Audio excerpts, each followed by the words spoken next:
con ellos, pues yo estoy haciendo aquí unos slides de las presentaciones. Ya, pica. Pégale. Y voy a Yo mutearlo. le doy un meatball, nomás está Jorge Iván. ¿Ya está transmitiendo? Creo que sí. Sí.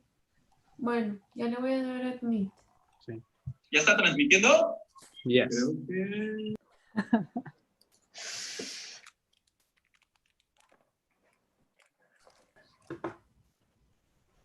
Right.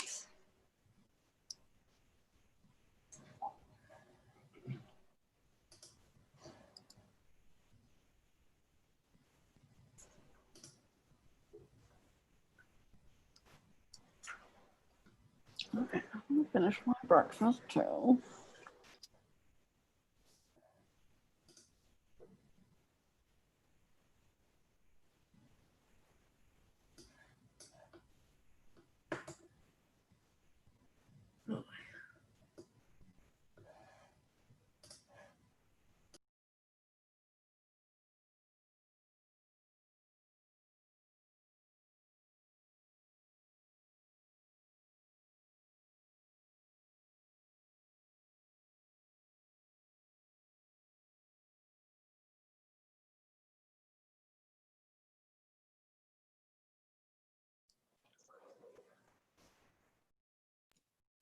Prendan sus cámaras, salúdennos. Tú, Iván, que eres el súper puntual, ¿qué onda? ¿Cómo les amanece?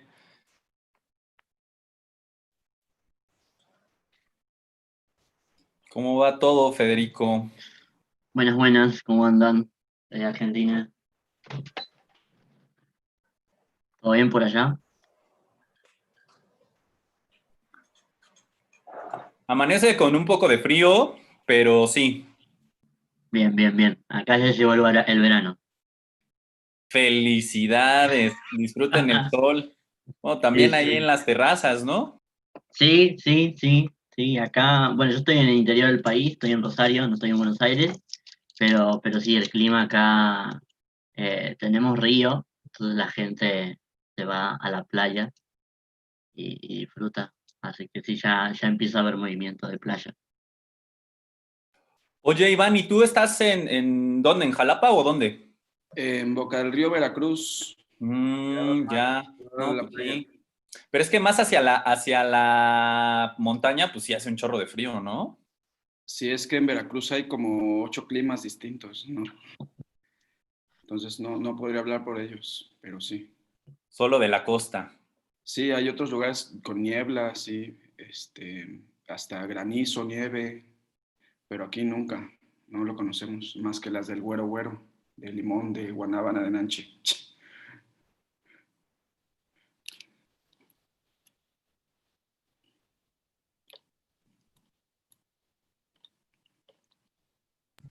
Están bien ricas esas nieves. Bueno. Y aparte te levanta la autoestima porque para ellos todos son güeros.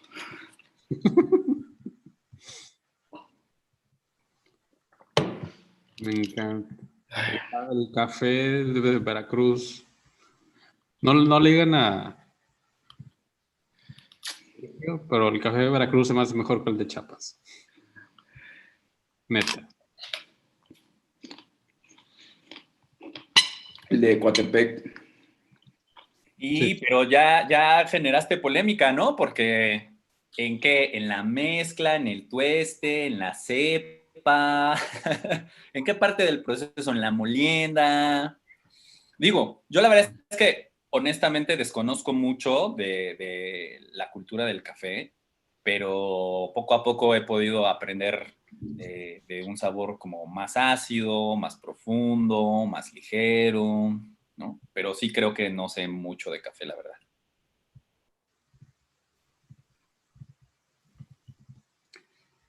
Dice Federico, no, pues acá tenemos el mate, entonces.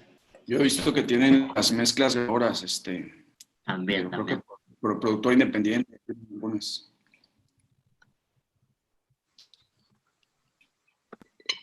¿Tú eres de café, Iván? ¿No? Cero, no duermo. Así, si te lo tomas ahorita en la mañana, ¿te pega hasta en la noche de todos modos? No sé. Bueno, yo confieso que tomo mucho café y no me hace nada. O sea, es como que estoy inmunizado. Pero sí tengo familiares que, como decís vos, o sea, toman lo que tomen de café, hasta el otro día están al 200% dándolo todo. Y no, desconocen el sueño. Y sí soy del mate, pero a momentos. O sea, a media mañana, a media tarde. Según en qué zona de Argentina, el mate se vuelve como más intenso y es como que todo el tiempo están tomando mate. Eh, pero no, yo, yo dosifico el mate.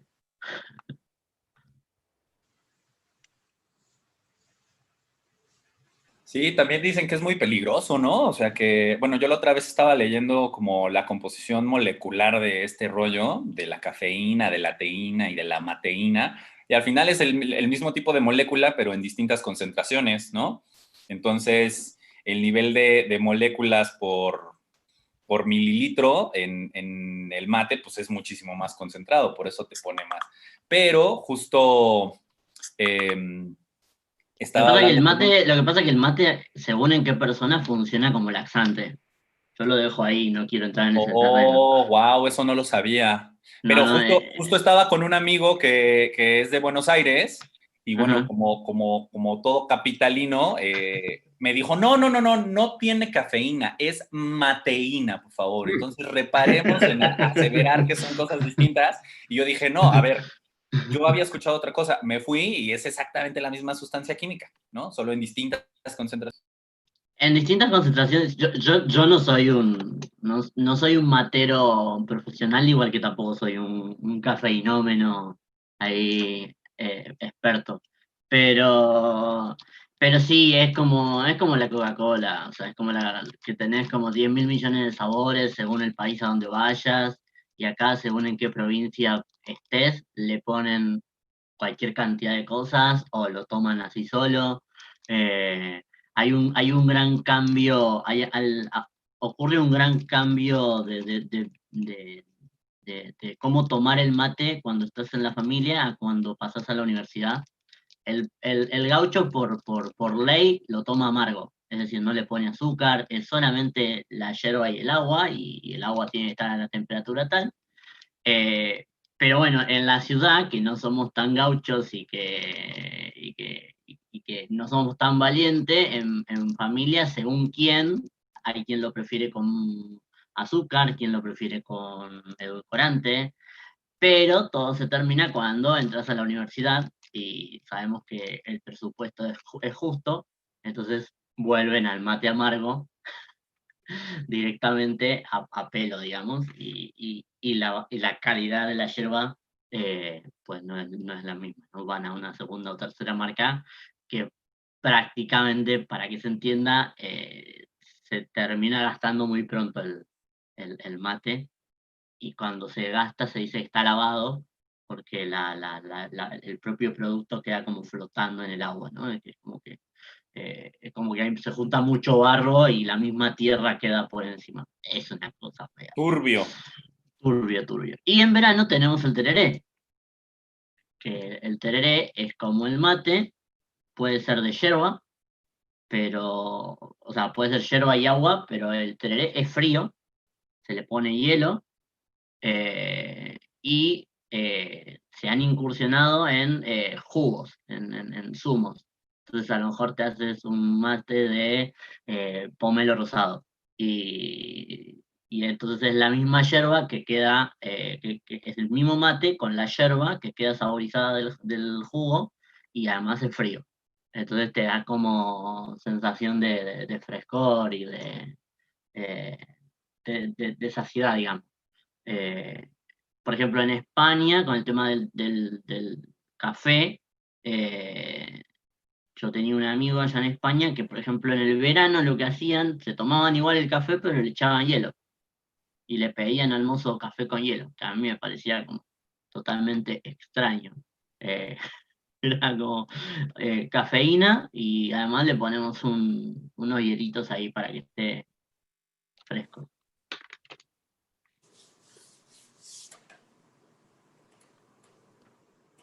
Así es el mundo de la mateína. Sí, me parece que es muy español eso, ¿no? También como de cantina, o sea, aquí ¿cómo se llama? Ay, se me fue. Se me fue esta bebida con licor del 43, que también es licor de hierbas del 43, pues se me fue el nombre, ahorita lo tenía en la punta de la lengua. El carajillo, ¿no? Que es Carajillo. café con licor y Con licor. hielos, ¿no? Pero es esta cosa como de siempre el café con hielos, es Café muy, con hielo. muy Sí, sí, sí. español, Ari, muy, Muy español. Ari es experta en eso. Nos dijiste carajillo y levantó la cara y sonrió. hasta te brillaron los Amo el ojitos. carajillo. Hay que hacer una sesión de carajillos, por favor, después de la comida. Sí. Yo soy Ya que volvamos a la re... normalidad, se vienen todos a Monterrey y vamos por carajillos. No, ¿cuál con normalidad? Sin normalidad. Bueno, es nuestra nueva normalidad. Es Nos bien tenés que divertido pasar la porque receta y la aplicamos y hacemos acá una sesión de carajillo. ¿conoces el licor de 43, Federico? Me suena muchísimo. Yo no soy mucho de alcohol. Así lo encuentras, no sé si haya allá en Mendoza, Mendoza me dices, ¿verdad?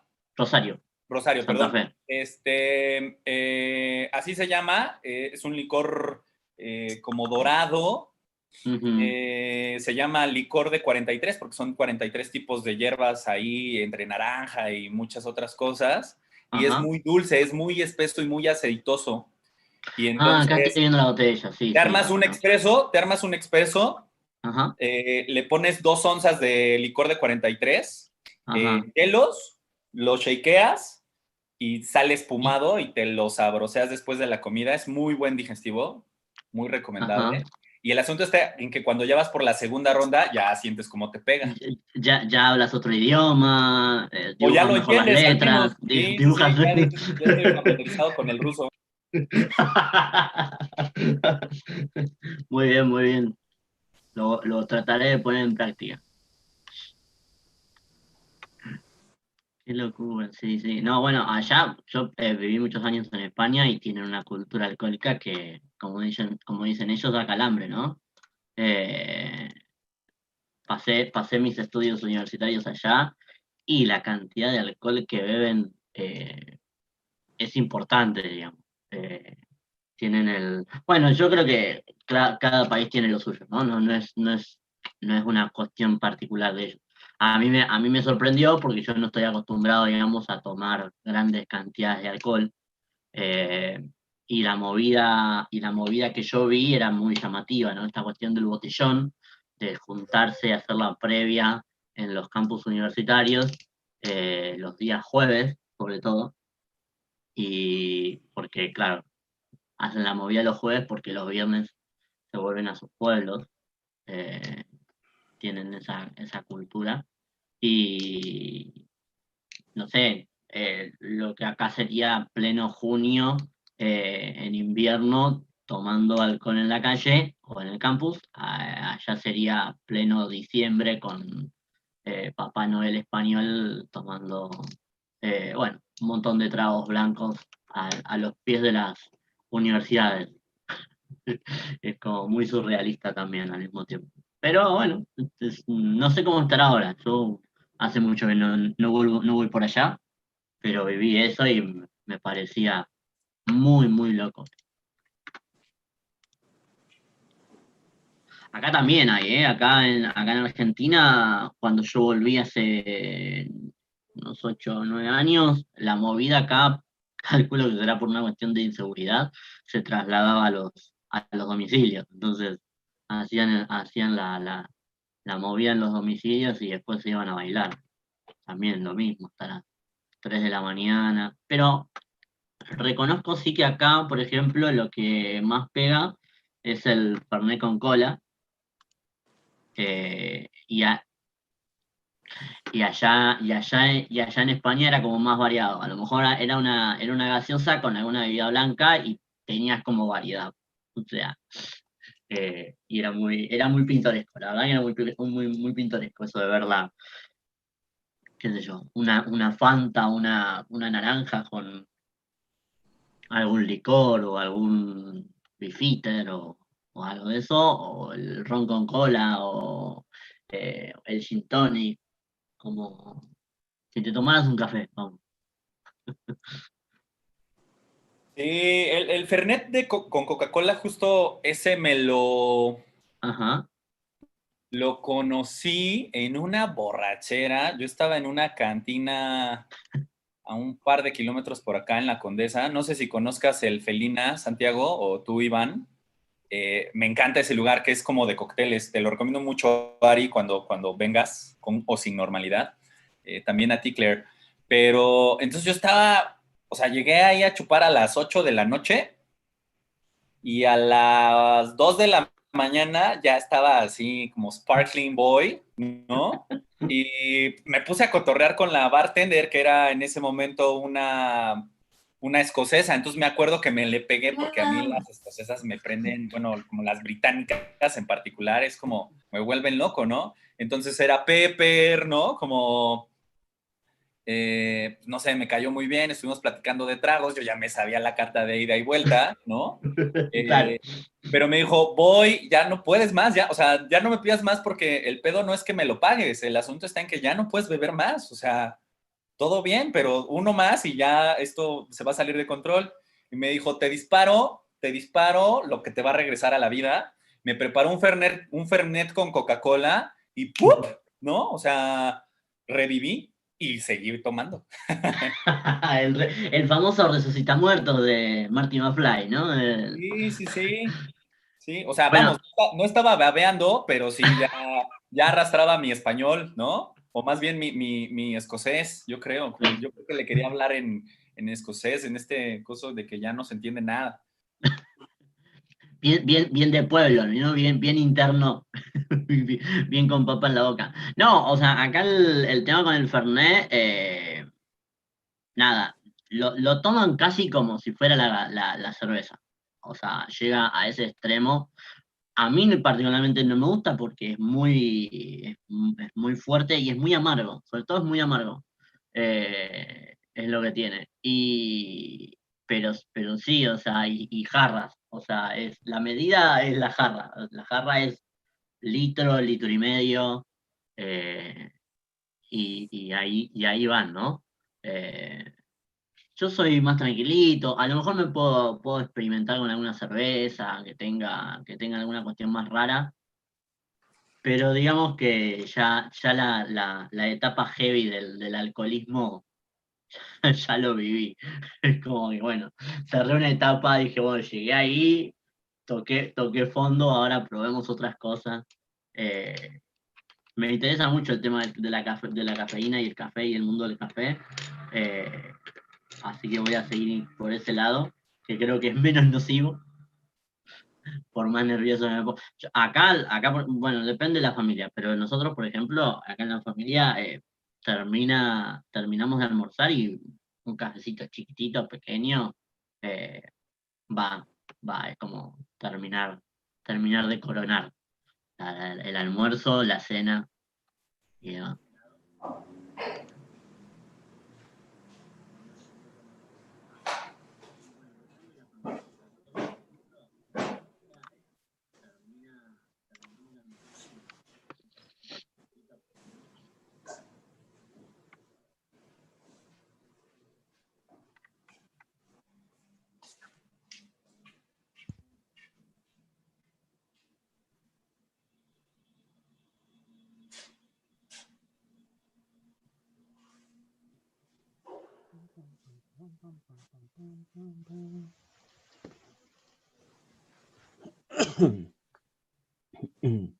¿Qué onda, Coyotu? ¿Cómo estás? Buenos días. ¿Qué huele? Que ando aquí prendiendo como todos. Tuve que reiniciar mi computadora. Y Muéstranos tu carita, Huicho. chinga, espérate. Ah, ahí estoy. ¿Qué Sí, onda? y no luego solo ¿Qué somos. hay? ¿Cómo están? Ni me había dado cuenta que no tenía activado el video. ¿Qué tal? ¿Cómo están todos? Bien, bien. Ya que lo estoy escuchando, pero por Facebook o por YouTube, porque de repente estoy saliendo, bueno, he estado saliendo, me conecté creo que el lunes Mm. y el lunes, no, ¿Martes? martes, ¿no? Y miércoles y jueves, pues estuve fuera pues casi toda la mañana, pero ahí los iba escuchando como por remoto, por Facebook y YouTube, por donde se dejaba, ¿no? Entonces, ya ahorita ando también ya ¿Trabajando o qué? sí, trabajando, entregando como varias cosas, entonces, Es lo bueno y malo de las conferencias online que no hay excusa para... sí, Ahora tienes que trabajar y ver videos al mismo tiempo, si no... sí, cierto, fíjate que o sea, mientras escuchaba, estaba ahí como coordinando una sesión de fotos, Ujú. y por ejemplo, el de Cecilia, Sí. así a media conferencia tenía que cortar y yo, híjole, está bien bueno, cabrón. Entonces, pues bueno, pues ya me estoy teniendo que quitar Las grabaciones. las grabaciones, pero pues eso también, ¿no? O sea, que estás ahí como emocionado con el momento y puta, tienes que cortar, entonces, pues no está tan padre, pero pues vaya, pues sí es una ventaja, ¿no? También, como dices. Está padre, ha estado todo súper chido. Gracias. Y viajar, o sea, te quitas el Fote, sí. tiempo y es... Pero ¿qué tal este rush de eventos de tipografía, pues a cada rato, ¿no? O sea, yo no he podido con todo porque pues igual está llevando el mismo ritmo, pero puta, sí, ya llega un momento que ya, cabrón, lo que pueda ver, cabrón, porque si no, pues no hago otra cosa. Y luego Sí. pues tengo 3 hijos, pues está cabrón, pues hago con ellos homeschool desde hace 3 años, pero pues vaya, pues están creciendo y necesitan más, y pues tengo que dejar como la cosa de diseño y ir a la enseñanza básica, ¿no? Entonces, es de cambiar el chip también, también de la chamba, dejar la chamba y cambiar el chip En a modo preparar papá. las sesiones y eso. Sí, sí. Entonces, sí, no, ya llegó un momento que dije, no, güey, o sea, pues lo que pueda, lo que vea que está chingón, o sea, es lo que veo, lo que me chuto. Ok, va, sí. Y bueno, de Tipografía México, creo que ha sido el que más he podido escuchar, pues más porque, o sea, sí había como cosas que quería, eh, presenciar, pero pues vaya, pues digo, esta cosa de repente cortarle y bueno, seguirle después. Pero todo súper chido. No, qué bueno, sí. Nos da mucho gusto que, o sea, de este lado es, nada más queremos que la pasen bien todos. O sea, Ay, que qué chido. disfruten y créeme que no ves el pánico que tenemos acá atrás de este lado. Híjole. No, hombre, pues hasta ahorita, pues yo lo he visto bastante bien. De repente en la mañana que estaba Eduardo Aire, pues tuvieron ahí como sus problemitas y ese tipo de cosas, pues es como el pan nuestro de cada día de estas madres, ¿no? Sí, sí, pero pues, Pero bueno, ese aprendizaje es como eh, la primera experiencia, digamos, global de todos, pues con esto, ¿no?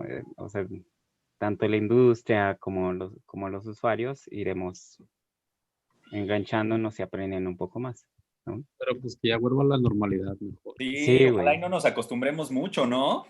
Sí, no. Pero pues todavía parece que cuelga para otro ratito más, ¿no? Sí, porque sí, se extrañan las fiestas y ya sabes, Fíjate, sí. Bueno, acá mis hijos, pues, o sea, sí salen, tienen espacio para salir, pero, o sea, el parque, por ejemplo, ¿no? Pues no pueden ir al parque, pues ya me la arman de pedo, porque pues qué onda con con las salidas, o el cine, ¿no?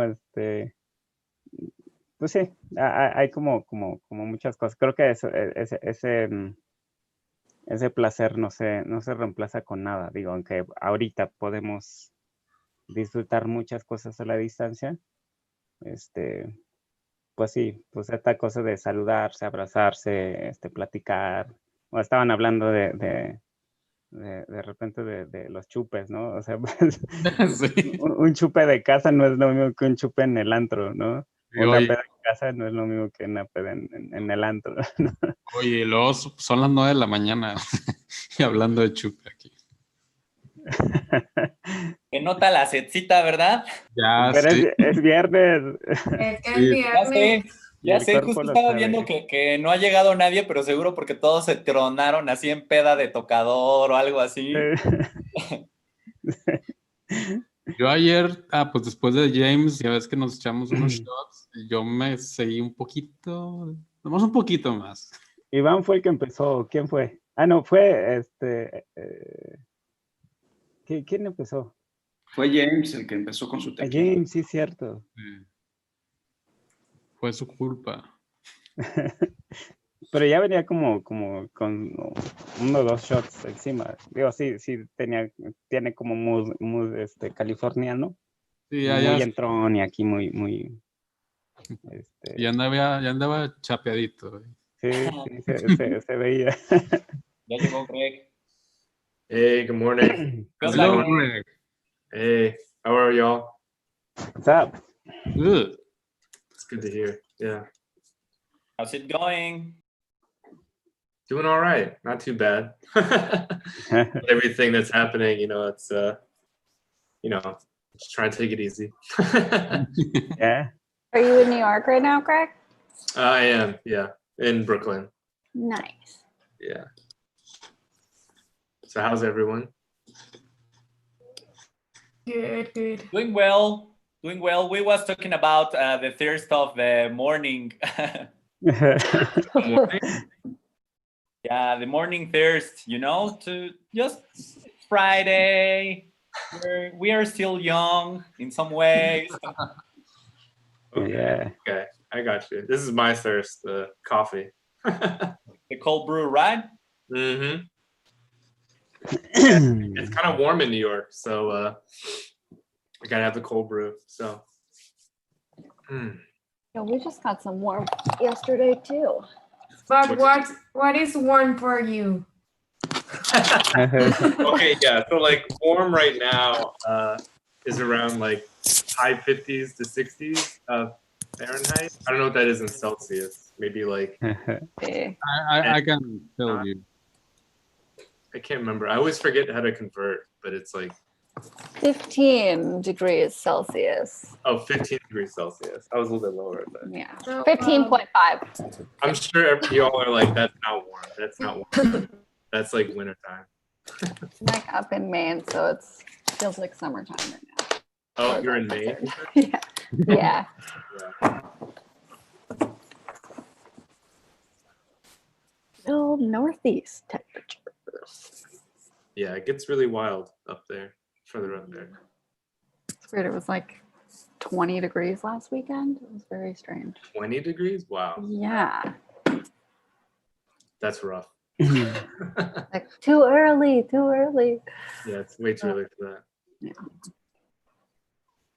All right. Almost time. Right, almost Almost ready? ready. 1 minute. Hang on. Bravo. I'm hoping through Santiago's introduction, I will finally learn how to say your last name, Greg. Yeah, the last name is hard. It's Gastowish. Yeah, that's Oh, I mean, okay. yeah, a pretty Polish name. Yeah. Love we- it. yeah, we make fun, so we should know how letters sound. Sometimes it's really difficult.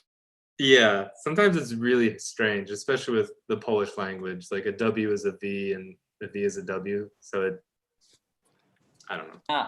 Yesterday with Keel's surname, I can handle it. Oh Yeah. my Oh God. yeah, it's like yeah, I can't say it either. So. I won't attempt. Yeah. All right. Difficult. We are live streaming Facebook and YouTube, and we are starting now. Cool. Right. Hello, world. Well, thank you, Greg. Hello, everyone. Good morning for being here with us.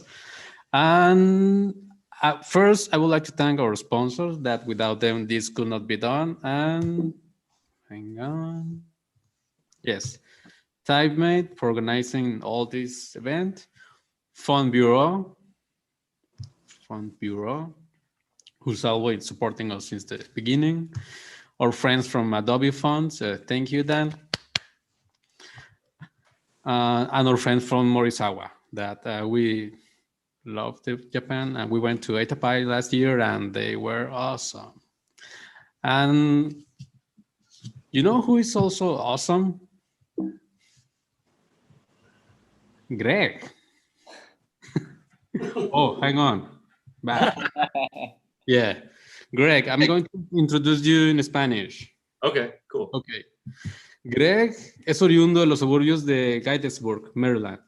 Se escapó a estudiar en el Maryland Institute College of Art, MICA, donde encontró su profunda pasión por el diseño gráfico y el diseño tipográfico y el ciclismo. Greg trabajó como diseñador gráfico en estudios de branding, startups y organizaciones sin fines de lucro antes de llegar a trabajar en el diseño tipográfico. Completó el programa Type & Cooper Extended en 2014 y actualmente trabaja para Commercial Type. And Greg Gazdowich, the floor is yours. Thank you. You can now share your screen and you're muted. Wow.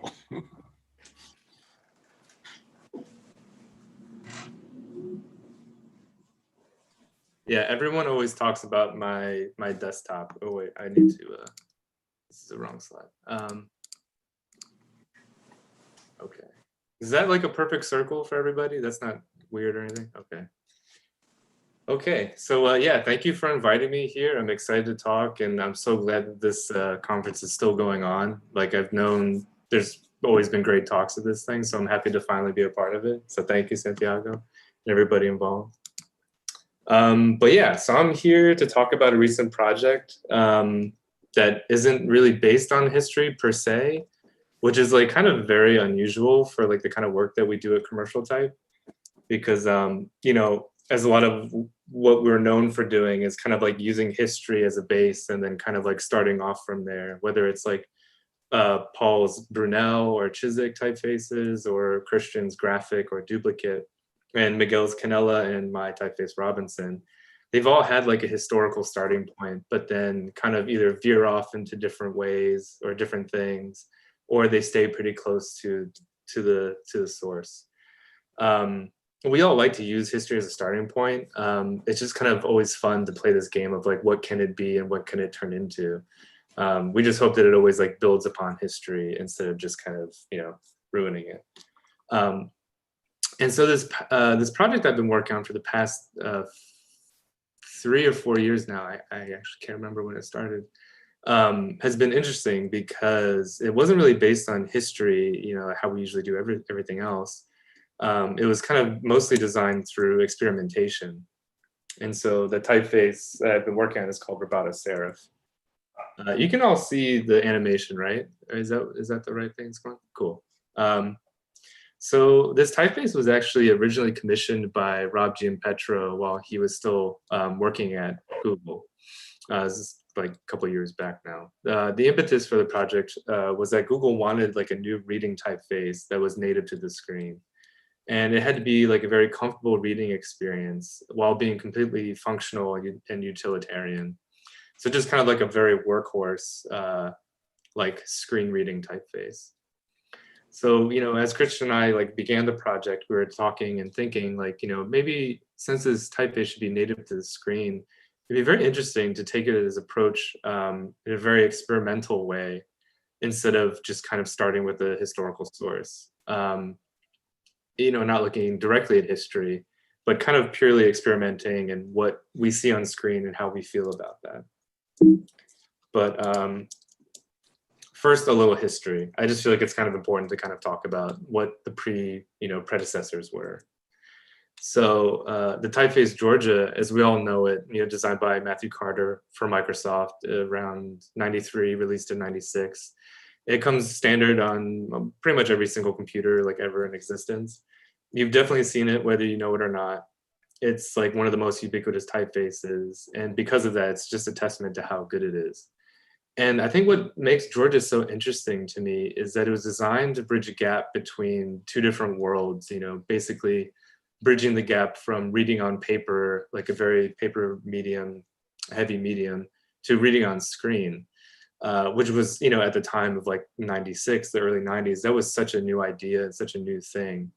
So it's just kind of a nice bridge to take from history and to move into the future.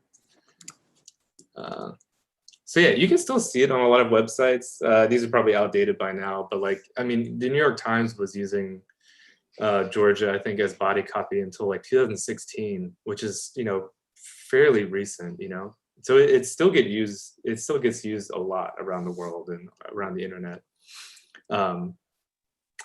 And so what I mean by when it bridges the gap to reading on paper to reading on screen is that it utilizes hallmarks of newspaper typefaces, which at the time, like everybody was used to reading in mass, because that was the most common form of getting information versus the internet now.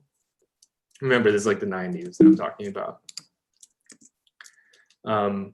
So you can tell that like the hallmarks of Georgia references come from like a long lineage of newspaper typefaces, like the ones I've listed here: Ionic number 5, Corona, Egyptian, Nimrod, and of course his own News Miller. And the hallmarks I'm talking about really come down to three main things that tie Georgia to all of these other ones. And that's just basically large X height, lower contrast, simplified details. And these things subconsciously or consciously let the reader know they're reading news. It's these characteristics that have come to become conventions that are kind of like stuck in people's minds, and these kinds of rhythm just make you realize that something is news. So I think what was ingenious is that like Matthew Carter was leveraging these things that were easily recognizable and like were used throughout history to make something that would help people make that leap from reading newspapers to reading on screen. It's just kind of like a very smart and clever idea, I think, to have Georgia echo these characteristics. And yeah, so like the things like robust X height, open apertures, smaller ascenders, descenders, they lend themselves to being a lot, really good for reading on smaller sizes on really crappy paper. But like the early screens were also very bad resolution. So it's kind of like a fitting thing that would also work for screens. And so here you can see a closer comparison of Georgia to Corona and Miller text. You can kind of see what I was talking about with the proportions being a little bit tighter in the vertical ascenders and descenders. The shapes kind of get really simplified and very emphatic. Like things like the link and the G, it becomes very pronounced. But with this project, this Google project, we were thinking, it's been 25 years of us like reading on screen already. I think we've kind of grown really used to reading certain things on screen on our phones. It's just kind of more second nature now than reading a newspaper. So I think we asked ourselves this very interesting question of, we're already used to reading on screen. We can kind of shed historical notions, but then what is the frictionless reading experience on screen now? Is it something like Georgia, or can it be something different? Can it be something new? We've already made the leap from reading on paper primarily to reading on screen primarily. So how can this experience change? And so with this whole project, we relied so heavily on process. It was kind of like what led us along to discover what we felt worked best and answered that main question that I just told you about. And we kind of decided this process should be different because it's something that is kind of new. It needs to be, of course, native to the screen, where it's like, all of these other things have been done already. Like Georgia has been done in a very specific way, and to redo that way didn't seem right. So we're like, well, we should take a new approach to this and kind of break a serif typeface down into its elemental parts and kind of, you know, experiment with each one of those in isolation and then together to kind of like figure out what for us works best reading on screen at smaller sizes. So basically, yeah, exploding out, you know, the different characteristics of a typeface, a serif typeface, and what makes it a serif typeface. So things like rhythm, vertical proportions, serifs, and ball terminals. You know, we wanted to like play with these things individually, kind of see where they work, where they don't. It was kind of more of like a scientific method in each step of the process where we kept asking ourselves like, okay, what here works best for a reading experience for myself? And so, like I said, we isolated things like the rhythm of the letter forms, like how wide or how narrow each letter can be and how that affects the texture of the typeface. So you can see like something like Brunel text versus Meta Antique, which has like a little bit more an even rhythm, where Brunel has a more uneven rhythm, where like the letter forms are kind of like varied. So that's something we played around with very early on. I'm going to be showing some like very early on sketches of rubato serif. So this is not at all like what the final thing is, but these were very early ideations. So you can see kind of like better, the top is a little bit more regular in its character width, while the bottom is a little bit more varied, which is more common to what you would find in like a book typeface, what you would commonly be reading. Whereas the top is kind of more akin to like a newspaper typeface, where it's very regular.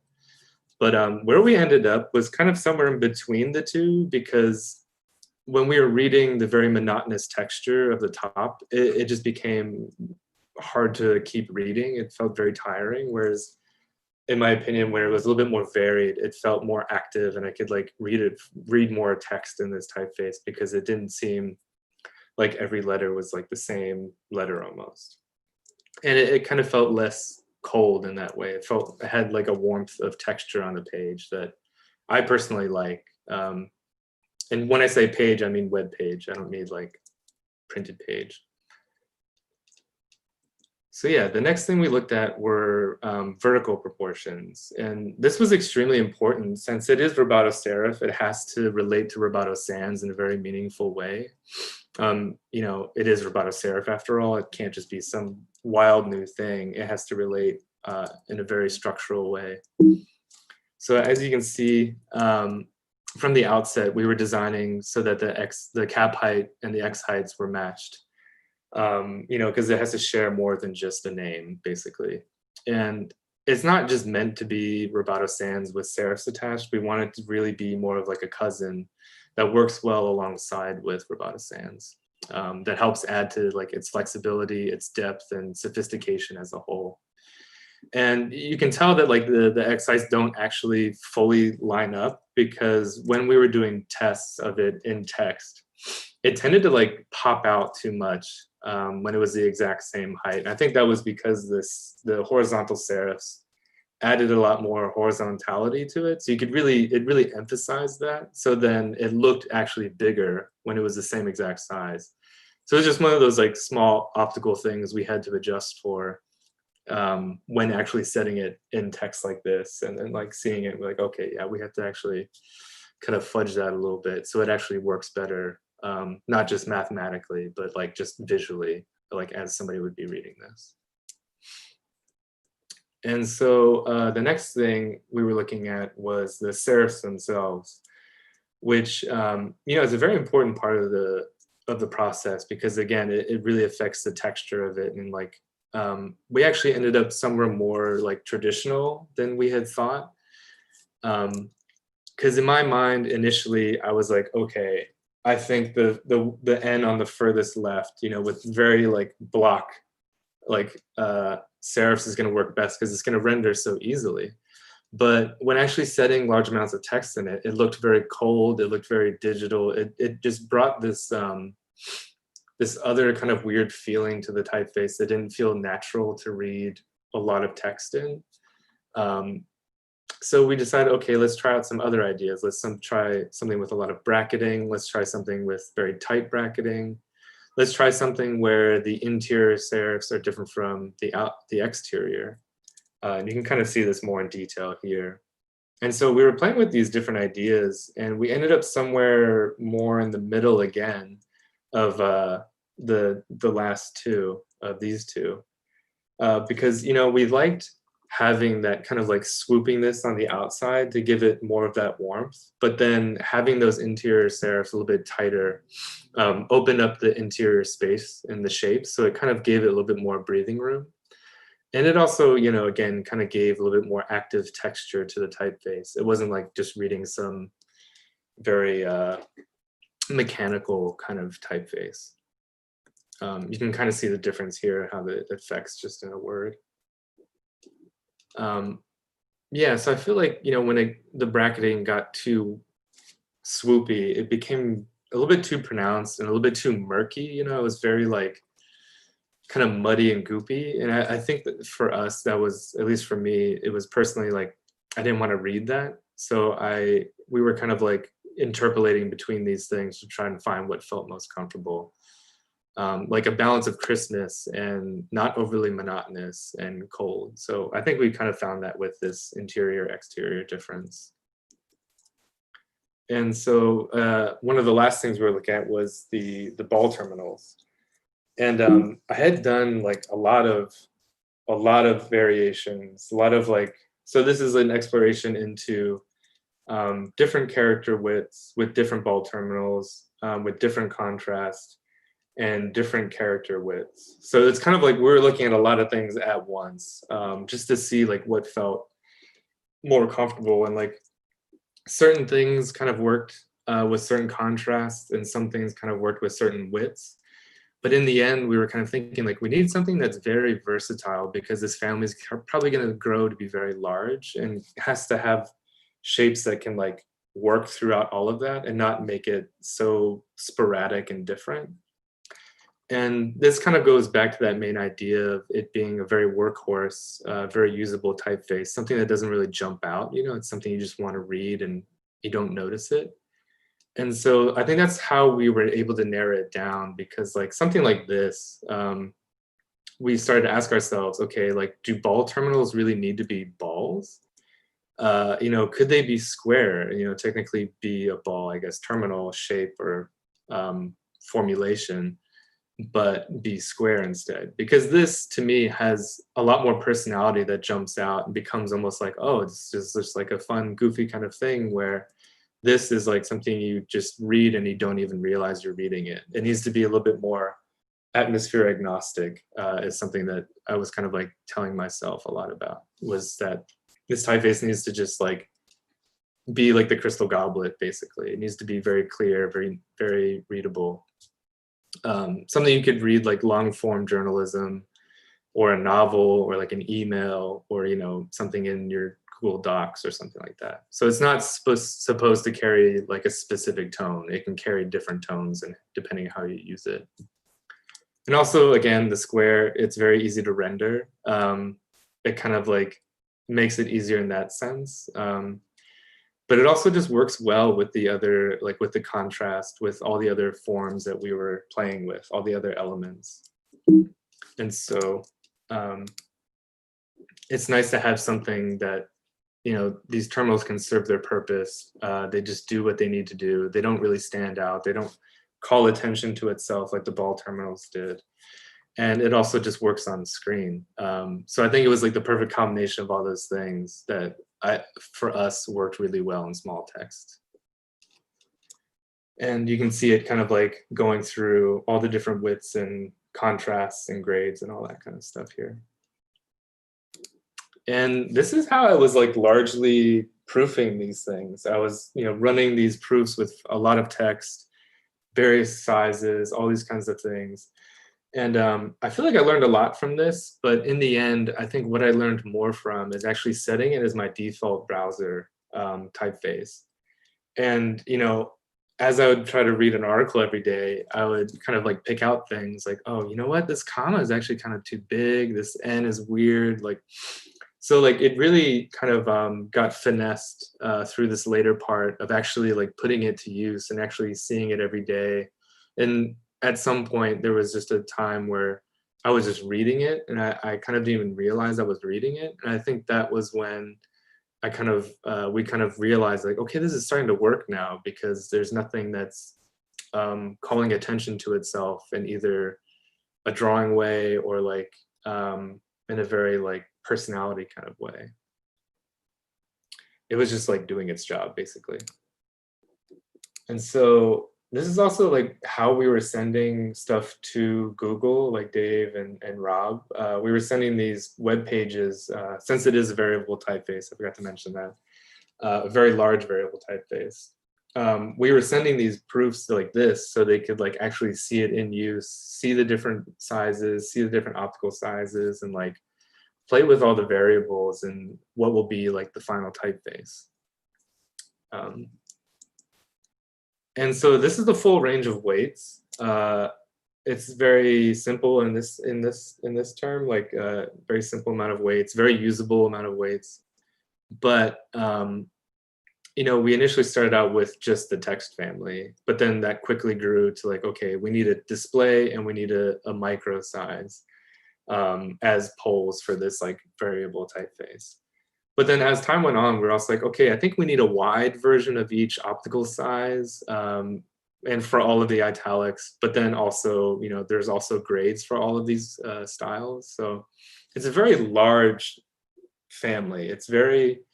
It could cover a lot of ground. You know, if you have a very complex like design system, you can really use a lot of this typeface for that, which I think is really great. You know, there's not many variable typefaces out there right now that actually have this kind of range and this usability.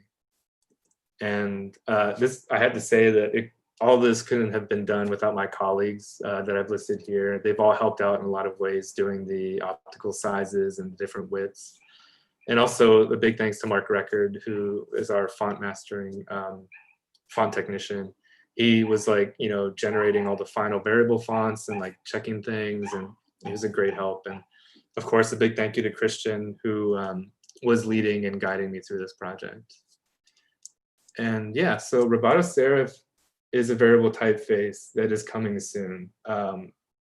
It's being checked, and I'm not sure when the release is, but I'm sure it will be sometime soon and everybody will hear about it, hopefully. I'm excited because I think, you know, the greatest joy for me is when people actually use these typefaces in interesting ways that either I never expected or, you know, never thought of. So I'm excited to, when it's actually out there, to see what people do with it. But, you know, working on this project, it kind of made me think a lot about different things, because, you know, Google has a lot of interesting products that they offer. And so one thing that really struck out in my mind early in the project was we had this idea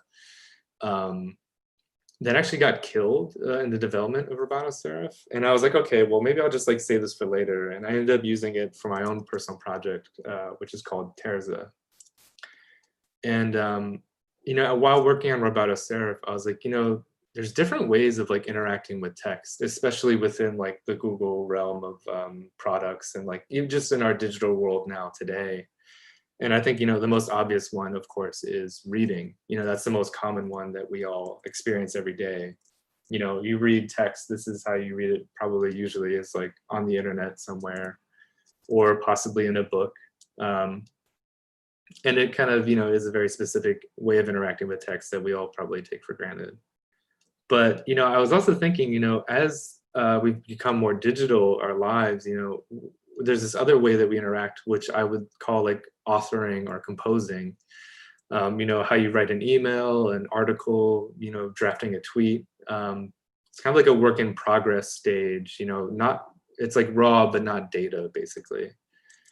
And so, you know, these various kind of forms where you're not finished, but you're in progress working on something, which is, in my opinion, different from reading, because you're more focused on like, at least in my opinion, you're more focused on spelling, you know, individual characters, less about the word chunks and how you read.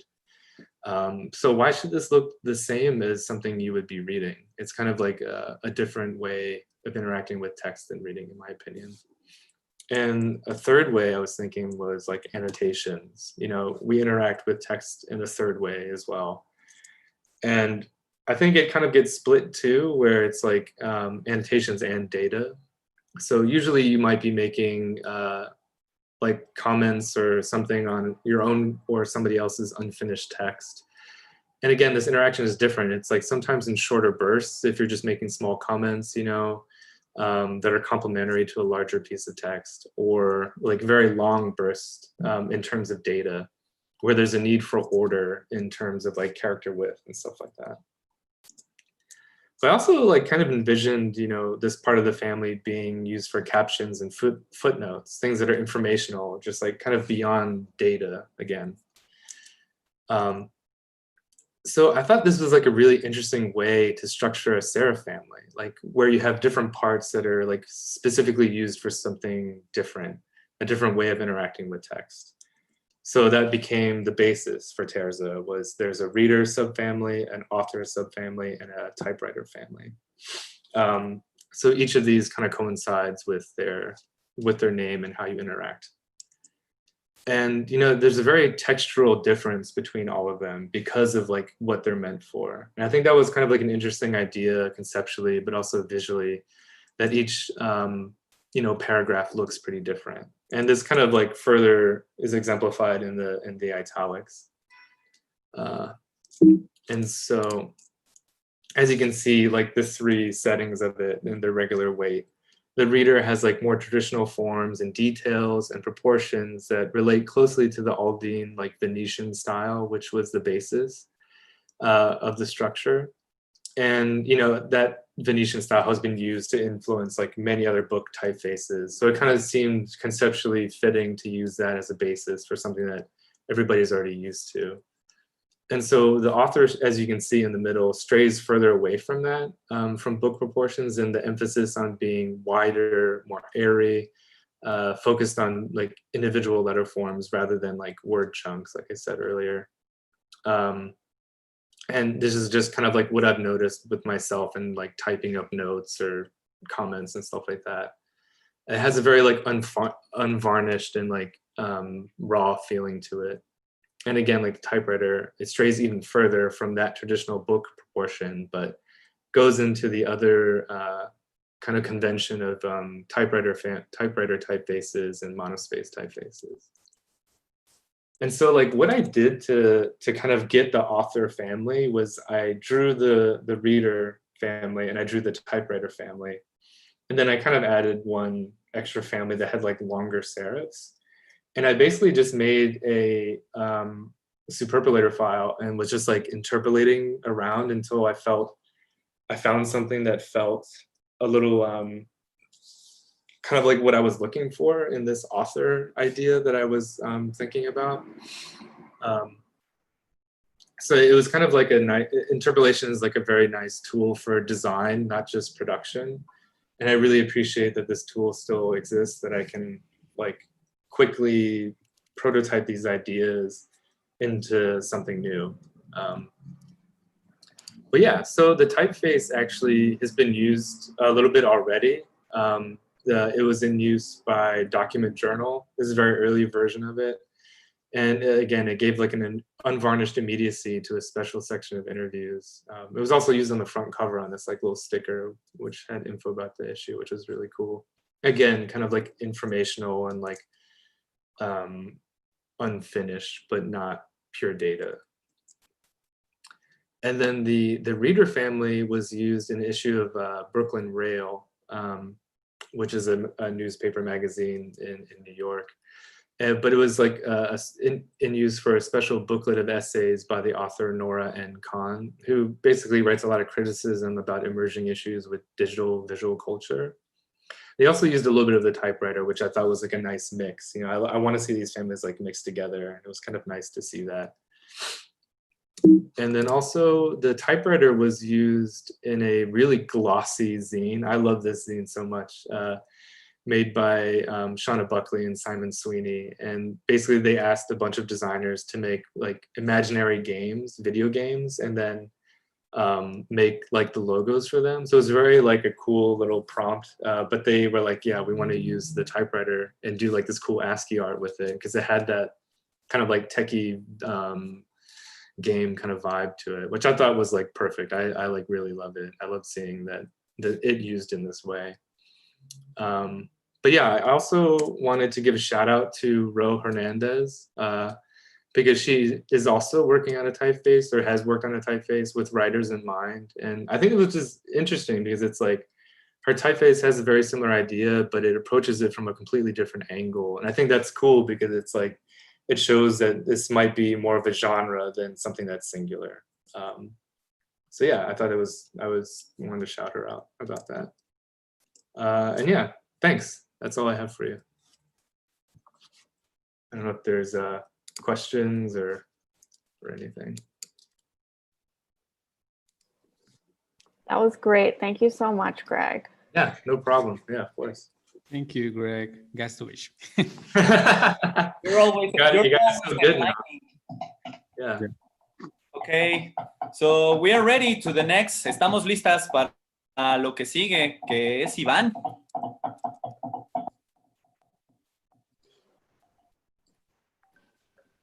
Si no tienen preguntas para Greg, vamos con Iván. ¿Alguien pregunticas para Greg?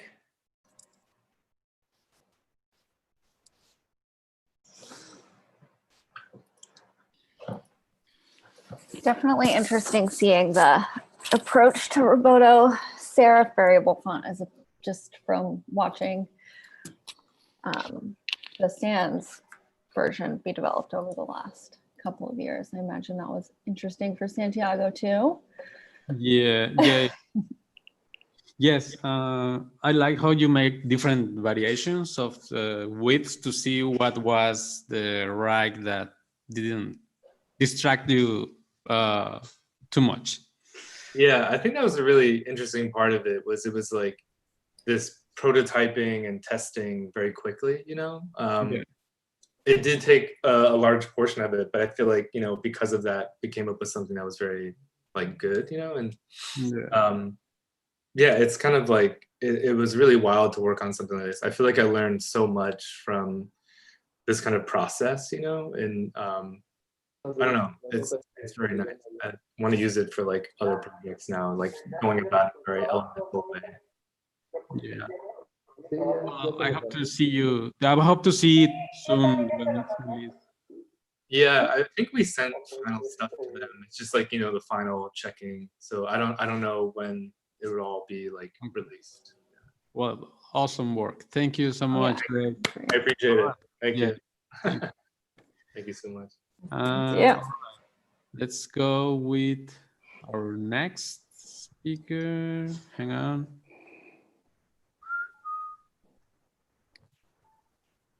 Carnalito Michael. Hola, hola, buenos días. Listísimos. Muchas gracias, Iván. Me parece increíble tu título de la charla del día de hoy. Nada más, dame 2 segundos, Santiago, porque estoy aquí extraviado con tantos archivos y el Drive y esas cosas. Dame 2 segunditos, rapidísimo. Aparte de todo, Iván desde Veracruz se aparece siempre muy puntual y muy temprano en general. Pues más ahora con el horario no regular. ¿Sí? Con el horario de veras. Bueno, pues listo, estoy listo. A ver, déjenme ver. Iván va con acento, ¿verdad? Así es, sí. Iván, nada más que no me cargas aquí en... caray, ¿dónde está? Ups, no te encuentro, amigo. O del Instagram está la bio también. Ahí voy. Denme 2 segundos. Ya está cargando. El internet de repente ha hecho muchos estragos conmigo estos días. Ustedes disculparán. Sí, pues también a Eduardo, ya ves, ahí Don Slim no le quiere abrir a la llave del internet. Sí. Ya sé, qué horror. Listo, bueno, entonces ahí les va, porque el título de Iván me recuerda esta novela de Philip K. Dick, se llama Sueñan los androides con ovejas eléctricas, y entonces la charla del día de hoy de Iván pues es algo similar, que se llama sueñan los transferibles con fuentes digitales. Se los presento rápidamente, rapidísimamente. Iván Moreno Majul o Mayul. Majul. Perfecto. Diseñador gráfico por la Universidad Cristóbal Colón, diseñador tipográfico por el Centro de Estudios Gestalt, cuando existía la maestría en esas latitudes. Ha colaborado en la producción de fuentes a la medida para Pampa Type, Letra Case, para el Círculo de Tipógrafos, Pineda Type, Tipas Type, BW Type, RSBCN, con Antonio Mejía, con Manuel López Rocha y FontStage para Google Fonts. Ha trabajado con fuentes llamadas Wisharica, Antorcha y Octothorpe. Han sido seleccionadas para la Bienal Tipos Latinos. Es un clavadazo de la tecnología. Es también una enciclopedia andante. Diseña, coloca los nodos en su lugar y programa bellos conjuntos de letras. También es académico y catedrático sobre tipografía digital. Y bueno, ya con esa presentación, nada más para que sepan de qué nos va a hablar Iván, pues es todo tuyo, Iván. Muchas gracias por estar aquí.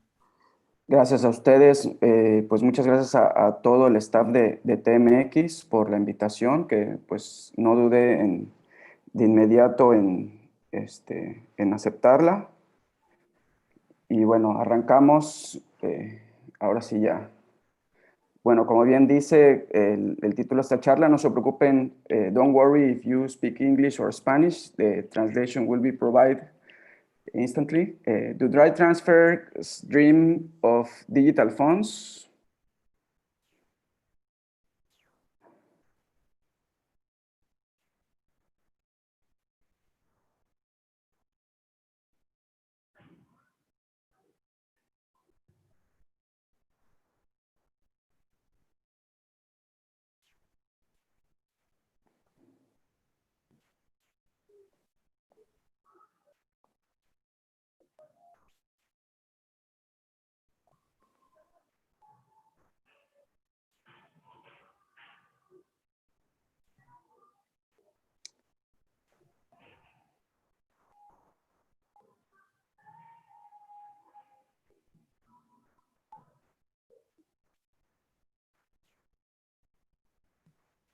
Bien, pues aquí es donde nos encontramos ahora. No estamos en Los Ángeles ni en noviembre del 2019. Estamos en la internet y en noviembre de 2020 y el futuro no fue nada como lo predijeron. Los robots no nos dominan todavía, supongo.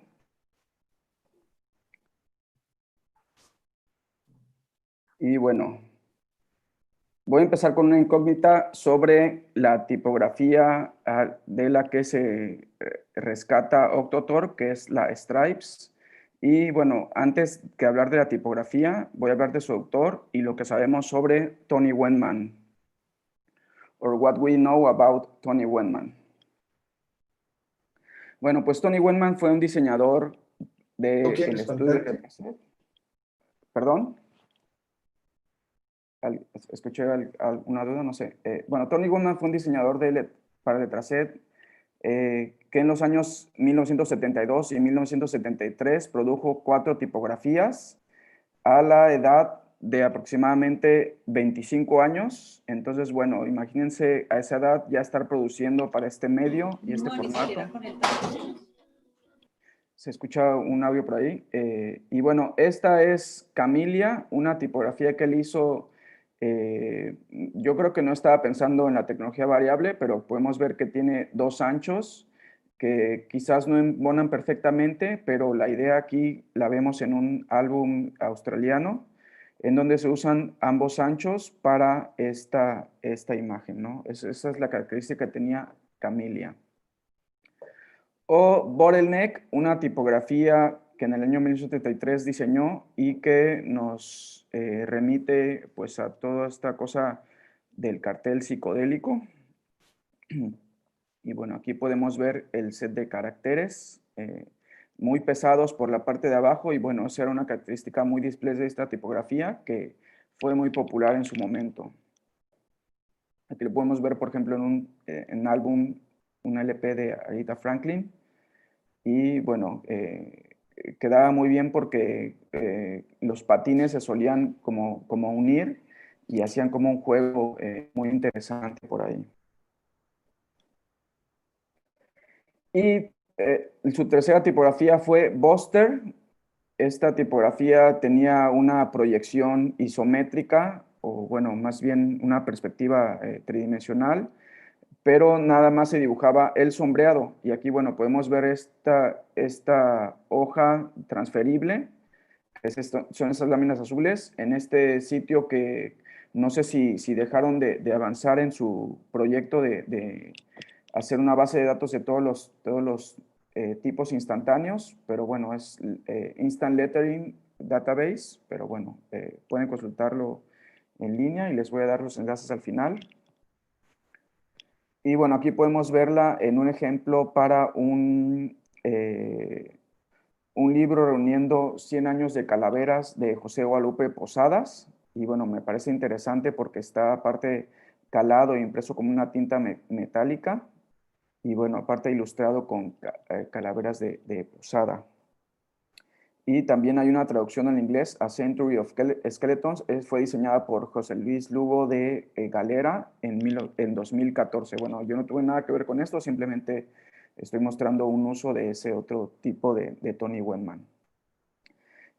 Y bueno, el tipo que nos interesa el día de hoy es Stripes de Letraset, que se incluyó, a diferencia de las demás, ese sí se incluyó en la colección Letra Gráfica, que era una colección exclusiva en donde los diseñadores, mediante un sistema de suscripción, recibían periódicamente tipografías, digamos que por sorpresa y en grandes cantidades, es decir, no solamente les llegaba una hoja por encargo, sino varias hojas que podían utilizar y aprovechar mucho antes de la gente que las encargaba por catálogo. Entonces, aquí Letraset lo que hacía era darles la exclusividad o la primicia de las tipografías. Y bueno, esta lámina es la letra gráfica 11 ellos le llamaban issues o la serie 11 y bueno, se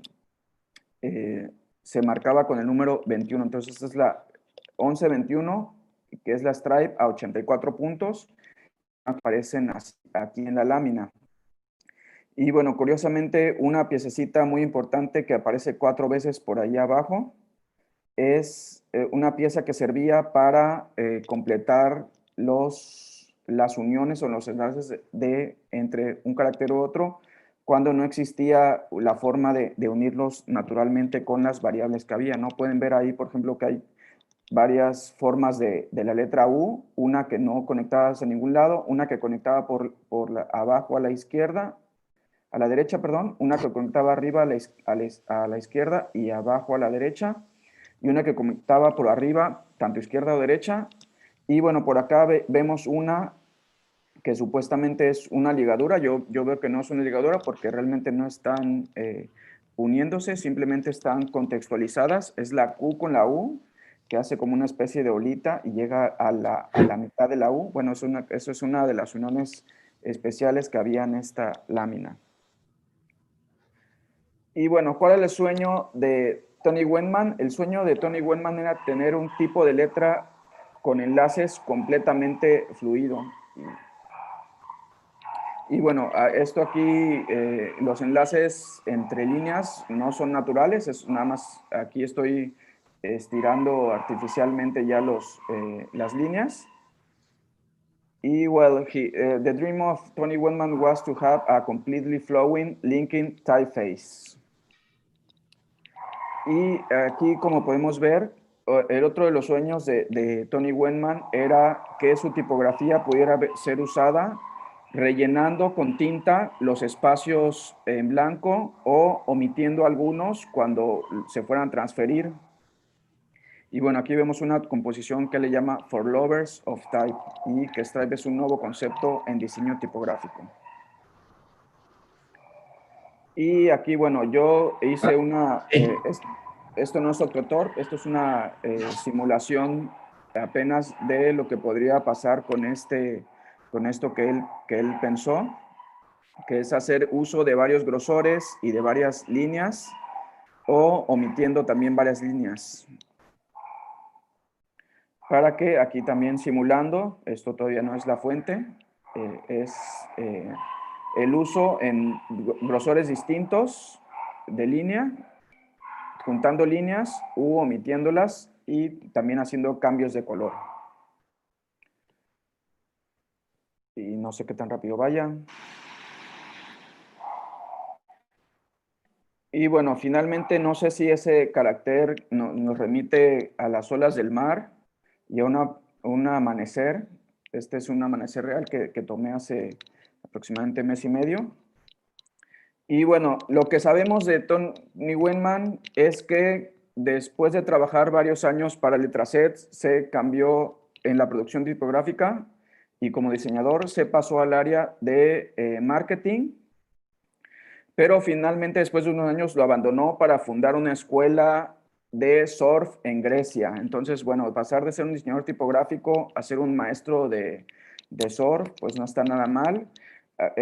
Actualmente, bueno, recibí información de Mike Daines, quien dirigió la operación de Letraset de diseño durante los años 70, y me dice que, bueno, le perdieron la pista, pero seguramente lo único que saben es que regresó a el Reino Unido y, bueno, hasta ahí no sabemos nada de él porque, bueno, ya no siguió en contacto con nadie de ese rubro, o al menos de las personas que he intentado contactar. Así que si alguien sabe, pues sería de gran ayuda contactarlo para saber que su tipografía tuvo una nueva vida.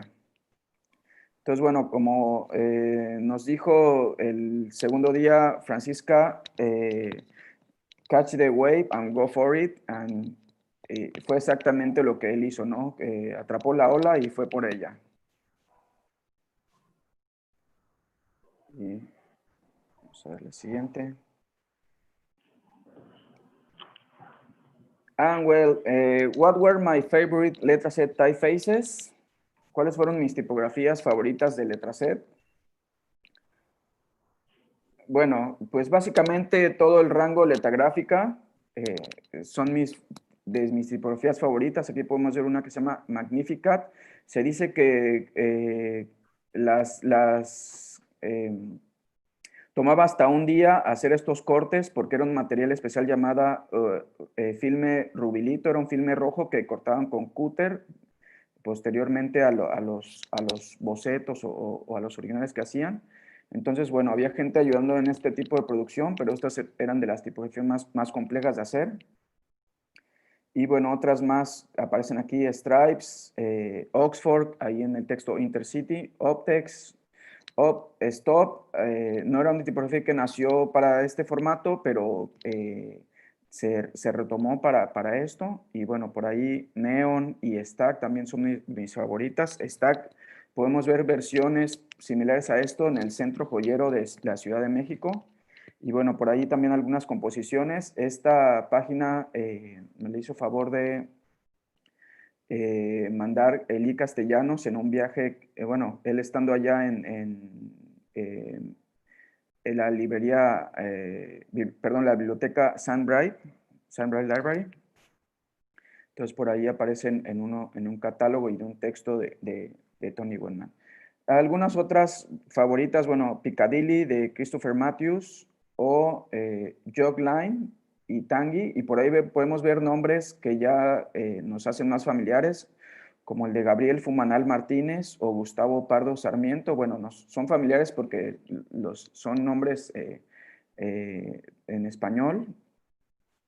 Pero bueno, viendo un poco sobre por qué esas tipografías estuvieron aquí, Pedro Sarmiento, que es un colombiano, ganó un concurso, bueno, uno de los concursos para añadir tu tipografía al catálogo de Letraset, en este caso el de letra gráfica. Entonces, bueno, él ya trabajaba en la publicidad y aparte él trabaja bueno, tiene un trabajo personal de acuarela. Y bueno, Tanguy fue una de las seleccionadas. Sin embargo, es una tipografía que es muy raro verla en uso. Yo solamente he encontrado este único uso en el que el diseñador hizo una especie de perspectiva. Y Jogline de Gabriel Fumanal Martínez de España, que a la edad de 20 años mandó también esta propuesta y quedó seleccionada. En catalán, la palabra jog significa juego de palabras, no tanto como un albur, sino como, bueno, jugar con las letras tal cual. Y tiene básicamente dos módulos, uno recto y uno curvo, con el que se pueden formar en una artícula 4x4 las letras de un alfabeto Unicase. Y bueno, por aquí una muestra en uso, en un disco que no sé realmente de dónde es, pero bueno, usaron muy ingeniosamente los colores y un acento agudo por ahí. Y bueno, por ahí es otro tipo que bueno, no es tan difícil de digitalizar porque son módulos, y también empecé a digitalizarlo y a jugar con él. Y bueno, esto es parte de lo que hicimos con David Jonathan Ross en el taller de hace 2 días, jugando en Drawbot con el interlineado y el tracking. Bueno, por ahí esta otra no es precisamente letraset, pero es otra tipografía que se llama Yagi Universal y Yagi Link Double, que tienen unos alternates que, bueno, para mí estos son como los precursores más directos de la tipografía digital, porque ya están pensando en cómo contextualizar las uniones o los enlaces de la letra. Sin embargo, bueno, no hay todavía una versión como decente y oficial de esta tipografía rescatada. Así que bueno, guiño, guiño, podría ser mi próximo proyecto en 2021 quizás. Bueno, 8 usos favoritos de Stripes o 8 favorite uses of Stripes. Estos son usos originales, como esta portada de un LP de Soul Refreshment, que me parece que usaron genialmente o muy bien, o como estaba pensado hacer los enlaces. O este otro libro de psicología, que realmente no hay muchos datos sobre quién diseñó esto, pero me parece que aparte de usar muy bien los enlaces, extendieron las líneas, y por aquí voy a mostrar brevemente cómo pudo haber sido que usaran la plantilla de Stripes para formar estos enlaces o uniones. Entonces, bueno, llega un momento en que tenían que hacer uso de estos caracteres que les menciono, que son como segmentos pequeños, pero llega un momento en que también se acababa la hoja, y entonces había que hacer uso de otra hoja o ingeniárselas para formar esas letras, ¿no? Entonces, bueno, aquí vemos en rojo ya lo que no alcanzó, y por lo que había que comprar otra, y pues no eran tampoco nada baratas, ¿no? Entonces, bueno, otro uso apareció por ahí por Instagram, este cerebro, y tardé muchísimo tiempo en localizar, y gracias a Fonzie News y Florian Hardwick, me di cuenta que esto era un anuncio de un medicamento llamado Tonibral. Aquí vemos la simulación de uso con Octotor y sin él, el original, y que es de un diseñador argentino que se llama Eduardo A. Canovas, que aproximadamente salió en 1979. O este otro en el Reino Unido, que es para un balneario, un parque acuático, y bueno, me pareció muy bien el uso de las líneas ya como pegadas y con color. Y esto fue hecho por un despacho de arquitectos. Obviamente ya con el espacio súper abierto para tener una letra en cada uno de sus módulos. O en una de las discografías más famosas de salsa en Latinoamérica, Fania Records, lo usaron, pero nunca en un álbum, pero sí en el nombre del sello discográfico llamado Sonido y Ritmo. Y aquí vemos, bueno, adelante cómo lo veías, y atrás, bueno, una simulación de cómo podrías haber sido reproducir este arte. Y espero que no se estén mareando.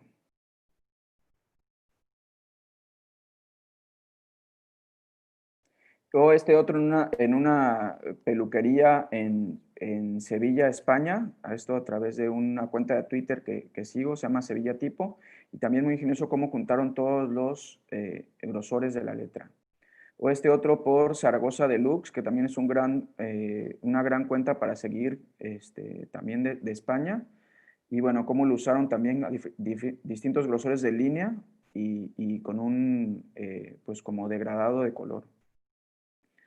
O este otro de el músico Atahualpa Yupanqui, que curiosamente la fundidora Pampatay también tiene una tipografía llamada Atahualpa. Este es uno de los glifos que es un pictograma con otro retrato de él. Y bueno, aquí una simulación de cómo sería Octotor ya animando estos colores.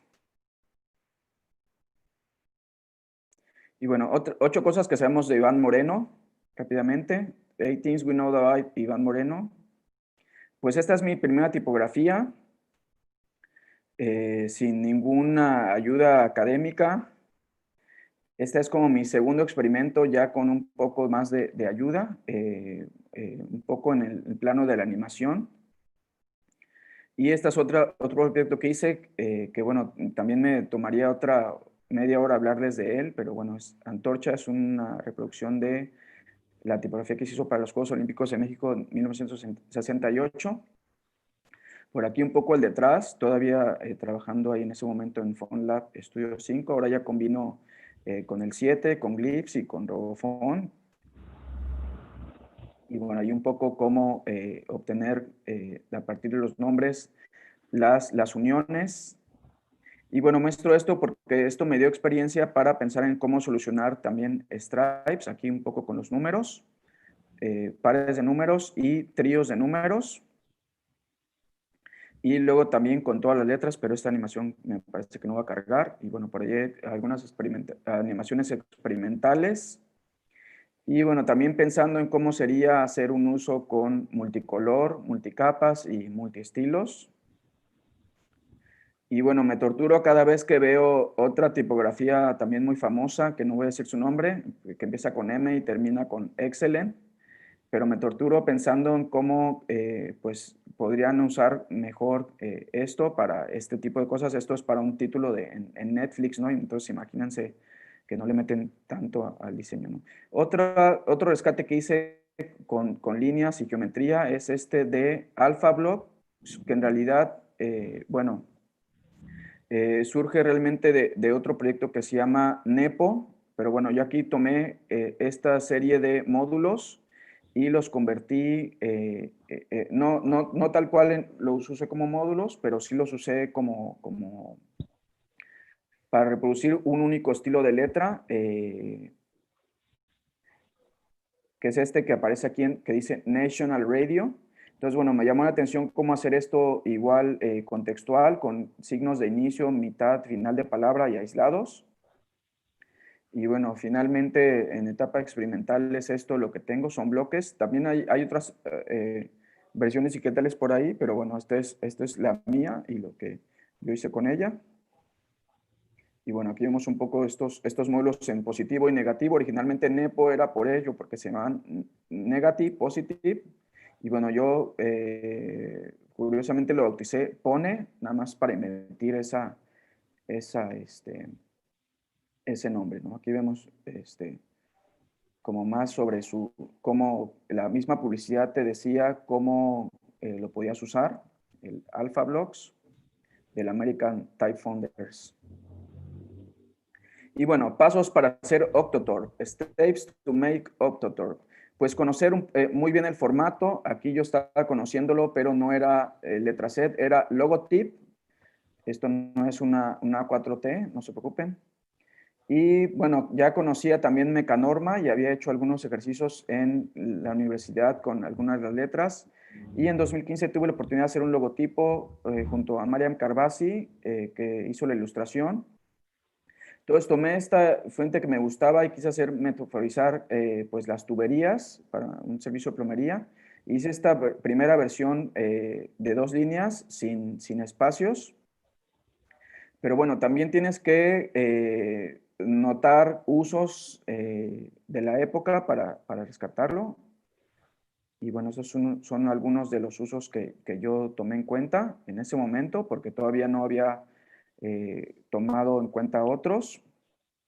Separar palabras, separar tríos de letras y separar pares de letras para checar cómo están produciéndose las uniones.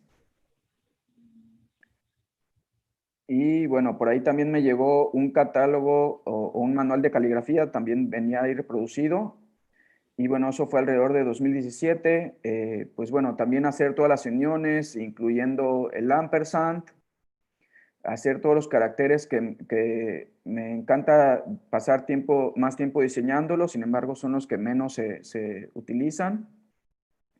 Y por aquí un poco sobre esta contextualidad, no me voy a meter a detalle porque me parece que pues tampoco tengo el tiempo ni la paciencia para explicar toda la programación, pero bueno, también otra cosa que aprendí antier de David Jonathan Ross: errors are our friends and they help us find our mistakes. Y por atrás tengo una colección de errores de interpolación que pues de repente me remiten a esto, así que disculpen fans del arte. Y bueno, por ahí algunas animaciones que he empezado a hacer con Octothorpe. Y bueno, esta clase de errores que de repente empiezan a vernos a los ojos y a sonreírnos. Y por ahí del 2019, ya han pasado varios años, pues ya tenía pues producido toda esta serie de alternates. En rojo están los originales y en negro todo lo que tuve que añadir para principio, mitad y final de palabra. Y bueno, finalmente esperábamos todo para este año y bueno, sobra decirlo. Y mi objetivo también era hacer una versión. Aquí voy a mostrar una tabla en la que fui pensando cuántas combinaciones posibles de grosores de línea o omitiendo líneas podía haber. Y entonces llegué a la conclusión de que se puede usar de 1594 maneras distintas y que para ello hubieran necesitado hacer aproximadamente 32 versiones. Y ahora estoy reduciéndolo a que simplemente se necesitan 3 versiones de ella con los 2 grosores dobles que se pueden combinar o enlazar. O para hacer este tipo de experimentos, esto es Photoshop, esto no es ninguna variable todavía, pero cambiando el color para simular una luz, o cambiando también el grosor y simular otro tipo de situación. O esta versión simulando un sombreado, que también me parece interesante como si fuera una pista de carreras. O esta otra, ¿no? ¿Cómo sería si el usuario pudiera elegir los colores, los grosores e incluso animarlos? Pero bueno, ese ya es el sueño de Iván Moreno, ya no es el sueño de Tony Wendman que dejó. Y bueno, estén alertas. Por aquí otras versiones que me gustaría que la gente, pues, de repente también jugara con este sistema, ¿no? O sea, esto ya son experimentos en letras aisladas. Y bueno, aquí simulando, pues, también otra portada de disco que por ahí encontré, animando el color. Y en algún momento también pensé en hacerla variable. Esto lo hice en FunLab 6. Pero bueno, fue bastante complejo porque algunas curvas realmente no encajaban del todo, sino que había que modificar algunos pasos por ahí intermedios que ustedes no ven. Por ejemplo, vean el ampersand, como de repente el círculo principal es un círculo realmente al final y al principio tiene otra salida, ¿no? Entonces todo eso es como muy complejo de resolver para este sistema y solamente para la línea exterior e interior. Entonces pues desistí de ese experimento, pero me quedó la experiencia.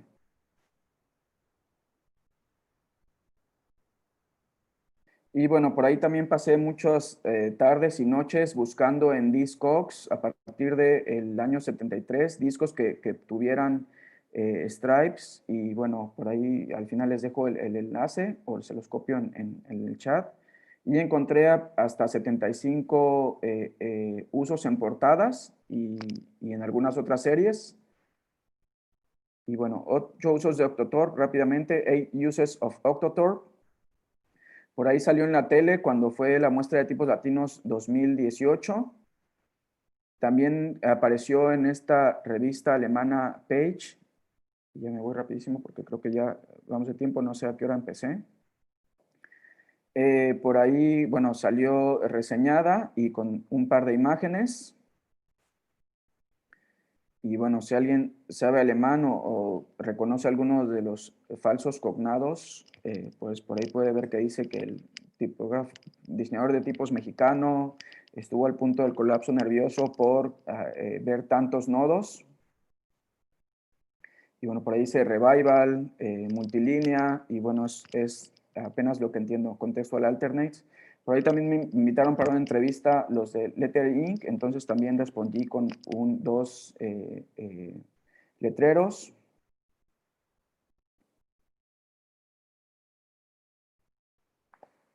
Y déjenme nomás avanzar aquí. Por ahí me invitaron también con el Heraldo de México para una capitular para la sección de Artes de México, y hice esto simulando como el arte como en metal, creo que se llama repujado, ¿no? Y bueno, simulando la revista RGB de Néstor Rocha también me invitó para un número, bueno, más bien envié mi propuesta, y el especial blanco y negro, y esta fue mi pieza que envié.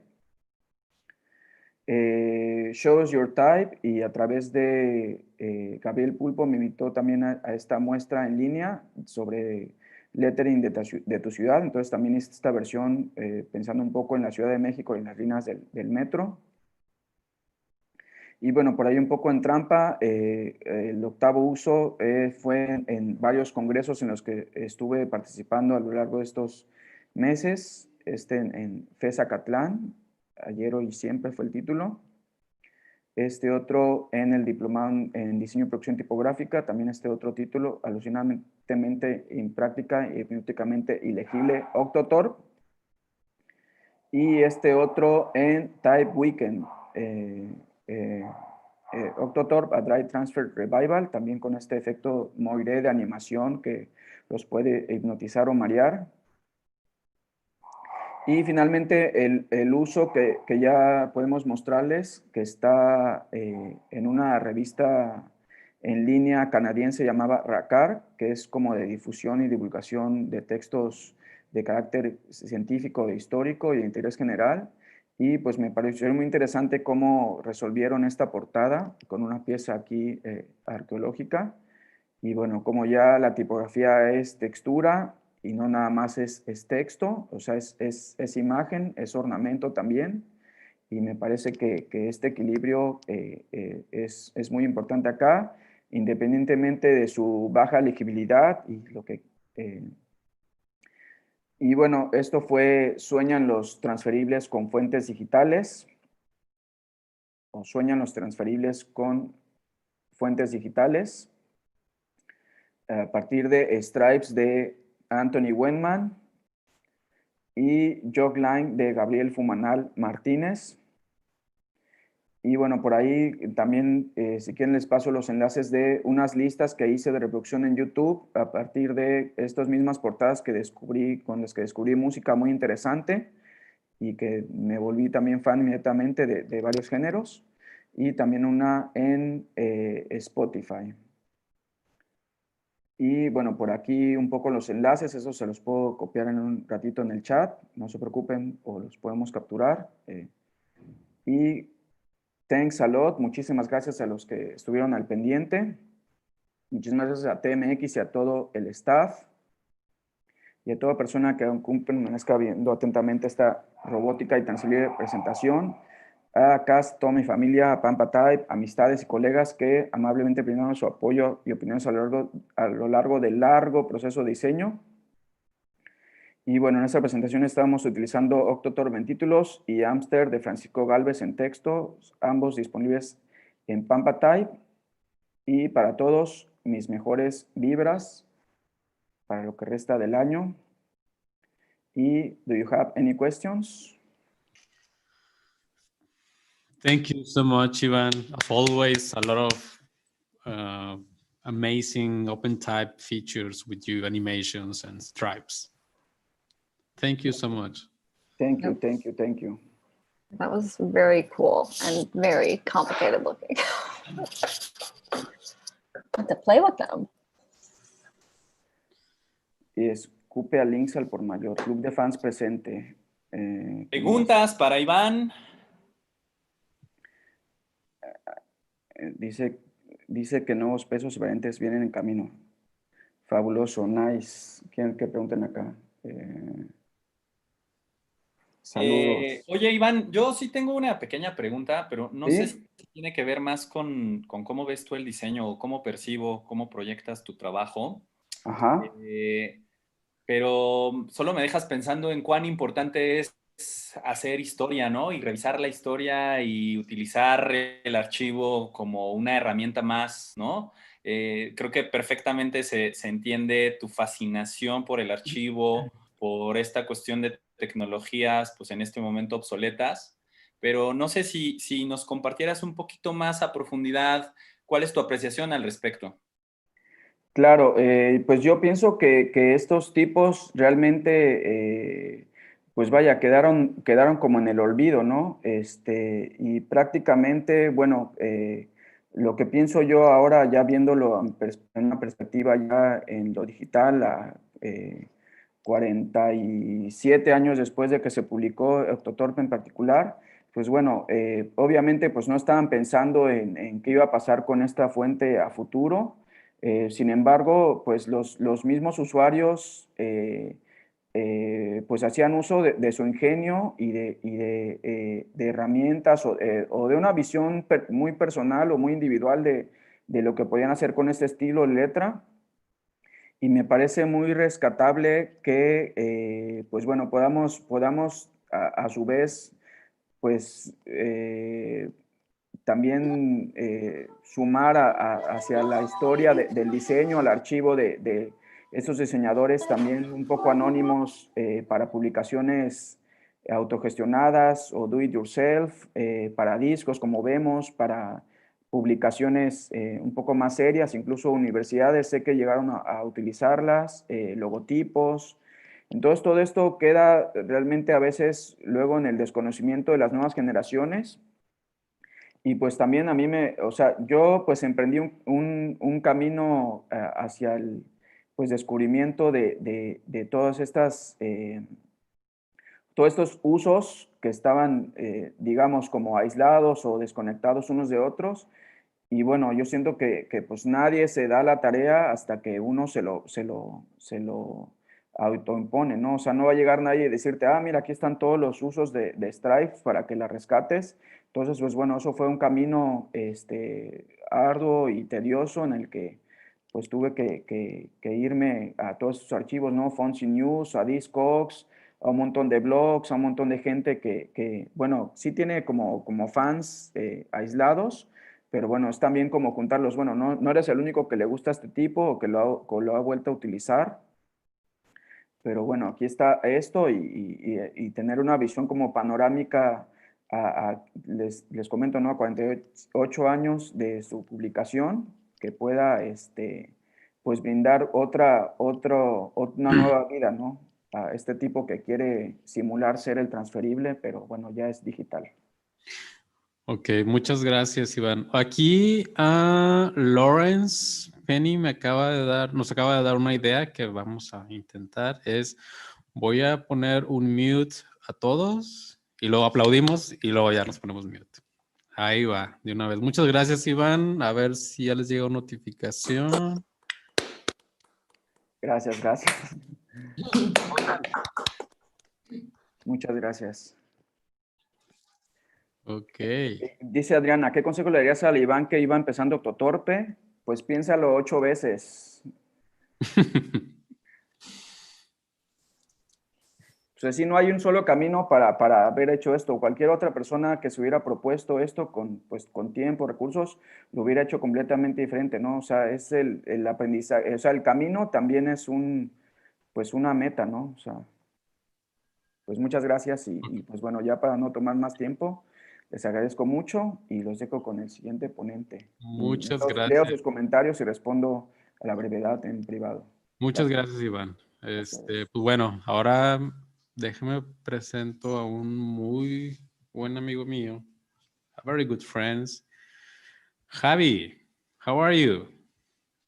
Santiago, ¿Cómo estás? very good. Nice. Let me just share my screen, present you, and let me get the bio. Javi, it's good to see you here. I'm going to introduce you in Spanish, okay? Okay. Javier Viramontes ejecuta una micropráctica llamada Format XYZ. La misión de Format es permitir que las personas realicen trabajos de valor tanto objetivo como subjetivo. Entonces, Format XYZ podría ser, número 1, una práctica para diseñadores. Número 2, una práctica para artistas. Número 3, un esfuerzo curatorial. Un espacio de galería físico o digital. Número 5, un esfuerzo de enseñanza. Número 6, puede ser ninguno de los anteriores. O 7, todo lo anterior. Javi, un placer tenerte desde México hasta Nueva York. Si nos cuentas un poquito de ti, pues bueno, te cedo la palabra y estoy muy curioso a ver qué nos vas a decir. All right. Can you see that blue? Yeah. Yes. Awesome. Santiago, it was very nice to see you. Thank you very much for inviting me. I was in the Redwoods when I first got the text, and so I'm super excited to finally be able to talk about this. Like Santiago said, the name of the talk is There and Back Again, How to Consider the Past in the Present in Order to Teach for the Future. And I'll tell you a little bit more about myself and why I chose such a long title for our presentation. I am a full-time lecturer at the University of New Haven in West Haven, Connecticut. And that really means that I used to be a graphic designer and art director, but at some point I got really tired of sending invoices, chasing money. And so I think this became a much happier place for me. I think most importantly because sort of the work is directed at others rather than the self. So on purpose, I usually try to avoid using my name and use this little moniker instead, format.xyz. It can be anything like the description kind of mentioned. And so as you kind of tell, I really dislike client work, but sometimes you have to do it. And one of the things that I do a lot is walking, right? And I think the title of the talk is lifted from J.R.R. Tolkien's meta novel, There and Back Again, A Hobbit's Tale. The movie was horrible and I couldn't find a GIF, so I used the next best thing, which is Lord of the Rings. So there'll be a lot of ideas about walking in this whole presentation, and hopefully it all makes sense to you all. My interest in typography kind of began in undergrad. I went to the University of Texas in Austin years ago. And there was this beautiful collection there called the Rob Roy Kelly Wood Type Collection. And it was a little working museum where students can go and use movable type. And the curator there, the chair of the department, David Shields, who is now the department chair at VCU, always encouraged people to use the type. If you are in the university setting, you'll realize that whenever you present somebody a resource, nobody will ever use it. And only 3 weirdos, got the ability to play with this. Myself, my friend Lauren Dickens, Austin designer, and my friend Aham Growie. We printed a bunch of specimens that we titled Fully Justified Mistakes. And that's because we attempted this very intense craft of letterpress printing, having zero to no knowledge about letterpress printing. And so we ended up making a ton of mistakes. And we found that the theme of it was that we had justified all the text. So we had this exhibition where we printed these specimens and kind of played with the letter forms that we missed or printed upside down, et cetera, et cetera. it was super interesting to see the past in such a super tangible way. And, you know, we got to touch these wood blocks, and one particular typeface kind of stood out to me. This one's called Aldine Expanded. This first appeared in William H. Page's catalog, and I think in 1850, and I know somebody's gonna flip because I gave the wrong date. But to me, this typeface was incredibly miraculous. I had never seen a slab serif. I'd never seen such intense reverse contrast. And so it was just kind of looking at alien handwriting.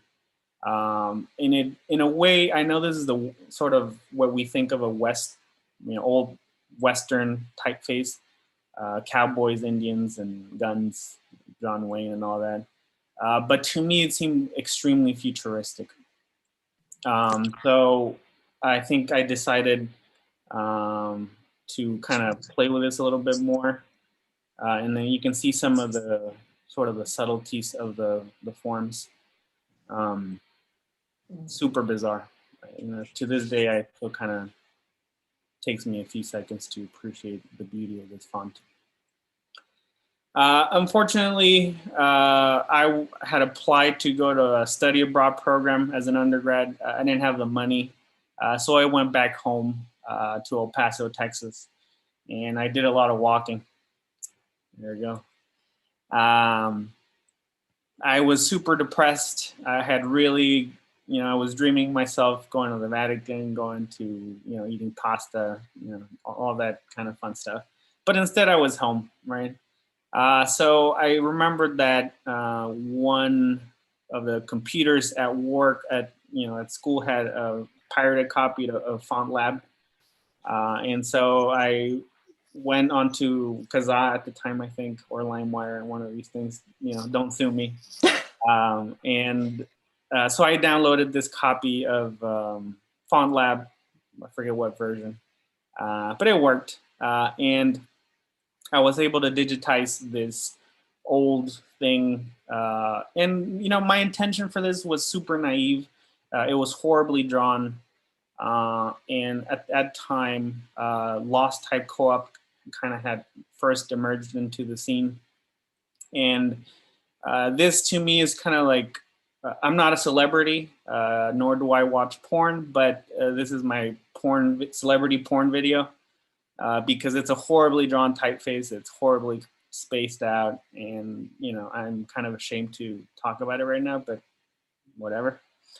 But it yielded some very interesting results. I think the last time I got money for this was $5, you know, 5 years ago, so you know, didn't do too well. But I learned a lot. I learned about drafting, I learned about digitizing a typeface. And through weird mistakes, through the process of learning and, you know, understanding such a archaic looking feeling program, I did some variations, right? This one in particular became a Tuscan. I'm not sure what button I pressed, but I got a little thin inline. And so this was also released. Again, these two weights have nothing to do with each other, but you know, at the time, I thought it was a good idea to release the two. This was sophomore year of college, and unfortunately, you graduate, and the type world was super small at the time. So I became an art director at an ad agency called Latin Works, and I did all sorts of, you know, advertising work and. You know, sometimes in advertising, you have to do these works for nonprofits, a little more fun and enjoyable work. And, you know, organizing a photo shoot, and this is taken by an Argentinian photographer named Ale Burset. It's a whole complicated process, but what I was really interested in was the type, or the type lockup. And this idea of the present and the past, right? So these ads, you know, they don't really make too much sense, but you know, they're visually interesting. they were playing with this visual idea of the past, right? So in this case, this was an ad for a bookstore where the brand kind of nurtures the customer. And to me, I really wanted to do really fine art kind of work. And so I was referencing these kind of old things, right, and trying to bring them to the present, right? So this is a Raphael's Madonna and Child. There's many like these in the world, so I just thought to bring that up. So I always had this interest or thought that I wanted to bring the past to the present. Later down the road, I moved to New York to pursue the extended program at the Type of Cooper program. That was a wonderful experience. I met a lot of wonderful people, Greg Gazdovich, Juan Villanueva. And so my project, again, had this, I wanted to bring some of Latin American culture to, something usable, something that said contemporary. So I married Mesoamerican forms with European letter forms to create this font named Kawak, which was released by Latino Type. Please, shameless self-promotion, download yourself a few copies for you and your friends and help me financially. And so again, the idea here was to bring the super ellipse of the Mayan glyphs into sort of a more traditional Swiss or modern grotesque face. This was a very interesting learning experience for me. The people at Latino Type are amazing. They're super efficient at their workflow. And so this kind of just went really fast. And I got to make, these kind of standard marketing materials. But I enjoyed it. I think I realized I wasn't a type designer. I do enjoy the practice and I appreciate the craft. I love typography, but there's a lot of more talented, wonderful, technically oriented people. So through my time at the Cooper Union, I was able to teach, right?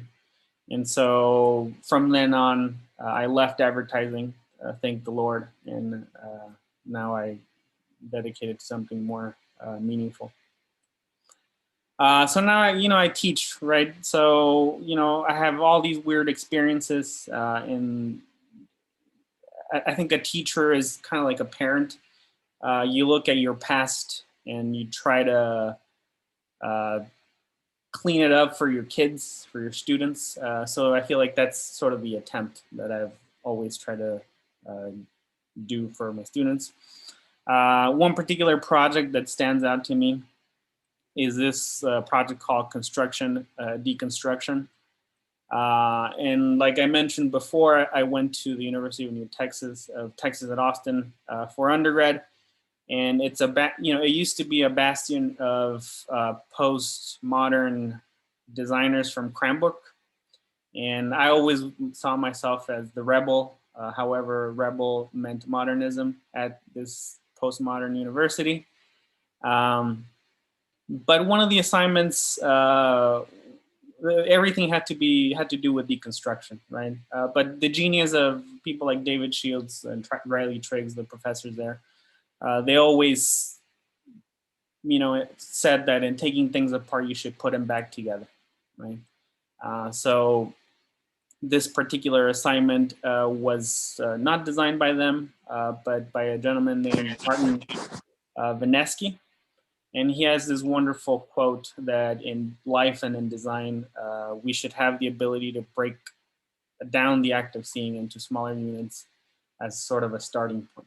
And so for my students, for this project called Deconstruction Construction, I give them pieces of random hardware, whether they're toothbrushes, mouse traps, I don't know, you name it, nails, and they begin making marks. Right? And they do this for 1 or 2 weeks, and by week 2, they're already frustrated, they're angry, there's tears running down their faces, and they don't know what they're doing. All I tell them is, please just keep making marks, right? Categorize your marks, understand what you're doing, experiment, right? So the final result, I have one that I'm going to show you, is by a student named Graham Swank. Graham was a magnificent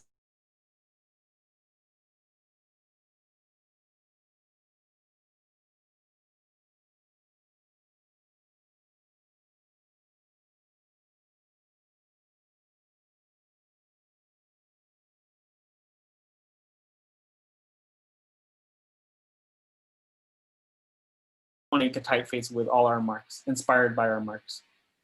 And so he kind of... Javi, I'm sorry for interrupt. You froze a little bit when you started showing the work of your student. Could you come back and... Yep. No. There we go. Next one. There. Here. So Graham, I had given him a rubber band. The guy was super stubborn.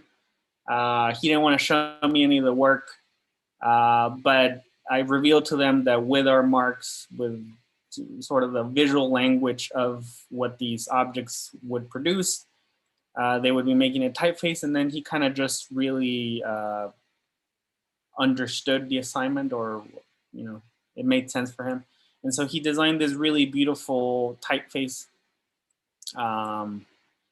which kind of looks like this weird psychedelic poster font. And it's not just weird things. I asked them to make specimen books, specimen images. So they really put effort into kind of putting back together the genie. And so all this has to be rationalized. It has to be put back together. So I bring back people that actually design fonts to kind of help the students along. Here we can see a sleeping student on the left, Juan Villanueva doing a critique on the center, and the student kind of finally, after weeks of blood and tears, understanding that there's logic in the unknown and sort of the chaos. All this was put together into this website called deconstructionconstruction.com. It is the second in the world it's the second undergraduate type foundry in the world. I think what's the name of it? ECAL has one. If there's another one, please let me know, because I'm lying to people if I say it's only the second. But you can actually download some of these fonts and give the students some money. And each year has had its set of challenges. This past year we couldn't do it because in the middle of making marks, COVID happened, and we couldn't make fonts, unfortunately. Licenses didn't really pan out, so we had to adjust, like in life. So yeah, again, there's this historical notion that we must, and even today there's a notion that we must kind of get rid of the past, and I firmly reject this notion. I think there's a lot of lessons and beauty in the past that we can incorporate into the future. So I was very lucky in 2019 to be part of this study abroad program in Italy. And I've always been fascinated by calligraphy and by Roman letter forms. And I had set this goal in my mind that I was going to help students learn how to do this particular hand, the capitalis and monumentalis. And going to Rome, Italy, there's a ton of visual stimulus, whether it's architecture, contemporary design, history is just part of the city. It's just built into it. And so, students got to see a bunch of different letter forms, from early letters in Pompeii to sort of the development of the Roman capital, all the way to, early medieval letter forms. But throughout the whole course, the emphasis was the Roman capital, right? And I had heard that we couldn't go to the Trajan column, which is the end-all be-all source of Western typography. I would like to know how much money these people paid to access the site. If somebody has any tips, please let me know. But so this is as close as we were able to get to it. And I had to stand and give a spiel there, but the really big lesson of all this was to be able to understand, deconstruct, and recreate these forms, right? So the Trajan inscription is here, recreated using Carol Twombly's Trajan.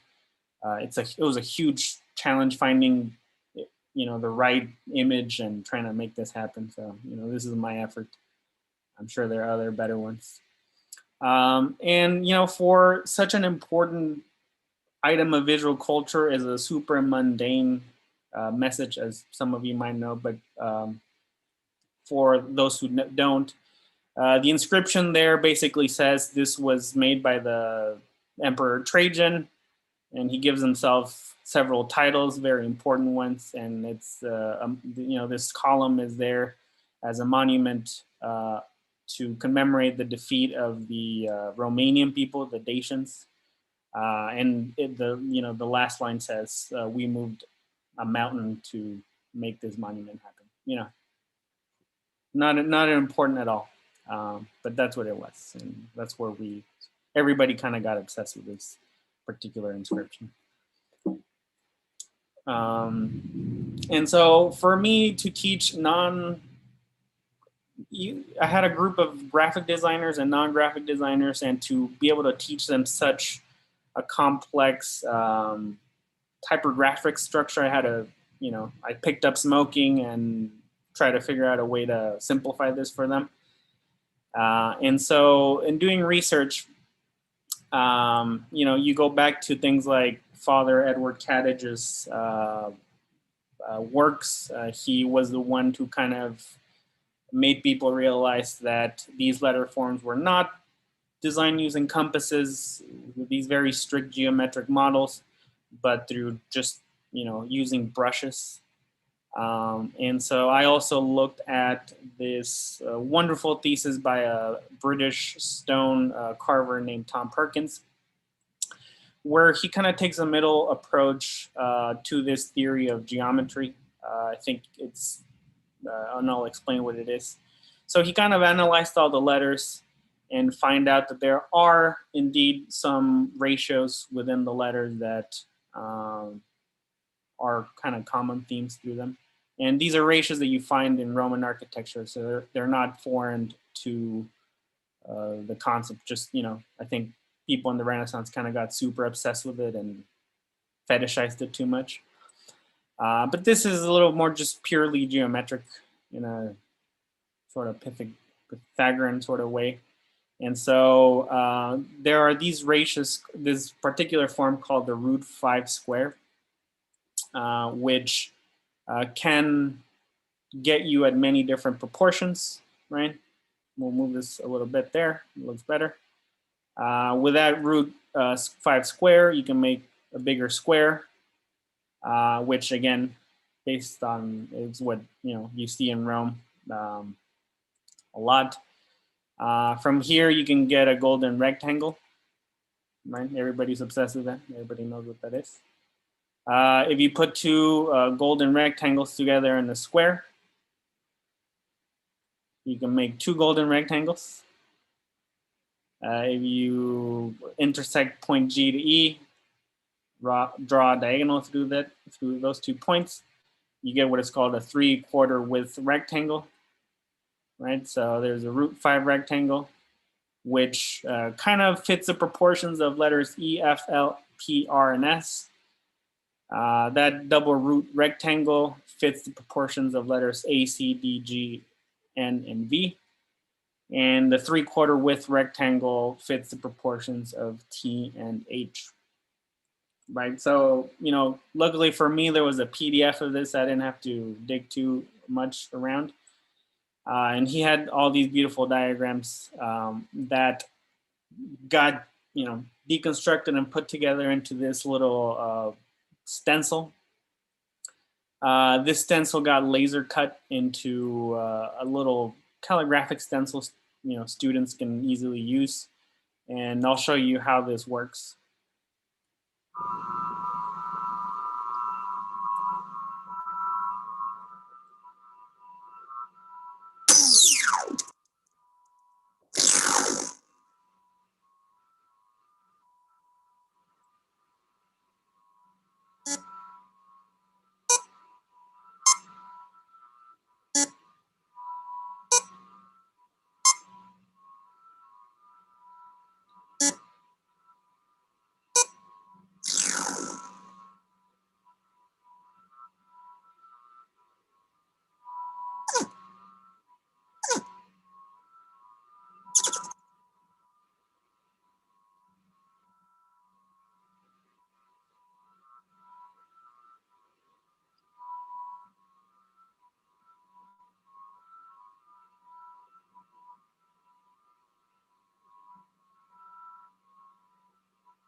So basically, these points kind of give you an approximate area to hit with a brush. And so you're able to very faithfully recreate proportionally correct letter forms. Again, I think James mentioned that you kind of shouldn't take this very strict approach. But I think for students who are just kind of like first even touching a brush and ink and making calligraphy, this becomes a wonderful, very easy tool for them to kind of be able to attempt calligraphy. And if you've tried, you know, it's very easy to make black letter. It's very, very easy to make a humanist, you know, Edward Johnston foundational hand letter. But to make the Trajan, these Roman capitals is extremely hard. So I feel like it was somewhat successful. Students here are, the goal of the program was to be able to recreate this monument, this, you know, monolith of typography. And so I first got them used to the brush and ink by making them trace the letters onto tracing paper, but then kind of taking off the training wheels and letting them attempt the letter, you know, freehand. And, you know, I think they did a magnificent job. I didn't know how this was going to be assembled, to be honest. So I said, you know, designers, you know, real life experience, figure out how to put all these pieces of paper together. So one of my students, Georgette Duncan, she figured out this pulley system using clips and string. And so at the end of the program, we were able to hang this in our studio space, and all of them at the bottom kind of filled in that spot where they broke the column. And you know, I was super impressed. You know, I stopped smoking after this, and you know, a good day for everybody. So, you know, again, the past is always important. And I think one thing that always stands out to me is this, when I first got to the university 5 years ago, somebody was still teaching Flash, right? And so if we put ourselves in 10 years, we might realize that we are some of the tools that we use, some of the techniques, some of the things that we try to do will be obsolete, right? So for this next project, 26 letters, 10 students, 1 letterpress, we wanted to bring again this idea of the past and the present. One point of inspiration for us was the Beinecke. The Beinecke Library, which is located in the heart of New Haven, is this manuscript, rare book manuscript library. It's a magnificent building designed by, and I'm blanking out on my favorite architect, but it was designed by the firm Somm. And it's this beautiful marble building, which with thin marble walls, when the sun hits it, it glows inside, and it's holding some of the most precious books in Western history. And inside of it, they have the Gutenberg Bible, right? There's 2 copies. I think the Vatican only has an incomplete version, so it's just there for you to go up and look at it. And so, let's see, there we go. There's 2 copies here on display. I think they change the page every day. And it's just in the corner of the building. This treasure of our heritage is just there. And so I wanted to bring the students and kind of help them understand this typographic past that was there a bus ride away. And to make them understand this idea of letterpress printing, I found this beautiful video by a gentleman named Raymond Stanley Nelson from the Atelier Press in Type Foundry. And so there's a video where he records the entire punch cutting process, right? The punch cutting process being the way in which people used to make type using lead. So, you know, you like go through the whole process, striking a punch, filing the punch, you know, refining the punch, making tests, striking the matrix, finishing the matrix, casting the type, breaking the type, and then making sure that it worked, and then, you know, cleaning it up. And so at this point, they're like, oh my goodness, we have these tools available for us. And so I wanted to bring that back, but, you know, luckily in this day and age, we have wonderful machines. So I assigned the class to design their own letterpress letters that we built and assembled using plexiglass. You know, they're not type designers, so I make them do this as a modular font, right, using a grid. And so again, this example by Georgette Duncan was, you know, it's a sort of a case study here. Basically, you have 2 pieces of plexiglass, which one of them gets inscribed and the other one gets cut, and then you glue them together to make your own digital movable type. The movable type looks like this. It's not pretty, but it does make an impression, right? And they, you know, the students get to learn about printing, about color mixing, about CMYK processes. And, you know, in the end, they produce this abecedarium, which we kind of package together and sell at this book fair called Odds and Ends that happens at Yale as well. And so each year we've kind of learned from the past. This was the first year attempt. It's single color, it's modular. The second year we did a chromatic typeface, and the chromatic typeface is, as you see here, when you print using 2 colors. And, you know, they get to see like happy accidents, right? Like I think Liz Stevens here, she had this very ambitious interlocking system, but, you know, the printing kind of, her gluing wasn't very correct. The printing might have shifted. And so in the end, I think this still looks really beautiful. Like the flaws kind of influenced the design. And I think it kind of shows them more than just being glued on the computer and designing on it. When we went to the book fair both years, we were lucky to be able to get collected by the Beinecke, right? So we took the students there, and one of my greatest pleasures in the world is that along with the Gutenberg Bible, we have this very random project stored in the same building. So I think these students are, happy parent there. This year, however, we are unable to do this project. The Odds and Ends Book Fair, can happen. It brings a huge community of people, not only from the regional area, but from the country, and some international designers that, are there specifically for the Yale MFA program.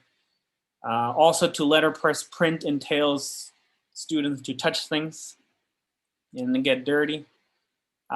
So that's why you have good friends in strange places. So along with Juan Villanueva, who teaches at CUNY in New York, we're doing this kind of a project called Typographic Pen Pals. And he came up with this idea of a type recipe. So my students are designing these kind of typographic recipes, right? With this DNA HOME. That recipe is then being designed and developed by their students and vice versa. So in the end, I think we plan to publish this as like a fun COVID era zine, and hopefully we still don't know, but hopefully this becomes type that the students actually get to put into an OTF or a TTF file. So again, the past is always relevant. It's not old. It's not something to destroy, but it's something definitely to learn from. Thank you guys. I just want to say a quick shout out to a bunch of people, like a rap video. IBM, this was typeset using IBM Plex. There's some Trajan Pro in there. I do want to thank David Shields for kind of mentoring me in the teaching process, and Riley Triggs, the one and only, you know who you are. And the students who are, so passionate and doing awesome work, Georgette M. Duncan, Michelle Wang, Graham Swank. I got some coding help from Hua Shu, who also went to the Typer Cooper program. And a huge, huge thanks to Elena Schneider, who allowed us to use her own code that she developed for her own type foundry. So we're extremely grateful for her. Other students, Rebecca Crocker, Christopher Calhoun, and Liz Stevenson. Thank you very much. Thank you so much, Javi. Really, I wish I could have studied with you. I'm not saying that I had bad teachers, but I wish I could. Thank you. We should have you over at some point. Yeah. All right. We are a little bit late, so we are going to move the questions to the chat so we can continue with the programs. Thank you, Javi, so much. Really, thank you very much. Wonderful. And gracias a todos. Si tienen preguntas, por favor, pónganlas ahí en el chat y pues ahí vamos a estar platicando. Vamos rápido con esta plática que realmente me encanta. Ya saben a mí lo que me encanta es la tecnología, y presentar a nuestro siguiente speaker va a ser un honor, la verdad. Déjame que nada más abro. Scott, how are you? Good to have you here. Doing really well. Thanks for having me. Yeah, I really like your work, and I hope that you will amazing us with that. Just let me find out your bio here. Yeah, I'm going to introduce you in Spanish, okay? Okay. Okay. Well, Scott Kellum hang on. Scott Kellum es fundador de Typtura, una empresa de tipografía como servicio que ofrece soluciones tipográficas a la medida y listas para usar tanto en la web como para impresión. Con más de 15 años de experiencia en el diseño tipográfico, editorial, digital e impreso. La experiencia de Scott le brinda una perspectiva única sobre los desafíos y oportunidades tecnológicos en la industria del diseño. Ha inventado múltiples tecnologías y proyectos web en Vox Media, wow, Vox Media, Darden Studio, Roger Black Studio. Estos otros logros incluyen la invención de nuevos formatos publicitarios de alto impacto, técnicas de paraleaje y tecnología de composición tipográfica fluida que impulsa a Typetura, que realmente si no conocen Typetura se van a sorprender con lo que Scott nos va a presentar. Scott, thank you so much for being here and the floor is yours. Yeah, it's so great to be here, and thanks for the introduction. And I'm really excited to talk with you today about intrinsic typography. It's been something that I've been working on for some time now. Let me just make sure that my screen is shared. And let's just dive into this. So intrinsic typography is something new, something you've probably not heard before. And intrinsic typography is text that self-adjusts to the area in which it is rendered. So what we do now on the web and pretty much any digital or even analog platform is we typeset for every module and every portion of our layout at every breakpoint. So each of these different areas of our page or layout needs to be individually managed and individually typeset. And this can be really tedious as we keep building bigger and bigger and more complex websites and digital products. So I used to work at Vox Media, and at Vox, I was confronted with this really difficult problem. And all of these different home pages have different headlines of different sizes. The layout might change depending on what the news is at any given day. And the layout also changes based on all these different breakpoints. So as a result, there is just a tremendous amount of typographic variation within these layouts, just on the homepage and just in this hero module of the website. So this is a really early rendition of the Vox Media hero, and this is on SB Nation for the 2012 redesign.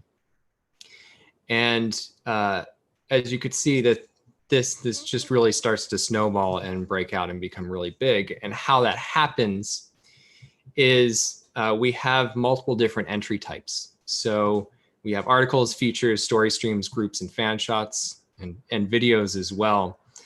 And each one of these needs to have a unique typographic style to distinguish it from another thing, so that you know that when you click on a feature, you expect a feature, or when you click on a video, you can expect to see a video.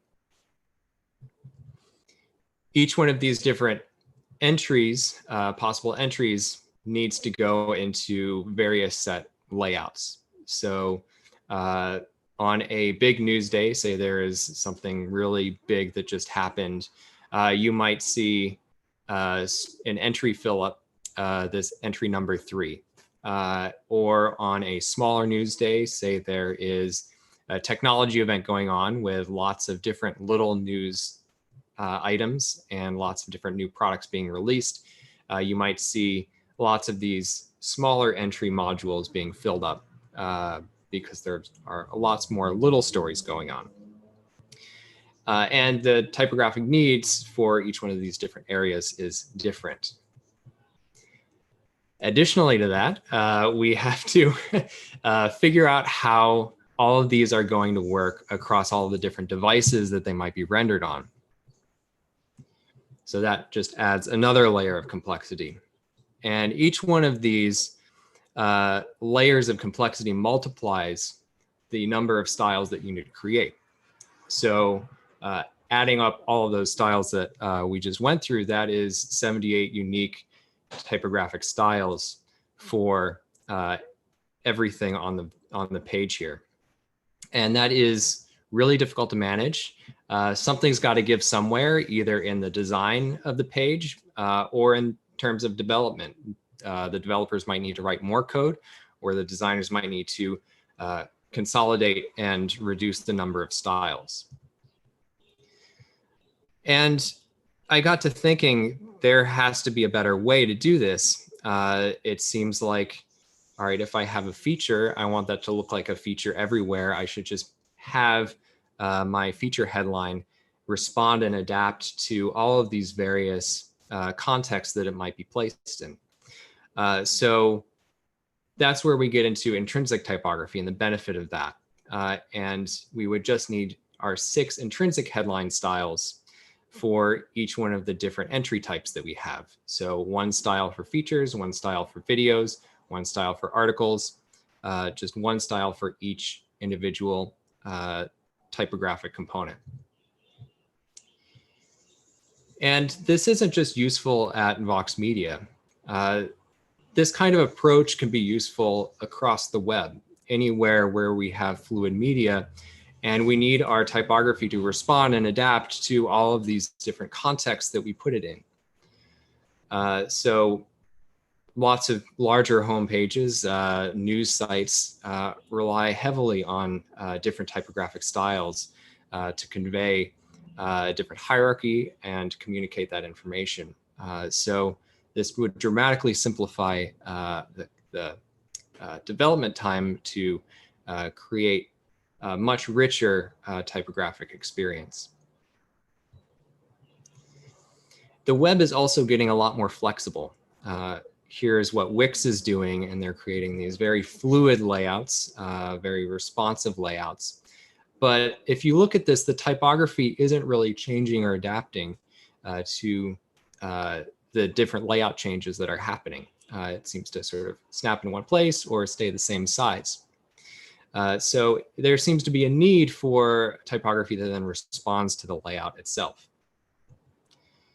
You might also think variable fonts respond and adapt to different sizes as well. But while variable fonts allow this sort of stretching and expansion, they are a flexible material to work with as a designer. The material of web design, which is CSS, doesn't allow for the typography to respond to a lot of these inputs directly. So there is a gap that needs to be filled between these flexible layouts and this flexible typography. And that's where intrinsic typography fits in. It fills this gap between these flexible layouts and the new flexible fonts that we have. So what does this look like? What does intrinsic typography look like? Well, here's an example of that. All of these headlines are typeset with Obviously by Ono Typeco.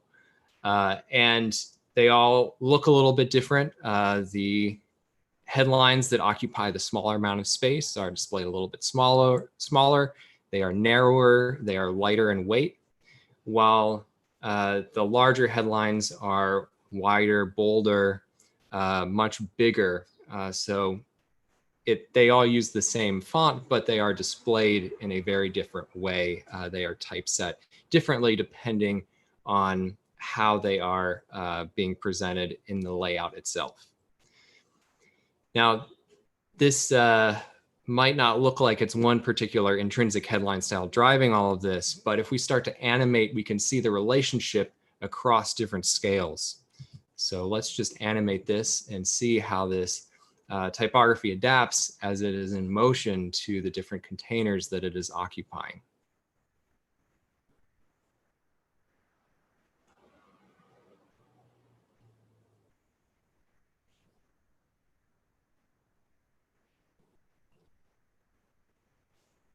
So that's one perspective of intrinsic typography and how it might exist on a page. Let's look at this from another perspective. And here is that same headline style, but it's just extruded out so you can see all of it at once. And as the context changes, a different slice of this headline style is used and then applied to your website, your product, and it can be then applied and used and rendered on the screen. So when you're designing, this is really the shape that you are typesetting. And then portions of this get used within your layout. So whereas before we have these different headlines on our website and different text that is typeset in different places. So each one of these headlines has a different size, and I might specify those individually.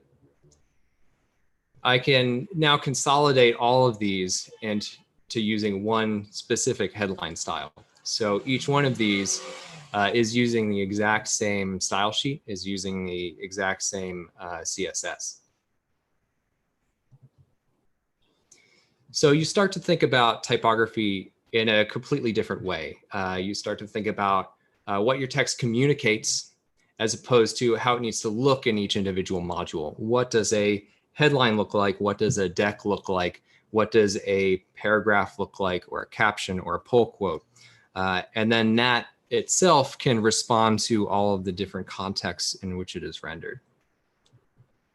So if you're working on a project where you might have said, we need to style text for video widget, video hero, sidebar link, all of these different places where this text needs to be rendered in, you could start to think about that task as in, we need typography that uniquely communicates video entries.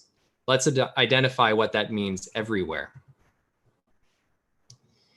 So if you have a new widget for a video that needs a new style, you already have text styles for that, and those can be used in that place. So with intrinsic typography, you have typography that can look better in more places, and it dramatically reduces the code, and by removing all of the various breakpoint and different layout code, layout specific code, we found that it can be reduced by up to 90%. And currently the only technology that really supports intrinsic typography is Typtura. So this is something that we have really developed, and it's really something that we have created to solve this problem. And we are really hoping to work with different browsers to get it supported. It is already supported in all browsers, but get it actually implemented into CSS. So as a result, you have happier designers, happier developers because they get to develop less, and happier managers because things go faster and look better. So intrinsic typography is the future of typesetting, and it enables far more typographic richness with far less complexity. So with that, let me just dive into some examples. So here is a layout for just an example online magazine. And right here we have this big, beautiful headline. This is using Roslindale by David Jonathan Ross and Halyard by Darden Studio below it. And as I scale this down, this headline is taking up a lot of space, so it will need to shrink. So as I'm shrinking this, it is dynamically shrinking with the space that it is given. But you'll notice a jump here because there's not going to be enough room for this headline area. So all of a sudden, this area for this headline gets bigger, and so does the text.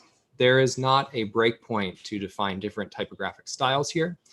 The styles just automatically respond to the context that they are presented with.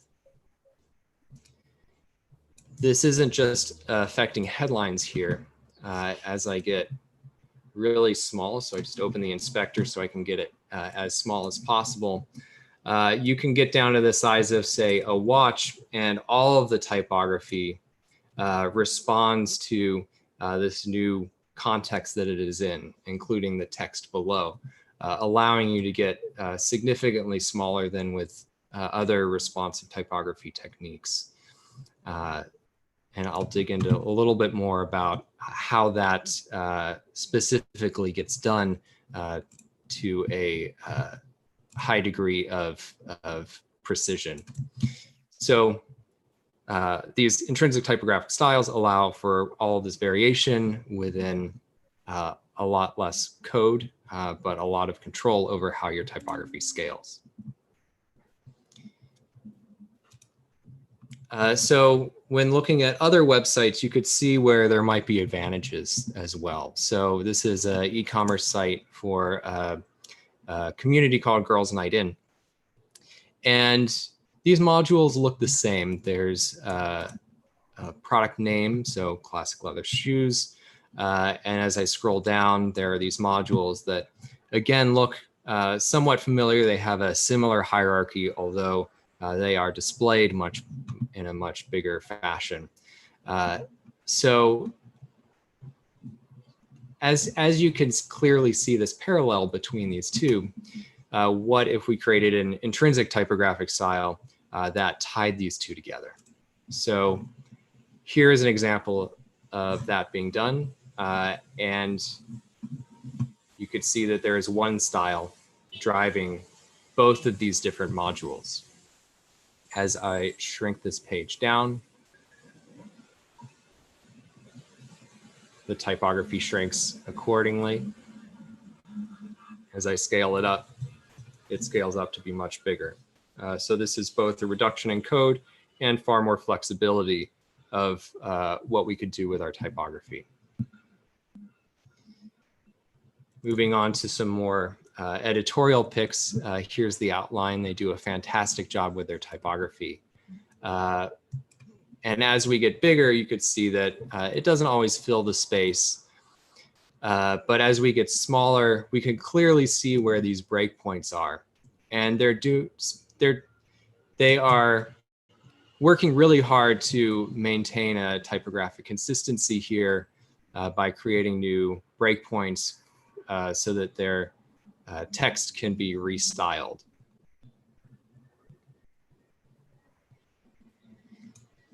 So that looks great, but what if we applied intrinsic typographic styles to this page?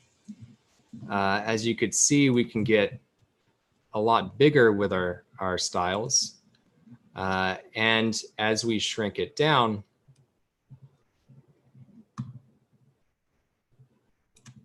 the text then responds to the new browser width in a more fluid way. We can no longer be like, all right, here's where the breakpoints start and end, because there are no breakpoints for the typography anymore. It is responding directly to the containers in which it is displayed. And we get much more dynamic typography with a lot fewer typographic styles, because each one of these is being driven by one style that is then manipulated for each of the places that the text is rendered in. Here's another example. So the Atlantic has another really rich and beautiful typographic palette. And you might be thinking, all right, how might this work? And as I'm switching tabs here, these two tabs look exactly the same. But on this tab, this is using intrinsic typography through Typtura. And all of these headlines are being driven by one single headline style. So you have way more control, but way less code, because you are creating this relationship between all of these headlines and tying them together and consolidating them as opposed to styling each one individually. And as I shrink this down, we could see that it starts to scale fluidly, even at these different breakpoints. All of these headlines remain using the same headline styles. And they're still showing us this typographic variation that we need, this hierarchical variation.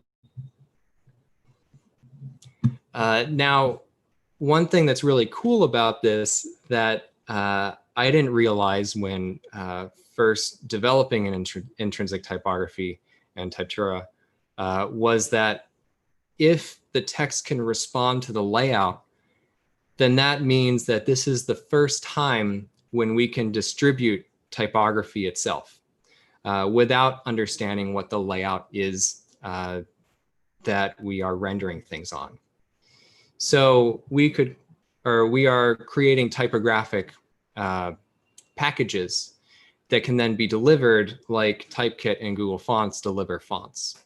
So we can be delivering preset typography that is all pre-done for you, and you can just include that, and all of your headlines look as intended by a typographer. So if a foundry wanted to sell typographic packages, they could do that, and they would typeset it, and it would look as intended on different websites inside of different layouts. So here is one website, and it uses one package, and then we could just swap out the entire typographic palette. Font sizes are different, the fonts are different, the weights are different, but the layouts are the same. And it doesn't matter what layout you're putting things into, the typography will adapt and respond to the website regardless of what website you're using and regardless of the layout and device that it is being rendered on. So that was a really cool thing to discover about intrinsic typography, and something that we are really excited about as an advantage to it. So let's dig into the code a little bit. So here's obviously again by Ono Typeco. And as I'm shrinking and expanding this, we could see that all three of these headlines look different, and they're rendered in a different way as the layout changes. So on larger sizes, we get this really rich variation here provided by it being a variable font. And then at a smaller size, as we don't have as much room for this variation, everything is consistent. And so how that looks in the code is something like this. So this is the headline. And you can see fallbacks. Typtura is supported in every major browser, but if somebody has a really old machine or hasn't updated in a while, it's always important to have fallback styles for them. We have color headline and specified the design space, so how wide or narrow the typesetting range should be, as well as an easing curve to adjust how quickly or slowly the typography changes transition as the width of various components change. And then below we have the different keyframes. So in type design, you would call these masters. So the different poles which we are working with here. So if I scale this up, so I could make this start really big and go to be really small, and see how that changes how things look. We could also undo that and change how things ease in and out. So this is linear. So change the Bezier function that defines how this text scales, and that drives a lot of the character for our typography. So that we've found to be an extremely important part of intrinsic typography, is being able to control how the text scales up and down. That is particularly important as you're scaling to very small screens, like I showed in with the first example, because the base font size needs to kind of ease in because we want it to get up to as readable as possible, as legible as possible, and that is above 16 pixels for most fonts. So if I change this to linear, I could see how illegible this is at small sizes. And we have to scale it up to be legible. But as I add that function back in, it is far more legible and more places. So those easing curves, those cubic Bezier functions, are really important to shape how this typography responds and adapts to different portions of the layout. Now, one last thing you might be wondering is, how do you manage hierarchy here if all of these headlines are the same? And there are a few different ways to do that. And one of the responses as well to that is that these headlines don't have to be the same. If there is hierarchy that needs to be managed here, it likely means that the headlines serve slightly different purposes. So you should modify or adjust the style. So here I have adjusted the easing curve for this top headline to make it pop a little bit more at different sizes. And as I scale this down, I could see that this headline up here is a bit more punchier than the headlines below. And that is just by changing the easing curve for this primary headline. Now, as I said, these headlines are also completely different. They are, it is unique. So what if we give this a unique style? Because it is serving a different purpose. It is serving a purpose of being more punchier, more impactful. So I can create a new headline style for that and see how that changes things across all of these different sizes.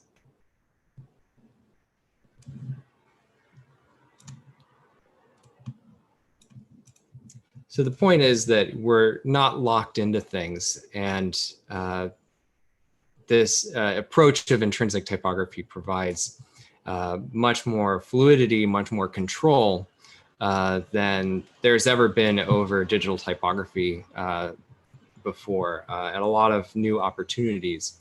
And it also allows you to do it in a much simpler, cleaner fashion, so that there's no sort of compromises that need to be made on design, and you can really make the typography that you need, and it looks everywhere. There's no kind of Goldilocks and the Three Bears where the porridge is either too hot or too cold.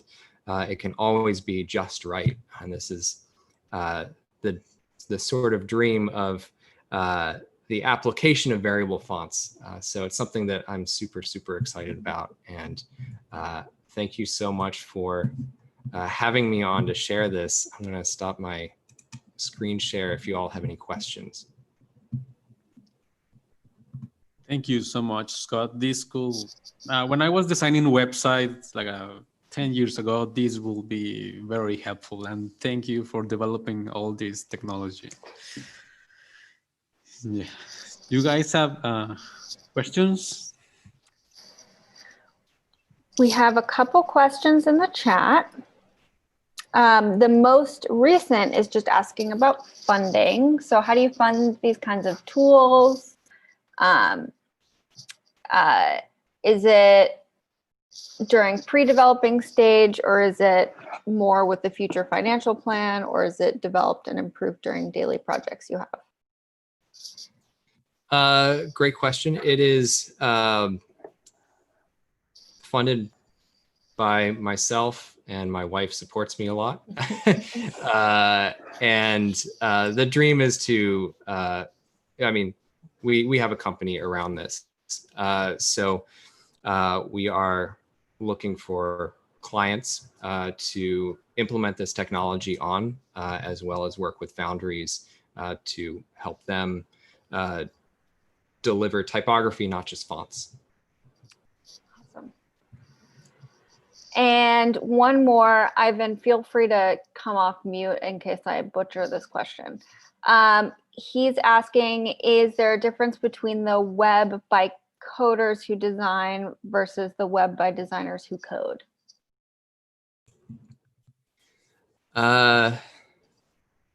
That's a great question. I think that there's a lot of nuance in there.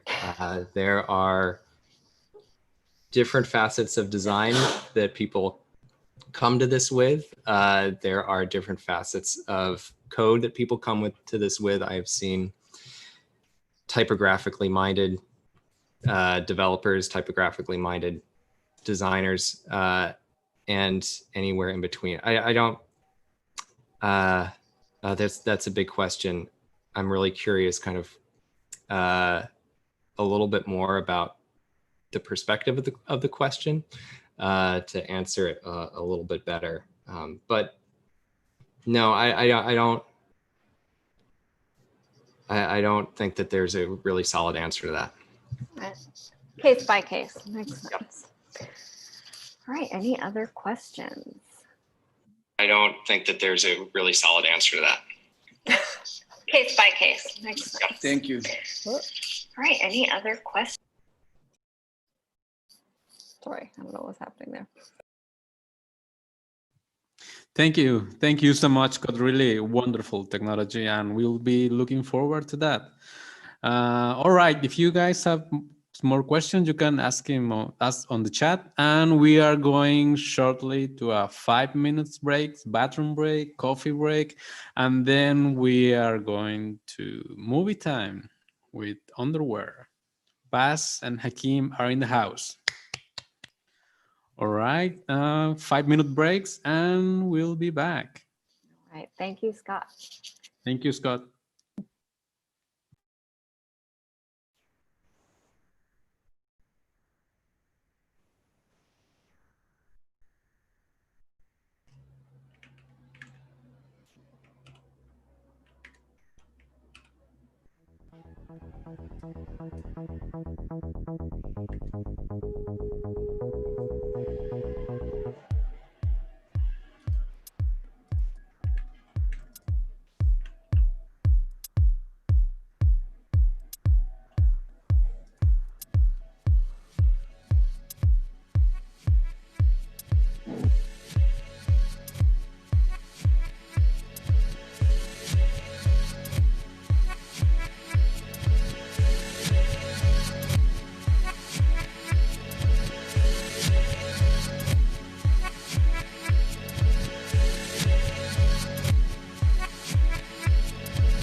All right, guys.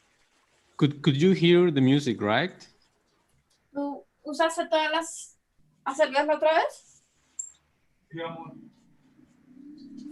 Yep, se escucha bien, bailable, listos para la fiesta. Perfect. Just waiting for using my screen, right? Okay. So, hello, Hakim. Hello, Buzz.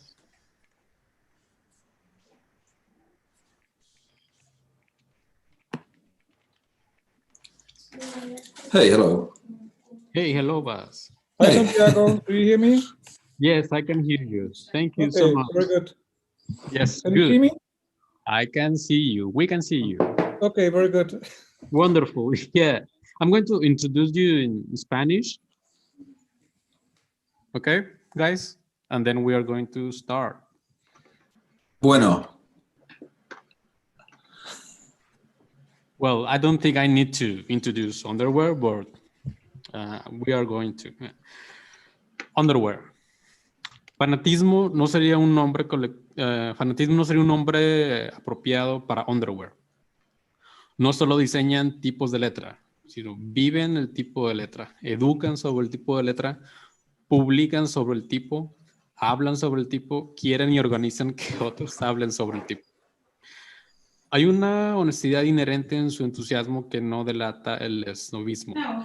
Simplemente piensan que ese tipo es muy interesante y que todos, si tienen oportunidad, podrían pensar lo mismo también. Su trabajo se encuentra entre las funciones tipográficas independientes más populares. Tipografías despreocupadas, de alta calidad y compatibles con el texto. Tanto para el uso de pantalla como para composición tipográfica integral. Los tipos de letras de underwear se destacan por su estética única y la calidad de los acabados con una presencia colectiva considerable. Underwear es una fundición tipográfica refrescante e inteligente que, aunque se tome en serio todo lo que hace, consigue no tomarse demasiado en serio a sí mismo. Okay? Thank you so much, guys. And now I'm going to movie time. Hello. Hang on, just go back, full screen, and please enjoy. Hello, my name is Pat Jacobs. My name is Akim Helming. Hola, Mexico. Hola, Mexico. We're part of Underwear, a type design studio from Europe, and our lecture today is about the pen.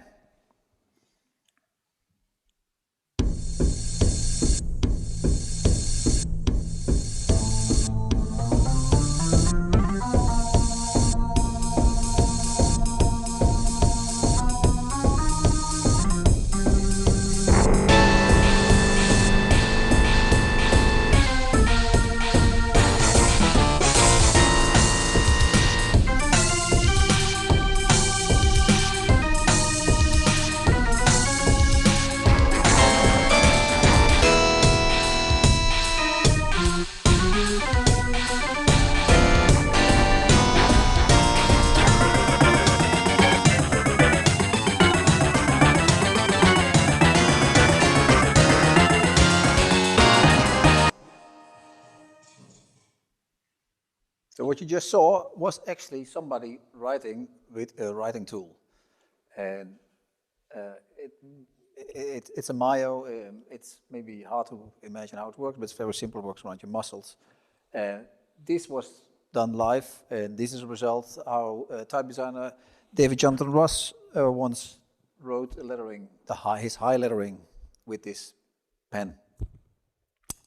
This lecture is actually part of a triptych. It's the first of 3 lectures. The first is called the pen. Then we have the wheel, and somewhere we'll have the Homo scriptus.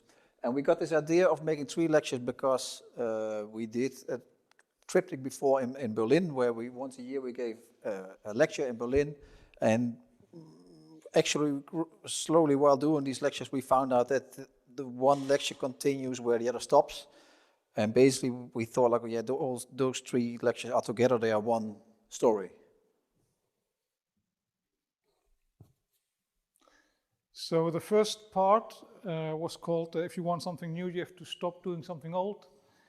And the summary of this talk, or the talk could be summarized with saying the future is here, but we are not. It was the first talk we did about the variable fonts, and we were not yet sure what they were about. So it was highly speculative, the talk. Yeah, in the second lecture, we reflecting on our own ideas, trying to understand what we were trying to understand the year before.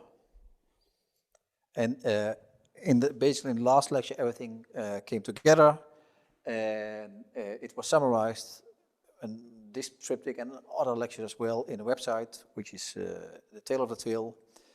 And if you want to get more ideas about letters, thoughts about letters, then you can visit one of these URLs. And basically, all these 3 lectures, they were all thoughts about letters. And starting from handwriting to typography to grammatography. So the whole Berlin triptych actually was reflecting on letters. And now, these new series, 3 new lectures will be reflecting on the pen. So actually we're wondering, what is a pen? That was at least our conclusion after doing those talks on variable fonts, that it could be interesting not to look at the letters, but perhaps we have to look at the pen. Yeah, sometimes we make small publication with these letters, and the last publication we made for the last lecture had a small introduction text. The publication was called Into the Void, and the last 2 words of this publication were "Go Pen." So that's an excellent starting point to start a new lecture, series 3 new lectures. So actually we're wondering, what is a pen? So if you have it in your hand, then people think like, okay, at this point here at the bottom, this will probably define what your pen looks like. Because if it's a brush and how this brush looks like, or how thick it is, how thin it is, that probably defines what kind of pen it is. But maybe the stick is also part of the pen, because if the stick has different shape, shorter or longer, or thicker or thinner, it also has influence of what you can do and what you can't do with this pen. But if you consider a pen something which is writing, then you also need the hand, because the pen on itself is not writing. So the hand is then perhaps part of the pen, because the pen has to write to be a pen, and the pen cannot write on itself. Yeah, so maybe the hand has a tool in its hand, and inside the tool there's probably a mine. It can be in a pencil, I think it's called a mine. This all has influence on how your letters or your strokes, which you produce, how they look like. But the hand, again, is controlled by muscles. And the muscles are, again, controlled by the brain. And then it gets difficult. Because what is the brain controlled by? And this is complicated, because then you have to start thinking with your brain about thinking with your brain. That's a complicated issue. So we're wondering, what is a pen? And is it a tool, or is it an instrument or a device, or is it an apparatus? And as soon as you start to wonder if the hand or your brain all belongs to it, like, you have to find a good word for it. So if you start to look on the definitions of these words, then you will see that the pen, the definition of a pen, in the Oxford Dictionary, it will say something that it is an instrument. Which is interesting, because what does it mean that a pen is defined or perceived as an instrument? So to know more about it, we have to look for what is an instrument then. And there the dictionary gives an explanation: an instrument is a tool. And then if you look like, what is a tool?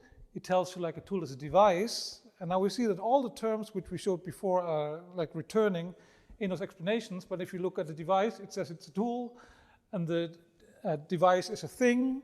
And then you go to the thing, and the thing is an object, and the object is the thing, and now it's the trap, because thing, object, thing, object. It's like bouncing ball. Yeah, so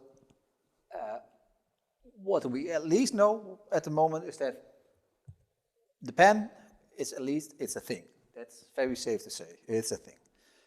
And all these different tools, they have different functions. So an apparatus, for example, that helps you to enable something.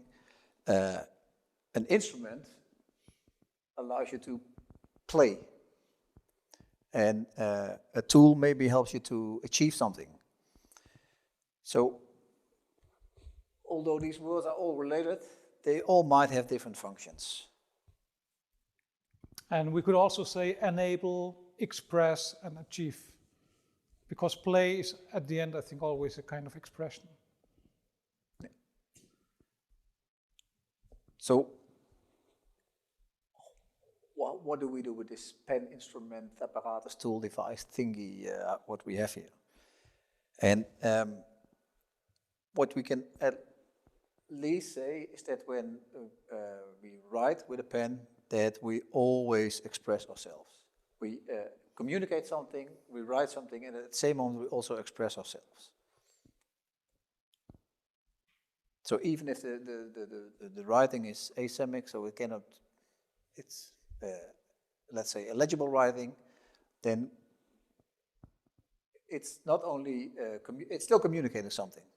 And it's also still writing, and it's also still an expression of somebody.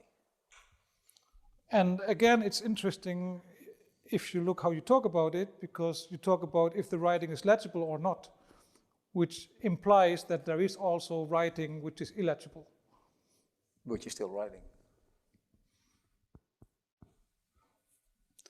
So you could say that a pen is an apparatus for communication, or a tool for writing, and an instrument for expression.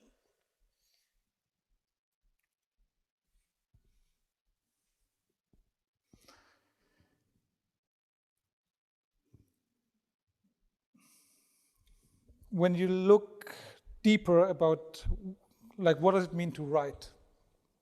Then it's also interesting that in the Bible, it begins, like, at the beginning was the Word.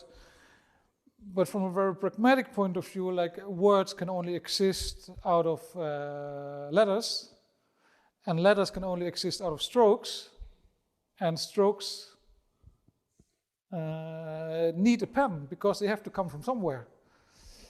So in that way, you could argue that there has to be, like, initially there had to be a pen to write everything which is out there at the moment. And then again, if you look at this important or like well-known sentence in the Bible, in the beginning was the Word, then we all know that in the Greek Bible, it does not use the word word. Initially, it says logos, and then it was later on translated quite often as with word, in the meaning of distinction, like in the meaning of defining something, in the meaning of like making something out of nothing. I think that is the idea of this. In the beginning was the logos, because the logos, somehow something was created where nothing existed before. Yeah. But still, it's a big mystery, because we cannot imagine that there was nothing in the beginning. Because if there was nothing, how can there be something?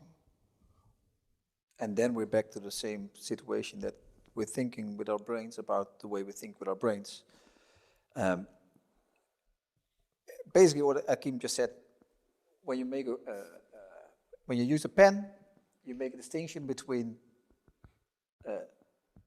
something and, let's say, it's nothing. So finally, we have something there, and the rest is nothing. And then the question is if this is really nothing. Because basically it's just part of this presentation, if you zoom out. So actually there's nothing, this is also something. So there's something inside something. Yeah. I cannot help it. So what we have there, this thing, what we have there, which we're looking for, the pen, that's a thing. So we could say that there's something there in the middle that's actually a pen, but it also means that the nothing, which is something, is actually also a pen. So you could question if every pen always exists within another pen, or that every pen is only what the other pens are not. Or you could question if we are a pen.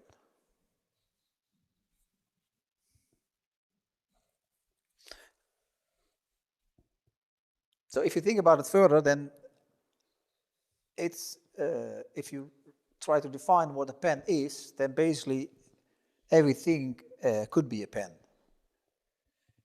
So it's logical that most people will think that this feather, that you can write with this feather, so that the feather, we know this is, can be used for writing, so that's a pen. And we also have this mobile phones in our pockets, we can write with this. At the same time, you could say that a software application like Illustrator, I think this is, it's also a pen because it also defines the way you write and express yourself. It's interesting that they use the word pen tool and not writing tool or drawing tool. It's just a pen tool.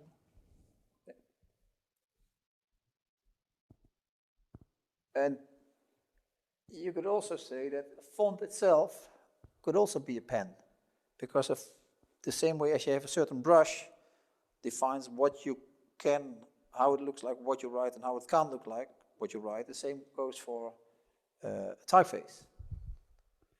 So if everything can be a pen, then the question is if this booklet from the previous presentation could also be a pen. And it sounds strange that it could be a pen, because, but yeah, you can write with it.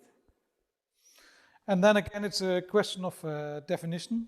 If you say like a pen is something with which we create letters, then we only can agree that the books are pen, because those books are used here to create the letters and to create a word. And what was interesting for us is sometimes things happen what you do not expect. Like the book, what was just explained, consisted out of 1 page with text and 24 empty pages.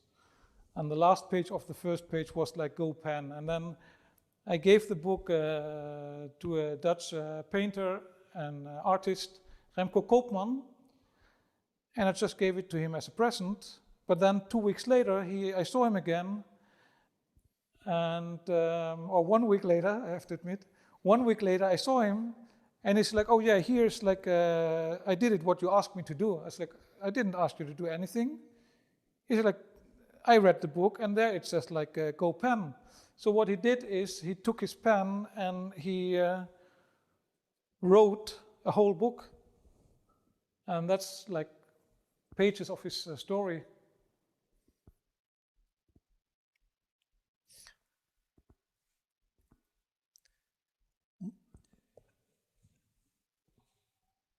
If a font can be a pen, then you also have to wonder like how those fonts are made.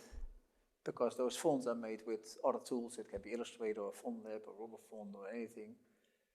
But if you use FontLab or Illustrator or RubberFont or Glyphs, those tools will then define how your font will look like. So if the font is a pen, then basically also the tools you use for making the pen can also be considered pens.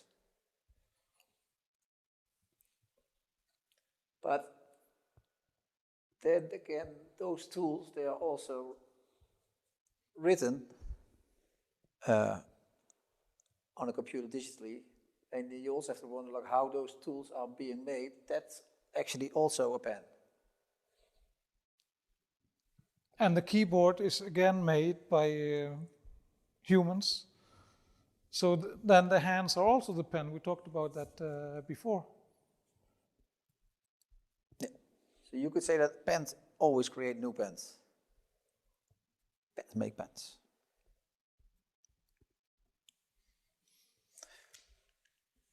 Finally, infinity. Of course, not all pens are the same. Like if you write with a brush or with a pencil, then that's very different than if you use a typeface or if you use a font. Because if you have a brush, basically you have unlimited amount of possibilities. You can do anything what you want. And then with a typeface, there's a certain limitation to what you can do with it. And this, the lemniscate there, which is the sign which is used for infinity, that's was introduced in the 17th century by this John Wallis, the mathematician. And that's interesting story here is with how this relates to Roman numerals. In Amsterdam, there's a church. We all know this, how these Roman numerals work, but there are variations of Roman numerals. In Amsterdam, there's a church, the Westerkerk, which has this on their facade. And this is logical, there's 30, but then in the beginning you will see something unusual, which is 1,000. And then something also rather unusual, which is 600. And what you see there, the first, the C, and then let's call it the I or L, and then the reverse C, that means 1,000. But if you look at the shape, it also very much looks like a lemniscate. And 1,000 was the highest, the number which they had the highest symbol for in the Roman numerals. So maybe that was the end, as the same as the lemniscate is also the end for us.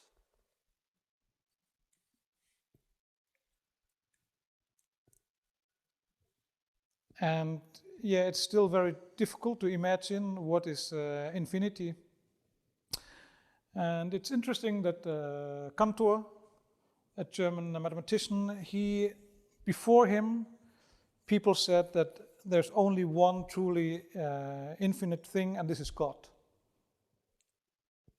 And besides of that, there are only things which are potentially infinite, which means that, of course, we can think of like endless amount of numbers, but we first have to think of them, and they do not exist on themselves.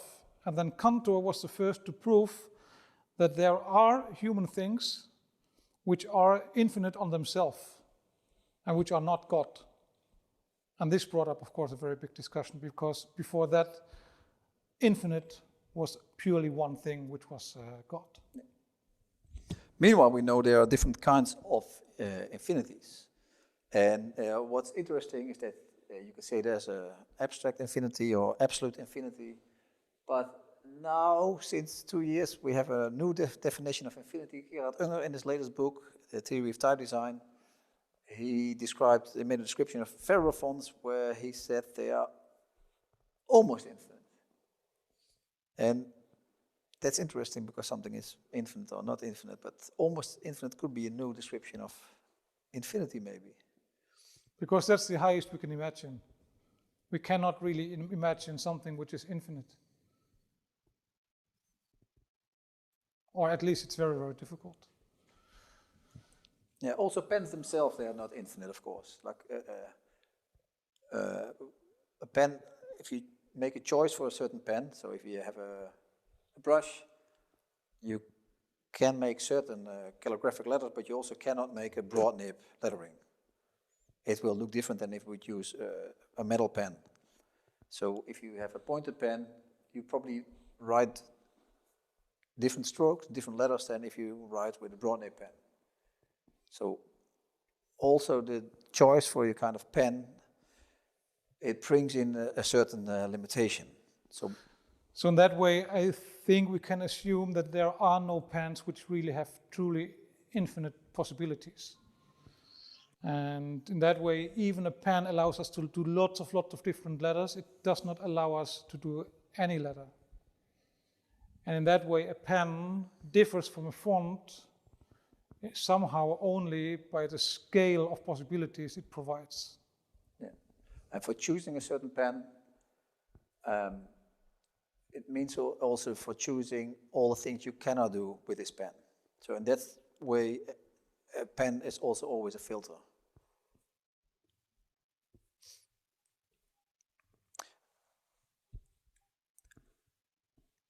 Y.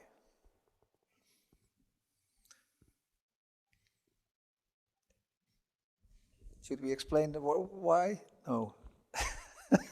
We don't explain why.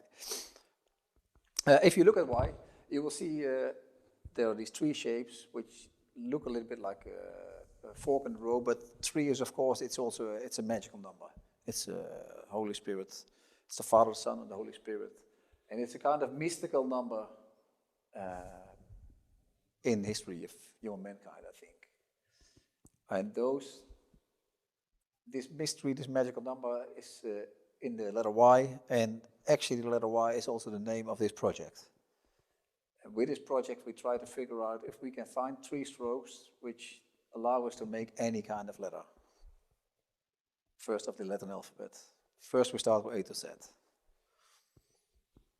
So you start with a pen and just sketch and see like how many strokes do you need for each letter, and if 3 strokes would be sufficient to do like every letter from capital A till Z. And at the end you come up with some basic shapes, and you see like, yeah, it's possible. Like stroke number 1, blue, 2, white, and 3, grayish. And once you overlay them and you take parts of those 3 strokes, it seemed to be possible to make letters. And once you have this like basic forms, you sketch and try to fine-tune those forms, and you come up with 3 proto shapes, which are not letters, but which are more like those proto shapes. And you digitize them, and then you can use them, you put them on top of each other, and you see that by choosing the right sections of all 3 of them, you can create uppercase A till Z. So these 3 shapes on top of each other, they allow you to make an A, but with the same shapes you can also make a B, and actually you can make a C. And the nice thing is that because they're all based on the same shapes, that the C can turn into a B, or into a D, or into a F, or a Z. They can all turn into each other. One can turn into the other because they're all based on the same shape. And while we were like very happy with this, with the possibility, there was also a little bit a problem. Because if you look at this, you see that some letters do not need 3 strokes. So what do you do with the 3rd stroke? This 3rd stroke then gets positioned at a stupid spot. So in that way, we realized that's not really smart, or that's not really elegant to do that. So thinking of this infinity, and like one story how the infinity was created, we thought like, yeah, perhaps just like we saw like in the 2 slides before, we could also use those 3 strokes and just combine them and make a kind of infinity stroke. So just like here, like 3 loose strokes are combined into 1 stroke, the same we try to do with 3 proto strokes of Y. And then you just combine them and you get like one long infinity stroke.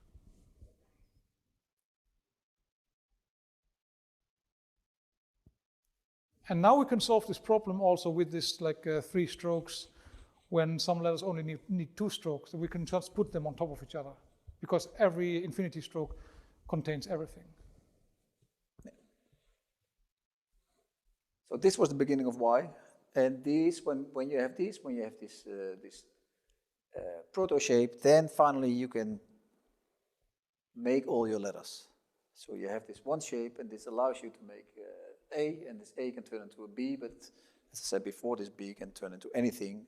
And then if you put them all next to each other, you can see that basically you could also go from the left top straight to the right bottom, still with the same shape. So this is in short the project Y. Not really shown yet what you can do with it, but what it is in essence. And Y is of course also a pen, because it allows us to draw letters. So last year we presented Y in Japan in Tokyo, in the print gallery, and I think there's a small.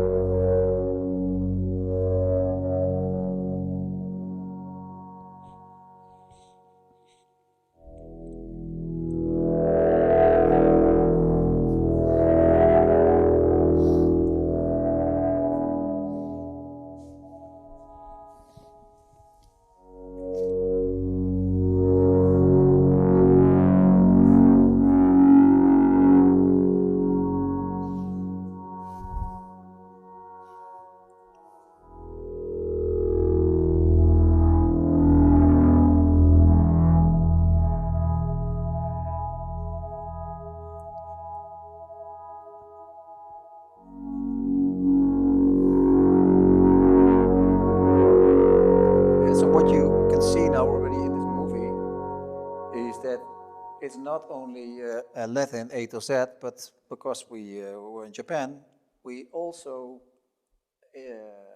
wanted to see if with the letter Y we could create Japanese letters, so hiragana letters.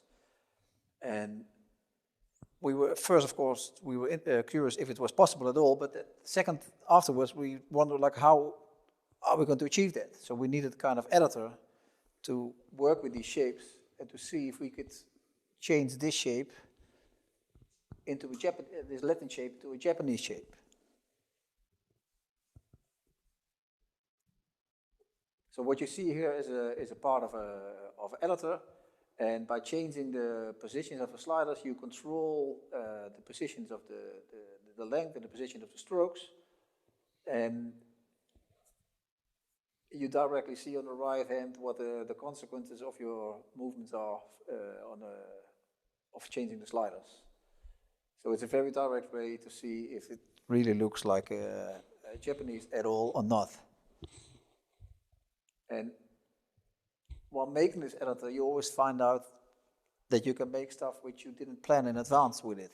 So we had the idea actually to go from Latin to hiragana, and we were extremely happy to figure out this was possible, but at the same time you figure out other things are also possible. So here's another example where you see that once you can control those strokes and you can change those strokes, you're not limited any longer to Latin letters or hiragana letters, but you can also create emojis if you want. So there was a Chinese person. This is a pirate changing into a Chinese person.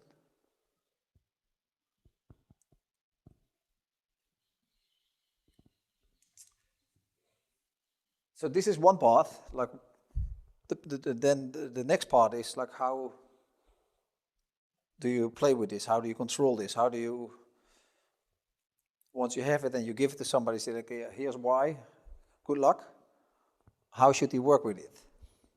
Okay. Playing the pen.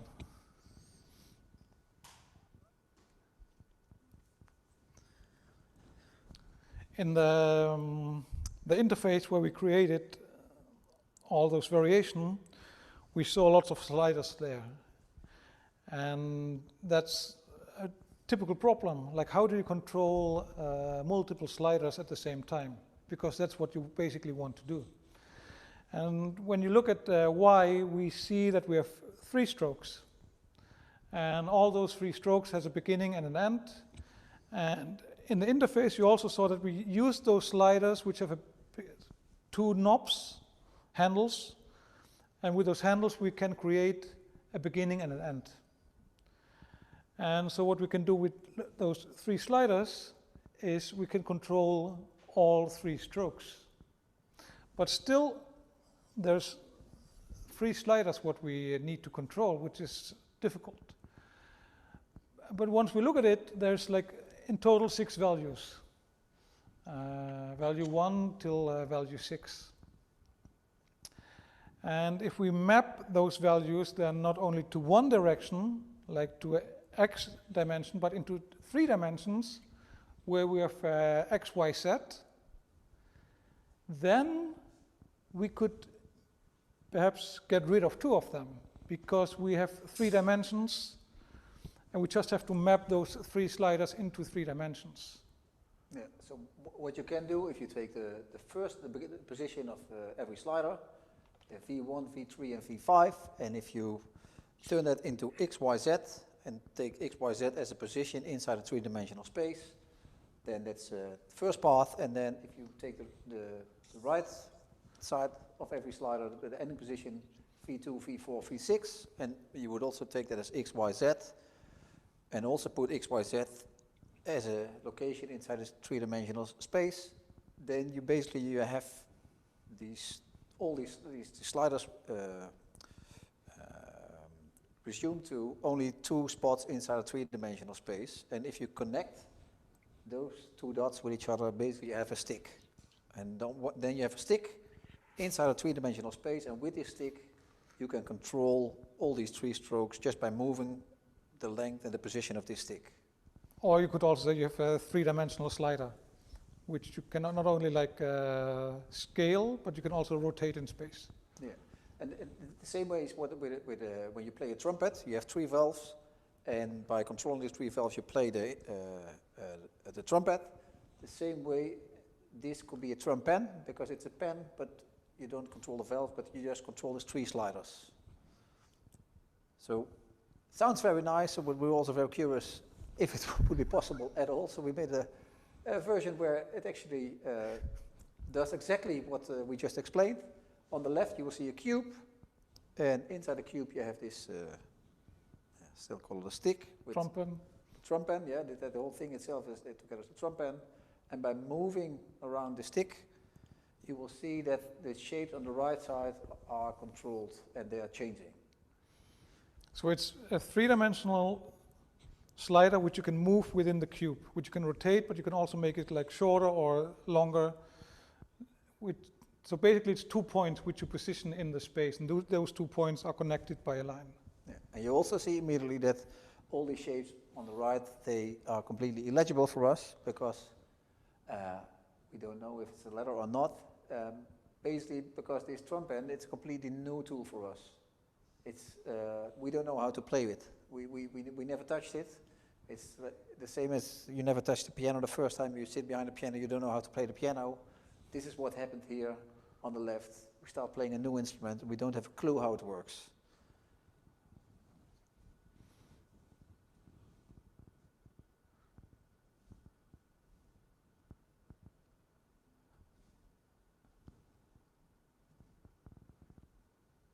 Luckily, we can have something, we can call Miles himself, and we can have a super slider. And then if you drag the super slider on top, this actually controls the stick inside this three-dimensional space.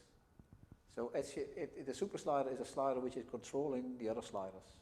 And then suddenly you can see, look, it's an R, it's an S, it's a T, it's a U, it's a V, it's a Z. So then suddenly you can see that you can write with a stick from A to Z without any problem. And that's just because Miles knows how to play the drum pen and we don't. So once you look at the super slider and you drag the super slider, you will see exactly how you should play the penstrument.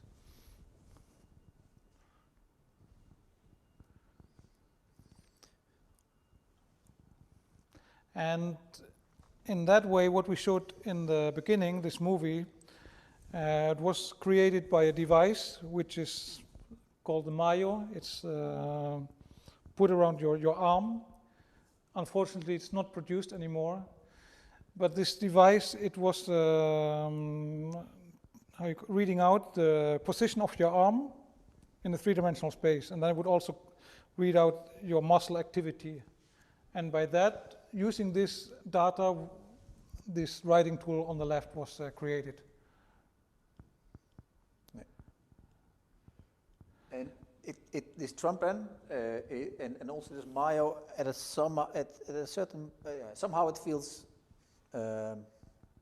also unhuman, or it feels hard to control, and it feels maybe if we're missing something which we need to write. And then if you look at the way we write, if we traditionally with a brush, you always see there's one thing touching the surface. That was also the reason why writing with this bracelet was very difficult, because there was no touch point. So it seems to us that writing is always involving this touch point, which is very important, because this is how you control your device or your instrument. And then if you compare like those things, what we have, like a pen with a music instrument, there's one big difference. And the big difference is that the writing instrument, or those things what we call writing instruments, only have a single touch point. And a trumpet, for example, has multiple touch points. it has like the touch point of the mouth, it has the touch points of the 3 levels. Yeah. And perhaps that could be one reason why people perceive it quite different playing a music instrument than when they write, at least at the moment. There seems to be like this impact when playing a music instrument, which is only specific to music instruments. If you look at our writing instruments, if you look at handwriting, then we always use a brush or a pencil or a pen. With typography, we always use a keyboard, mostly a QWERTY keyboard. And with grammatography, this new way of writing, we need a new kind of tool. And it could be this drum pen, which we just shown. Could also be something completely else, which we don't have a clue yet of. But you need a different instrument for this different way of writing. And probably the biggest difference between all these different ways of writing is that with geography you only have a single touch point. With typography you don't really have a touch point, you touch some keys. Yeah, it's more like activation. I think it's important to realize like a touch point is that you touch something and then you modify this touch. You can move to the left or to the right, or you press it more stronger. That's a touch point. And a keyboard is definitely not a touch point because it's just like on off. Yeah. So it's more click. Yeah. And what we at least know is that for grammatography, for this new way of writing, we are looking for a pen which fits to this way of writing. And one thing is certain for us, that it needs to have multiple touch points. Yes, that is perhaps one of the most essential things to truly create a new writing instrument, which is different to any other writing instruments. Like a writing instrument, which it's not 2 pens which I put on the surface and write next to them, because those are 2 single point touch pens. Those are not one writing instrument with 2 touch points. The only like device what we have which is like truly multi-touch is of course the mobile phone. This has the ability to use multiple touch, and those multiple touch are understood or interpreted as one kind of information. And so therefore we can use the drum pen in a much more logical way on a mobile device with like multi-touch device than, for example, on the laptop. Okay. That's it. Thank you.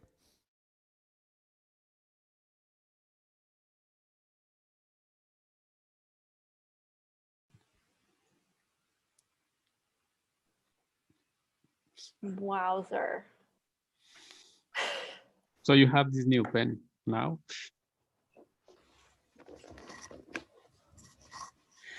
Thank you, Hakim, Bas, Whoa.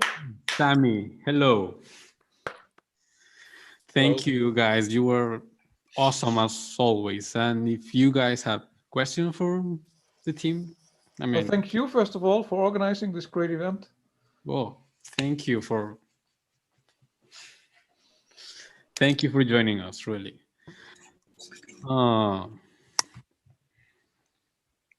So Sami made it out of the sauna just in time. Yeah, the guys got me naked. But here I am. Totally unprepared. No. Any questions from the audience? I think everyone Okay, I have a question for Sami. What's the temperature in Helsinki? The water is +9, which is quite okay still. Yeah, I don't know about the weather. +5 maybe. You jumped in the water after the sauna? Yeah, sure. Always. I think we're getting a lot of mind blown audience members.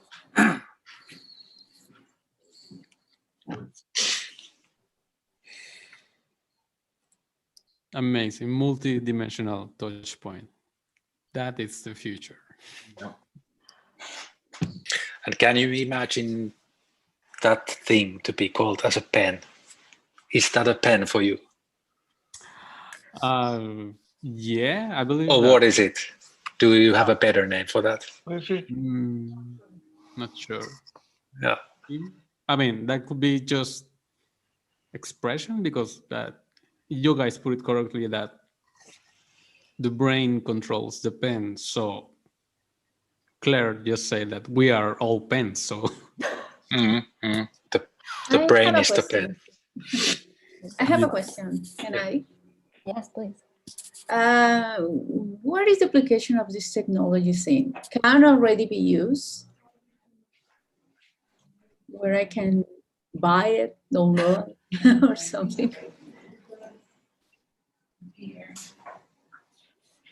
Do you guys That's have this publicly up on your website yet? Where can we find more on the pen?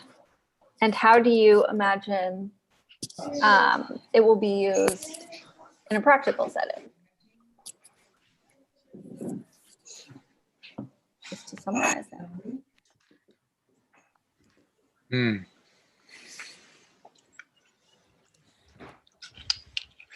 It's first of all, it's not for sale. Everything is very much in development and in progress. And the practical application that it probably we're looking for, searching for a new way of writing, which meanwhile is already possible, because dynamic writing is completely different than static writing. And what it could lead to, a new tool, a new writing tool, which helps us with this new way of writing. Does that make any sense? I have one question. Yeah, perhaps I can also add to what Bas just mentioned, is that the person just asked, what's the application, what's the use, what's the what can you use it for? And perhaps with this new writing instrument, it's also perhaps just, or more like a game, like I just have it here. That's this tool what we just showed. And so, you can play with that. And then people would say like, yeah, but typography is not for playing, it's for communication, which is, I totally agree. But on the same way, we should also realize that with music, at a certain moment, music was also just for communication. And at a certain moment, this changed, that we did not make music to tell a clear story, to tell like there's fire, or there's rain, or there's tigers or lions, but we play the piano just to express ourselves. And in that way, I think it's interesting that we it's totally logical to play the piano just for nothing, just for expression. And perhaps the same could happen on a long run also for the act of writing, that you do not write necessarily to communicate, but you also write just out of enjoyment. And then if you look, for example, at the lettering, if you do hand lettering, quite often the hand lettering is also made primarily for enjoyment and not for communication. And I think with hand lettering, we totally agree that, it can be a pleasure just to make beautiful letters. So in that way, perhaps this enjoyment, what a lettering artist can have when making beautiful letters, the same enjoyment perhaps somebody can have with playing with this instrument, by just making something which he enjoys to do, but which he does not necessarily do, to communicate something, but to make something beautiful. I think that's what lettering is also quite often about. It's not only about communication, but it's also about creating something like special. I have one question. May I go? Yes. Thank you so much. Thank you. Maybe this could be something useful for in a medical field, like people who would like to read with, if they lost a hand or one limb, maybe they could write with this technology. It could be useful for them. Say, what did they lose? Can you say it again? They lost? Yes, I was saying that maybe practical use of this technology might be in the medical field for someone who has lost a limb or a hand, that maybe he could use this technology to write.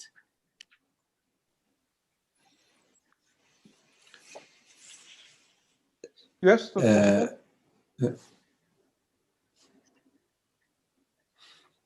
Great, thank you. I was thinking. Yes. I was gonna add something that has been in the back of my mind, that we are love typography and we do that, and it's not the type in itself, it's what we do with typography. Like Hakim said, like just enjoying, just communicating, expressing pleasure. I mean, it's not the type, it's like what we do. And with this amazing technology, I mean, you mentioned on your ATAPI talk that we don't know where are we going, and we have to discover, and this is a great way to make new things with typography that actually type doesn't do. And we are very happy to explore what can we do with this new type and this new technology and this new interface that you are proposing, and it's great. And Yeah, this this can can- also be only just one type of interface for the same thing. It doesn't mean that it's the only one, but it can have many other interfaces as well, which we don't know yet of. Yeah, the disabled comment was really interesting, I think. You could imagine connecting it to the mouth or the feet of someone who's otherwise disabled and allow them to express with great subtlety, which they cannot with a normal pen.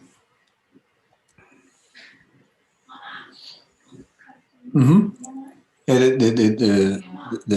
the stupid thing, of course, is that everybody who's here is here because he loves typography, and those people who are working with typography, those are also the ones who should wonder what comes after typography. Like, after typography is not the end of the writing evolution. There was something before, and there will come something after. That's the stupid thing. Of course, we have to think about something else than what we love. Yeah, and maybe we're trained too much to only accept certain shapes. And I put a question in the chat about maybe children should be given this this tool and to communicate, maybe not to us, but to each other with some with new shapes. Just with their minds not constrained about what makes a letter. You're 4 years old.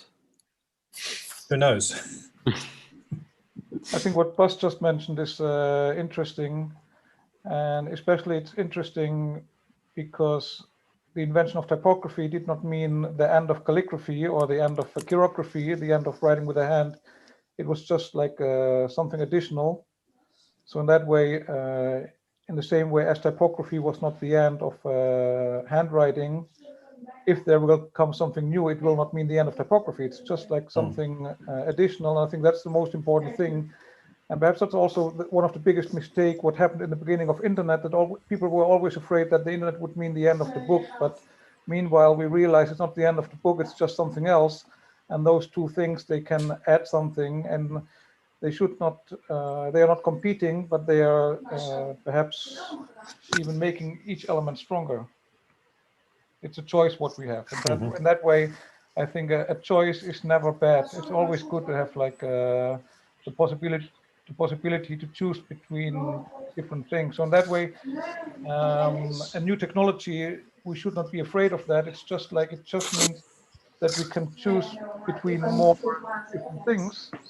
And it does not mean that we have to use the new technology, just like a new possibility. At least that's how I see it. I think that's always a big misperception. It doesn't matter in which field, you know, in the beginning of digital photography, people were scared that it would mean the end of analog photography. Or when video became something, a medium used within arts, people were afraid like this means the end of painting. But it is not. It's just like widening up the possibilities.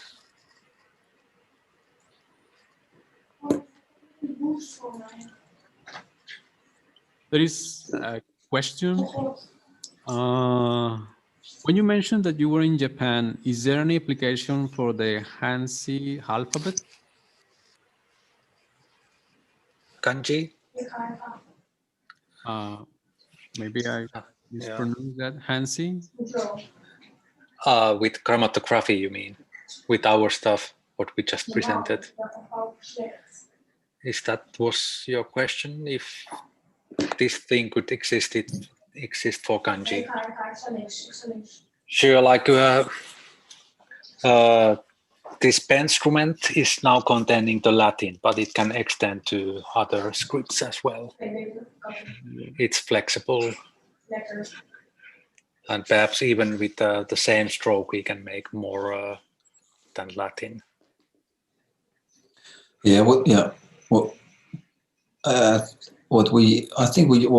you could also see just with this editor that once you have an editor to work with the shapes, you can basically make any shape. And any shape means you can make any script.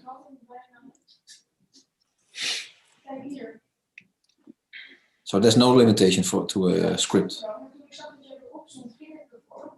Yeah. And at the moment, it's using 3 different strokes, but of course we can take more strokes than 3 if necessary. Yeah. When I first saw this on your Itapaitak, I thought that the movie Arrival, you know, with this script language, and that it can extend to any script, and it's like, whoa. Yeah, I think like perhaps for those who are interested, the talk which we did for A-Type Pi, I think is focusing more on this aspect, how this can be applied. And in that way, this shows more recent developments. And I think it will be public for everybody within a week or 2 weeks on the YouTube channel of A-Type Pi. And I think in that way, this talk is more about the starting point of this bigger idea what we have. So in that way we try, there's a little bit of overlap, but the focus was a little bit different. And just to quickly reply on this question from chat, that somebody said, like you said, the typography is not for playing. Yeah, that's true, I said that, but of course, like what I wanted to say is that that's the opinion what we have. Of course, you cannot do anything without how you call it, a play aspect within. Like I believe that there's always this combination of playfulness and rationality. At the end, it's just a question of percentage. And quite often, like I think that's the famous question that typography or type design is based on, let's say, 95% convention and 5% expression, something like that. And yeah, that like this percentage is of course very fluent. If you compare this, for example, to lettering, there perhaps it's 90% playfulness or expression and 5% convention. But it's like what I wanted to stress on is that there is always a playful element, and sometimes we don't realize that, especially with hand lettering, that it's mainly about just the enjoyment to make this lettering. Yeah. You know, like I think that's always interesting, that if you're at a type conference, everybody will agree that they can enjoy just to write something for its beauty, not for its content. But then when you do something which is perhaps hard to read, people will say, like, yeah, but that's not interesting, but it's not readable at all. But I think we have to realize that quite often we do things not for readability or for communication, but just for beauty. Like clearly a lot of calligraphers will do like are mainly focused on beauty, which is very good.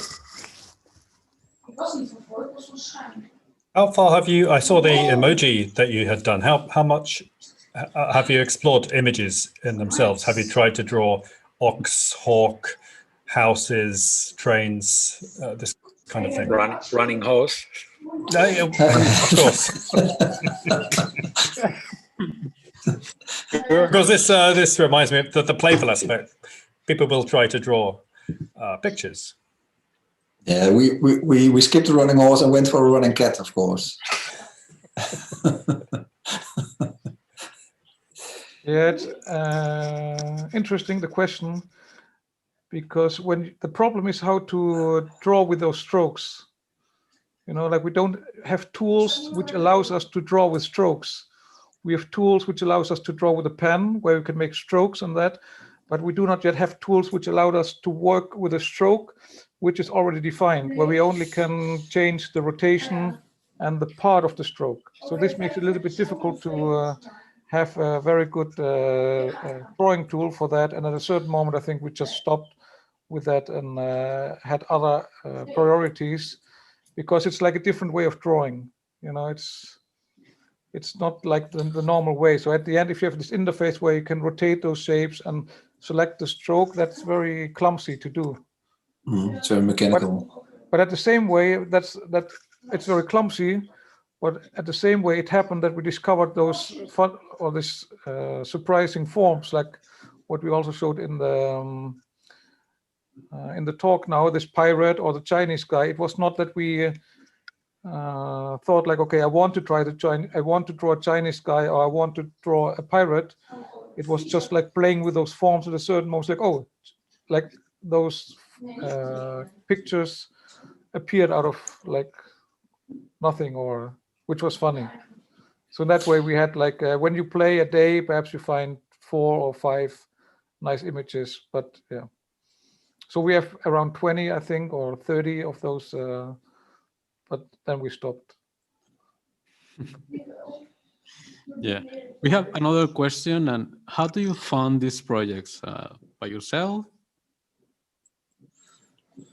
Yeah, I think this goes always hand in hand with other developments. So this is not a project by itself, but it's always interfering or mixed up, or depending on other projects we are doing. And those projects can be custom font projects, or can be self-initiated fonts, or so I think they all go hand in hand. And Yeah.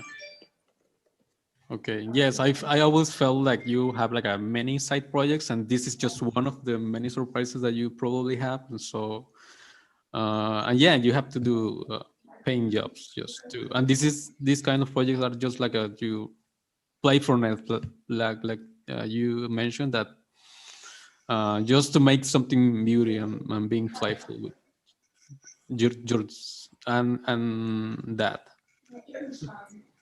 Everything is not just work, just to be playful. Yeah, depends on how you define work.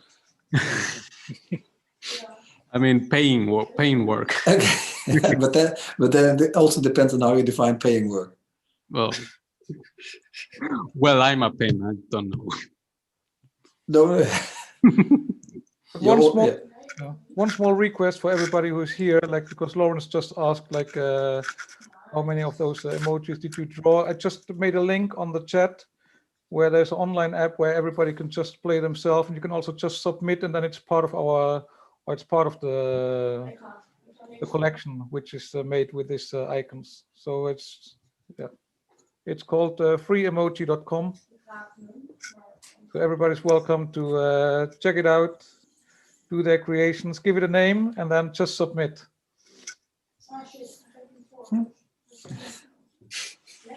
Sounds great. Well, you have more questions? Yeah, but Santiago, it depends on how you define paid work. No, money. if you imagine you have a job, any kind of job, like do you for example, think education should be part of the job. Mm. So yeah, of course. So if education, that's also basically should it be part of the paid job or not? Like that's so how do you define paid work? That's I have to How do you think. define paid work? Mm-hmm.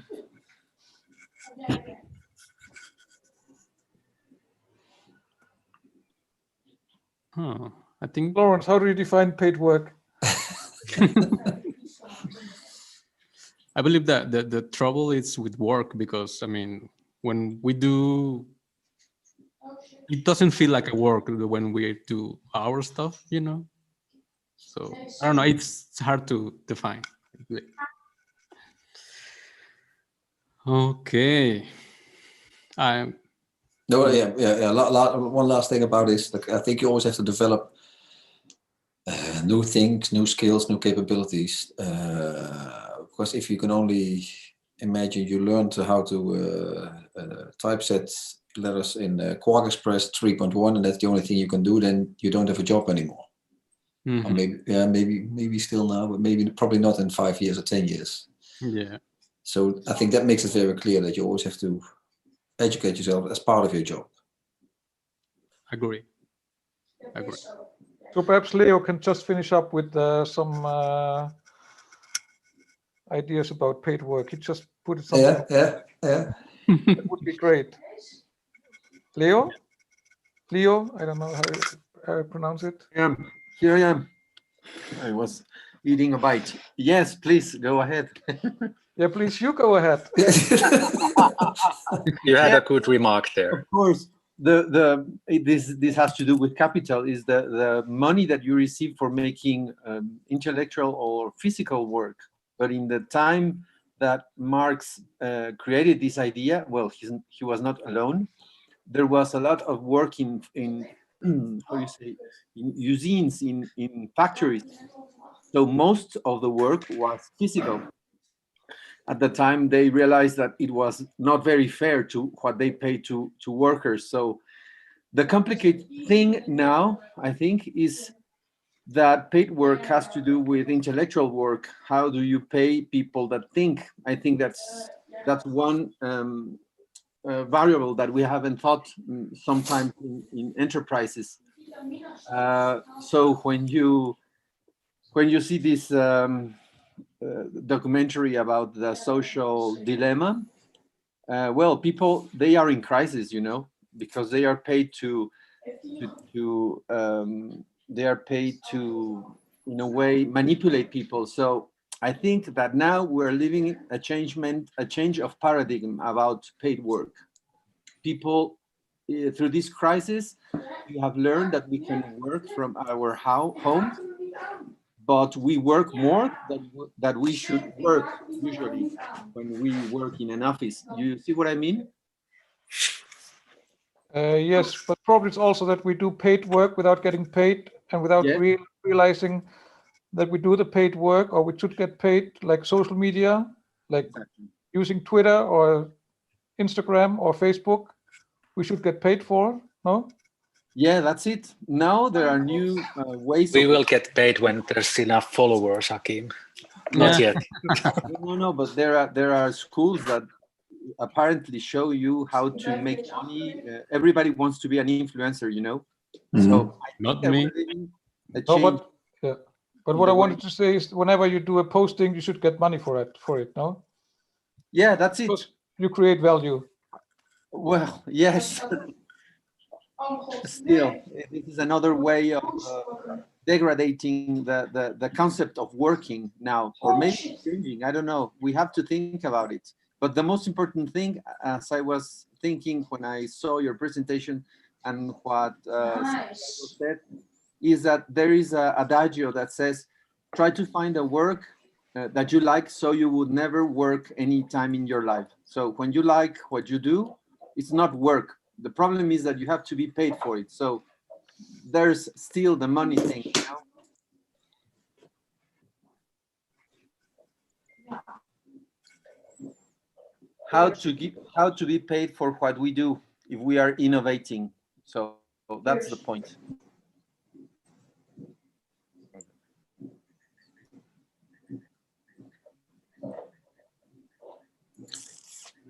That's a hard question. I will say that making stuff, and if it's good, the money will arrive alone. I mean,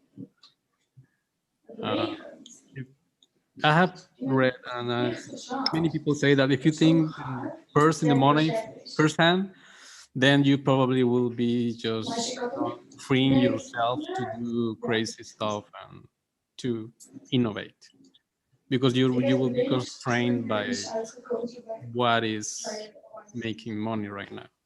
It's a very hard question to answer. You have to make another Congress to answer these kind of questions. Will do. All right.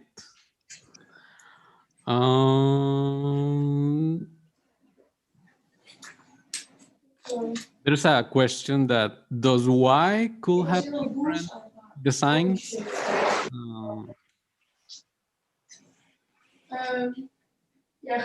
From Andres Ochoa.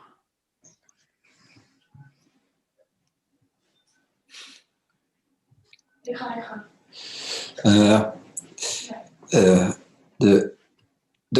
I understood correctly, the question was if Y could have different designs. Nice. Yeah, yeah. Yes and no. No, Y will always look like Y. So whatever you make, if you make an emoji with it, it looks like a Y emoji. And if you make hiragana, it looks like Y hiragana. So the style is always Y style. And this is defined by this proto shape. So with Y, we made one proto shape, but we also made other proto shapes which have a different style. But then it always looks like that style. So you can have different shapes and different applications, but it's always in this Y style because that's defined by this proto shape.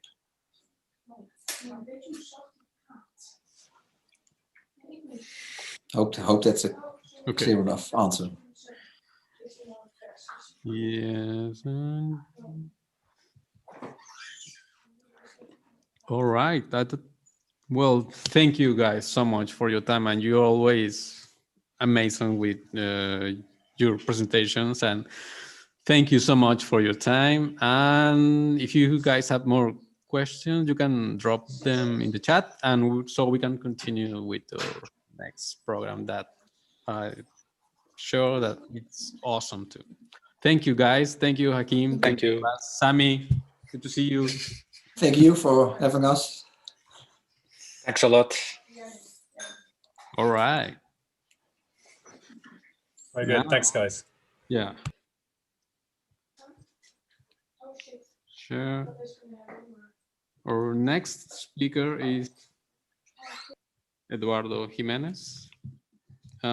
Miguel, ¿me puedes ayudar con la introducción? Claro que sí. Thank you so much for the lecture, Underwear. We are so pleased, and if you don't mind, English native speakers, I'm gonna present in Spanish, because here we got another really gifted and talented guy from Mexico. So les quiero presentar a todas a Eduardo Jiménez. Él tiene un proyecto mejor conocido como Monodata. Y bueno, Monodata es un estudio emergente de diseño interactivo con sede aquí en la capital del país, Ciudad de México. Experimenta con nuevas tecnologías, desarrollo de software y sistemas de interacción. En Monodata se diseña, se desarrolla y se crean proyectos en los que se utilizan recursos tecnológicos para expandir la experiencia del usuario mediante estrategias digitales, marketing, arte digital, instalaciones interactivas, shows en vivo y museografía. Y bueno, pues ya que tenemos aquí a Eduardo, es toda tuya la pantalla, hermano, y pues atentas todas. Listo, gracias, Miguel. Bueno, pues traigo un pequeño keynote, que estoy más acostumbrado a hacerlo de esta forma. Voy a presentar algunos proyectos en los que... ahí sí ven mi pantalla, ven como un keynote. No, no se proyecta. No, tienes que darle share screen abajo y hold. Escojo la pantalla, ok. Aquí está. Listo, ya. Perfecto. Bueno, la introducción creo que Miguel la dio bastante clara. Voy a mover esto para acá. Como dice Miguel, somos un estudio emergente. En realidad, yo llevaba un rato trabajando en una empresa que se llama Cocolab. Trabajé 10 años ahí como desarrollo e investigación. Realmente estaba tan cómodo que me tuve que ir para poder hacer justamente algo propio. Y surge Monodata de ahí. Empezó como un proyecto más artístico, como inclinado al arte digital. Comencé a hacer como algunas instalaciones de arte, pero después empezó a surgir alguna como demanda de justamente algunos servicios, cosas que podemos realizar, y Monodata como que tornó a ser un proyecto más, pues más como un estudio, algo más comercial, vamos. Voy a hablarle de algunos proyectos en los que se involucra mucha tecnología, en diferente tipo de venues o diferente tipo de situaciones, desde impresión 3D hasta intervenciones en escenarios, en festivales, cosas así. Entonces vamos a empezar un poco con los proyectos. Bueno, la introducción es un poco esa. Somos un estudio pequeño. En realidad trabajamos a base de colaboraciones con amigos en la Ciudad de México y en parte del mundo, desde desarrolladores, diseñadores, productores en general. Quiero empezar hablando de este proyecto porque fue el último proyecto que hicimos antes de que el mundo cambiara. Antes el mundo era diferente, hace unos meses. Entonces, todavía alcanzamos a hacer, creo que fue el último festival que se logró producir en México, el Viva Latino. Vamos a hablar de este proyecto porque justamente es un elemento que se sale de las pantallas, ¿no? Y involucras a todas las personas que asisten a ese festival, ¿no? Es un proyecto que se llegó a un acuerdo con 7 Media, con una colaboración en el que se tenían muchas personas en diferentes escenarios capturando fotografías de retratos de los visitantes, de los asistentes al festival. Y después esa fotografía se iba a una base de datos en la cual nosotros en tiempo real mostrábamos esta fotografía integrada con los gráficos del festival y con gráficos generativos dentro de cada escenario.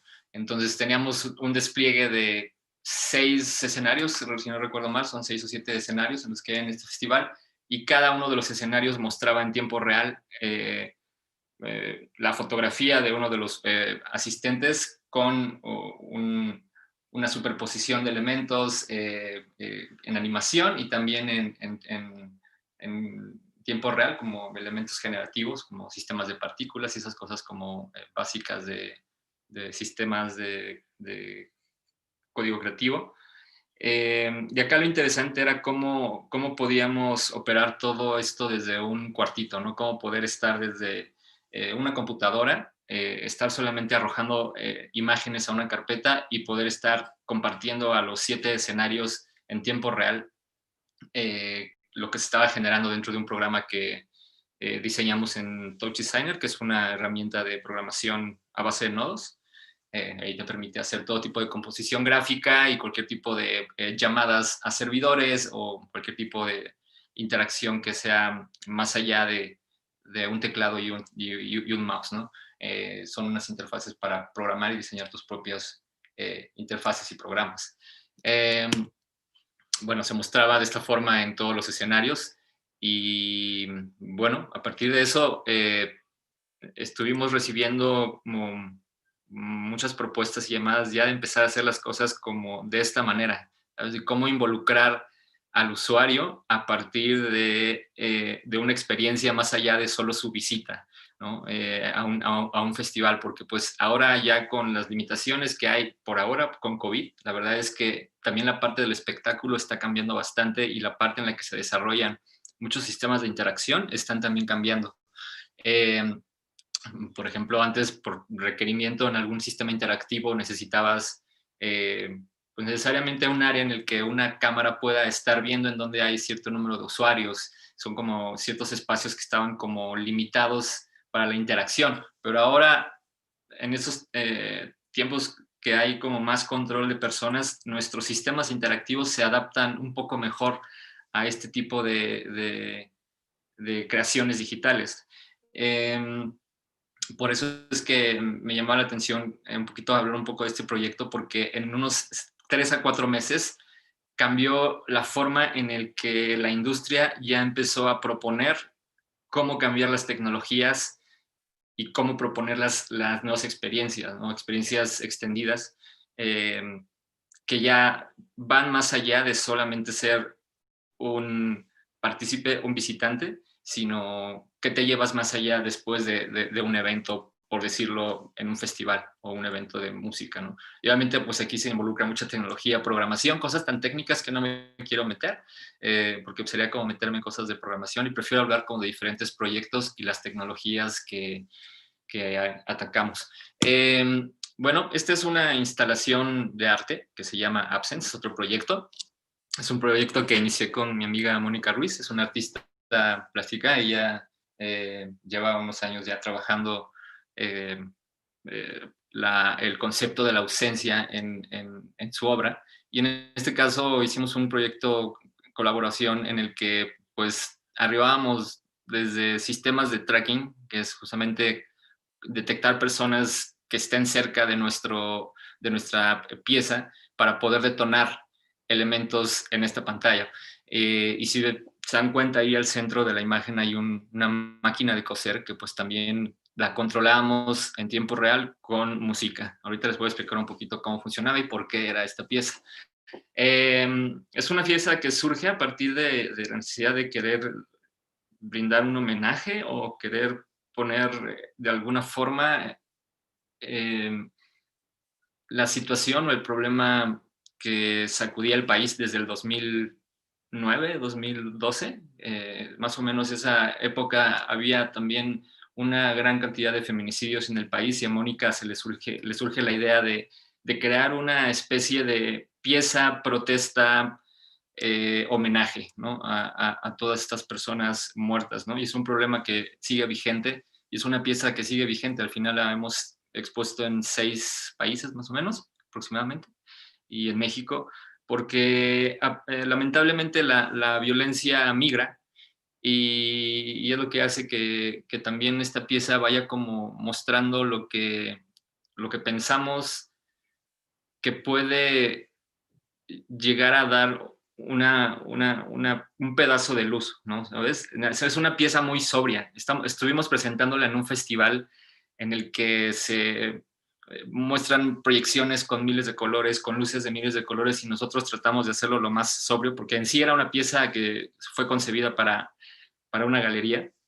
La primera vez que se presentó fue una galería en Barcelona, pero fue mutando, ¿no? Fue mutando esta luz justamente como de un foco, de poner un foco en una galería, fue mutando a poner instalaciones en festivales de la luz, en exteriores, a menos 20 y tantos grados bajo cero, manteniendo la máquina trabajando, todo el sistema trabajando interactivo en condiciones extremas. Nos ha tocado un par de veces hacerlas en condiciones muy extremas.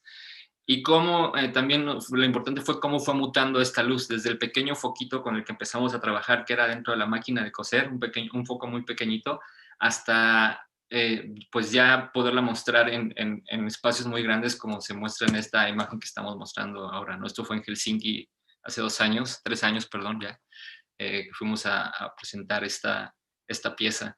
Y bueno, el sistema interactivo es que cuando detecta cierto número de personas, la pieza de audio comienza a sonar. Es una pieza de audio que también se compuso en mi estudio casero que tengo yo de música.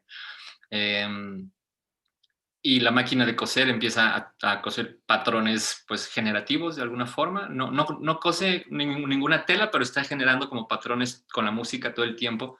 Y se está proyectando un poema que comenzó primero con un poema de una poeta mexicana, Rocío Cerón, que justamente hablaba de los feminicidios en Ciudad Juárez, pero fue mutando en los festivales. Se invitó a pues, escritores finlandeses, se invitó también a otros escritores mexicanos para mostrarla en otras sedes. Entonces fue una pieza que mutó desde ser concebida en una galería hasta poder mostrarla en un festival de la luz. Voy a poner un videito para hacer un poco alusión a como el tipo de eventos en los que puede como fluctuar nuestro trabajo, ¿no? Desde un festival de rock hasta, no sé, un festival de la luz en Helsinki. Entre otras cosas, traigo también un par de ejemplitos como de accidentes tipográficos que han sucedido a lo largo de los años que también queremos mostrar. Entonces voy a poner este videito nada más para ponernos un poco en el contexto también. Creo que muchos conocemos lo que es Vive Latino, al menos en América Latina y Estados Unidos. Y esto de Lux Helsinki era totalmente, me voló la cabeza. Yo no podía creer que de 7,000 a 8,000 personas iban a ver la pieza en un lapso de 3 horas en la noche, más o menos, de 3 a 4 horas.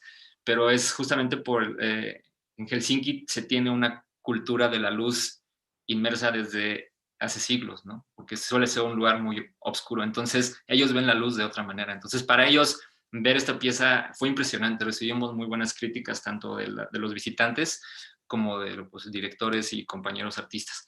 Voy a poner este videito, ¿va?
Bueno, después de esto la mostramos creo que un par de veces más y bueno, con Mónica sigo colaborando, estamos trabajando en otras piezas.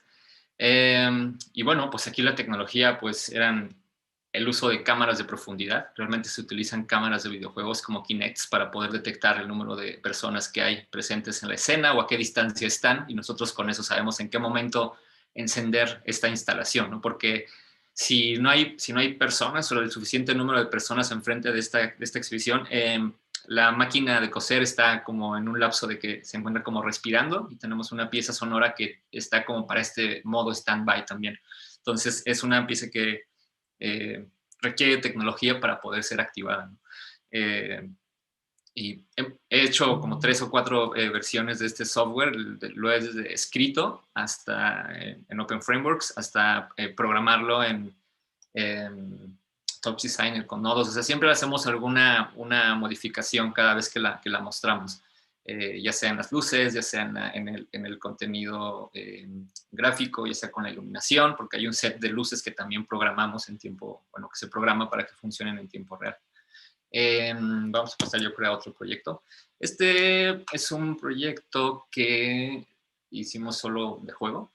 La semana 1 que estábamos en confinamiento comenzamos a ver que esto era un tema serio, ¿no? Justamente que era un tema serio, y nos surgió la curiosidad de hacer una visualización de datos, obviamente no exacta, porque pues, para tener una visualización de datos y ser realmente funcional, pues es cuando se tiene ya todo este bunch de data y uno puede analizarla, ¿no? Porque al final esta solo es como una representación de datos de una manera artística, ¿no? No representa ni es funcional en alguna forma, ¿no? Simplemente es cómo con datos pudimos construir unas esculturas de el número de personas contagiadas por país, ¿no? Entonces tomamos la base de datos de Johns Hopkins, del hospital y de la universidad para poder pues estar visualizando, ver lo que estaba pasando, ver cómo con los datos pues podíamos crear estas pues estos juegos geométricos en el que al final se escriben shaders en los que uno define cuáles son los parámetros en los que puede modificar. Y pues aquí era como simplemente la cantidad de datos de personas confirmadas con el virus, pues creaba como un elemento en una esfera y la descomponía. Entonces simplemente era como un tema muy, muy gráfico. Al final se puede llegar a algo informativo también, pero esto fue como un ejercicio más, aquí se ve animado, un proyecto más de animación y programación en tiempo real con datos, ¿no? Yo he trabajado varias veces con datos, no es la primera vez, y esta vez fue como solo por un juego, y pues empezaba todo en la pandemia. Aquí se puede ver en el video pues cómo entre país y país pues cambia la escultura, se traba un poco el video, pero en la página de rato paso todos los links, ahí tengo todas las imágenes. Es un sistema interactivo en tiempo real. Entonces yo me mantengo conectado todo el tiempo a la base de datos de Johns Hopkins y pues yo abro este software y todo el tiempo está actualizando como los visuales. No es necesario volver a tocar ese software para acomodar algo, simplemente ya está listo para hacer. Solo ha sido necesario cambiar el software un par de veces porque la base de datos ha cambiado en estructura, pero es un tema más como de justamente estructura de base de datos, ¿no? Que al final pues lo representamos de esta manera. Vamos a hablar de otra cosa similar, que es como real-time graphics, que realmente es algo que yo llevo haciendo desde el 2009 aproximadamente. Esto fue lo hemos hecho para eventos en vivo. Este era un sistema modular. Lo que se logra ver ahora es un sistema modular en el que igual aleatoriamente nosotros podíamos estar lanzando un sistema de geometrías que ya se había prediseñado, en el que también iba switchando entre los elementos tipográficos, en el que íbamos mostrando como quién era el DJ o el músico que estaba en curso, ¿no? O el nombre del evento, no sé, o sea, podríamos como hacer realmente ahí, meter cualquier tipo de información. Realmente esta pieza estaba planeada para que desplegara o cambiara los elementos gráficos a partir de Twitter, pero como estábamos tocando en un lugar que es como una especie de búnker, no teníamos conexión a internet sólida y preferimos como hacerlo de una manera real time y estarlo como secuenciándolo con el músico al mismo tiempo, ¿no? Fue divertido también, no dejarlo que el software trabajara solo, sino en esta vez también intervenirlo. Este es el mismo caso. Entonces, también lográbamos como algunos aspectos lumínicos dentro de la instalación, no nada más visuales, me refiero en pantallas, sino el espacio se prestaba mucho para jugar con las pantallas para crear esos entornos lumínicos, pues, generativos, iban cambiando con la música, nunca se repetían, vamos, ¿no? Todo esto estaba programado también con Touch Designer y un sistemita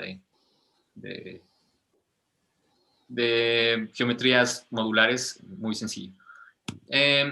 Y este otro fue otro evento que se llama Hellscreaming. También estos tres eventos los trabajamos en colaboración con Rockets Music, con el Goethe Institute. Traen normalmente a músicos alemanes a la Ciudad de México y bueno, hemos tenido ahí como buena relación. Tomamos 3 espacios y este que se muestra ahora fue la primera intervención en 2016 en el que nos invitaron a hacer visuales, pero realmente no soy una persona que me gustaría hacer tanto visuales, ¿no? Como que lo hacía antes con mis proyectos musicales, pero ahora prefiero como involucrar algo más en la interacción. Y pues lo que pasaba aquí era que los usuarios con Twitter podían estar cambiando el aspecto de los visuales. Los visuales cambiaban con el ritmo y con las frecuencias de la música, pero tú podías escoger entre 4 hashtags que teníamos, que era ruido, color, no recuerdo, y eran 2 geometrías las que podías tuitear. Entonces sale tu nombre en la proyección o en las pantallas y pues cambia según hayas escogido tú el sistema de visuales que de tu agrado en ese momento. Y tuvimos una buena respuesta en esa ocasión porque pues era un lugar muy pequeñito, pero recibimos como 500 peticiones al servidor para poder cambiar los visuales. Entonces fue como algo que fue un éxito y fue algo muy pequeñito, pero es la forma en la que nos gusta hacer las cosas, como si vamos a hacer visuales, pero vamos a intervenirlos o que la gente forme parte de todo esto, ¿no? Ese es otro tipo de proyecto. Hacemos cosas con iluminación también, ¿no? Justamente la pieza de Absence fue concebida para una galería, pero terminó presentándose en festivales de la luz en Estonia, en México y en Helsinki, justamente fueron en festivales de la luz. Y de ahí, pues, yo realmente sé programar todos los sistemas de iluminación por cosas en las que he trabajado, pero nunca ha sido mi punto como fuerte, pero se hace una especie de investigación y nosotros jugamos con toda la parte de tecnologías y lo que hicimos para otro evento fue, pues, construir un escenario en 2 días con tubos de LEDs y los pusimos a hacer a cambiar su forma y su color, pues con unos patches ahí generativos que hicimos en Touch Designer también para poder generar un sistema de iluminación generativo. Entonces, pues toda la noche se estuvieron usando efectos dependiendo de las frecuencias y de los ritmos de la música y nada, pues son más como experimentos a los que nos invitan y la verdad es que han funcionado, ¿no? Y al final pues también los hemos propuesto para escenarios muy, muy grandes. Pero nos metemos también un poco con la iluminación interactiva, generativa, ¿no? Y bueno, obvio todo esto tiene detrás código, ¿no? Tiene varios lenguajes. Yo no estoy casado con ningún lenguaje. Yo programo desde C, C++, Python, Java. Pues sí, ahora sí que lo que se necesite es lo que uno utiliza para programar, ¿no? Lenguajes gráficos como Touch Designer, no sé, utilizo mucho MaxMSP. Yo comencé en la programación porque programaba sintetizadores con MaxMSP, hacía mis propios, soy fan de los sintetizadores y soy músico más allá de diseñador. Entonces comencé más en esa parte de la programación programando audio, DSP y sintetizadores, y de ahí me pasé a processing, a programar mis propios visuales para mis sets, hasta que llegué a Cocolab pues a programar instalaciones interactivas, ¿no? Y pues ahora lo hago más ya con monodata que pues son proyectos en el que puedes estar trabajando proyectos personales o proyectos comerciales, es lo que está padre, ¿no? Y es algo que realmente me gusta. Decían en la charla pasada, ¿no? Que sí es algo que estás trabajando en algo que te gusta mucho, igual hasta ni es trabajo, ¿no? Y es lo que a veces siento, es como, está súper padre, porque siempre fui muy curioso con todos los artefactos desde niño, fui muy, muy curioso con todos los artefactos electrónicos y sigo siendo el mismo. Ahora me pagan por hacer lo mismo que hacía en la sala de mi casa. Realmente es por ser un hacker, no tanto investigador o diseñador, es más como hackear la tecnología, hackear un poco el diseño. Va más allá, ¿sabes? Yo no estudié diseño, yo no estudié, es más allá. Yo tocaba punk y después me puse a programar y después empecé a diseñar y empecé hasta que ya tengo un nivel de programación ya alto. O sea, es lo que me sorprende realmente. Se puede.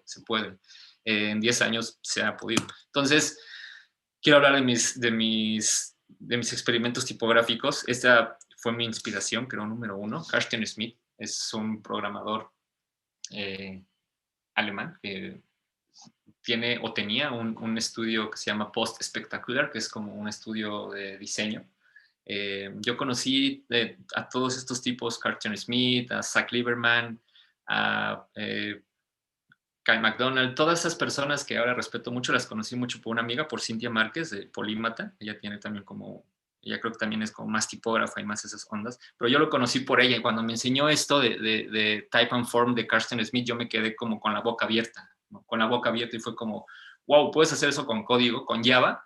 Me emocioné mucho, pues yo ya estaba trabajando un poco con Arduino y con estas interfaces como de programación, pero con processing me costaba un poco porque yo no venía del diseño, estoy hablando eso como del 2008, 2009 más o menos. Y bueno, de aquí fue mi inspiración para que yo continuara programando, Carsten Smith, realmente. Y a partir de ahí yo empecé a hacer mis sketches, a preguntar mucho como de tipografía. La verdad es que no sé mucho de tipografía, llegué a utilizar algunas veces FontLab solo para saber cómo funcionaba, pero la verdad es que yo no soy experto en tipografía, pero siempre he tenido como esta curiosidad de trabajar con tipografía y hackear la tipografía. Entonces, a partir de pequeños trabajos en processing e investigaciones, comencé a hacer este tipo de elementos tridimensionales a partir de fuentes nativas del sistema.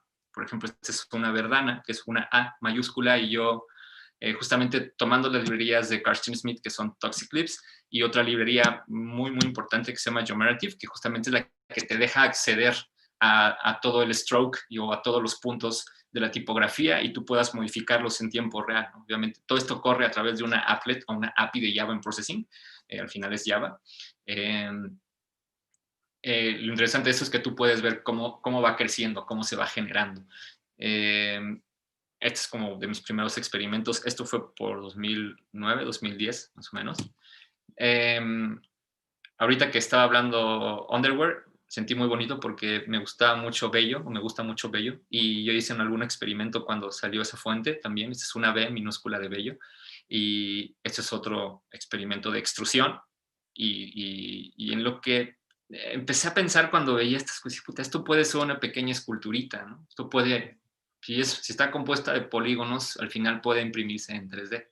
Entonces empecé a pensarlo un poquito más como para que fueran esculturas, y realicé un par de proyectos en Cocolab de impresión 3D que pues hicimos esculturas de datos y cosas interesantes. Me clavé un poco, di un taller en el Festival of México en el 2013 de impresión y programación con código generativo, justamente con estas librerías.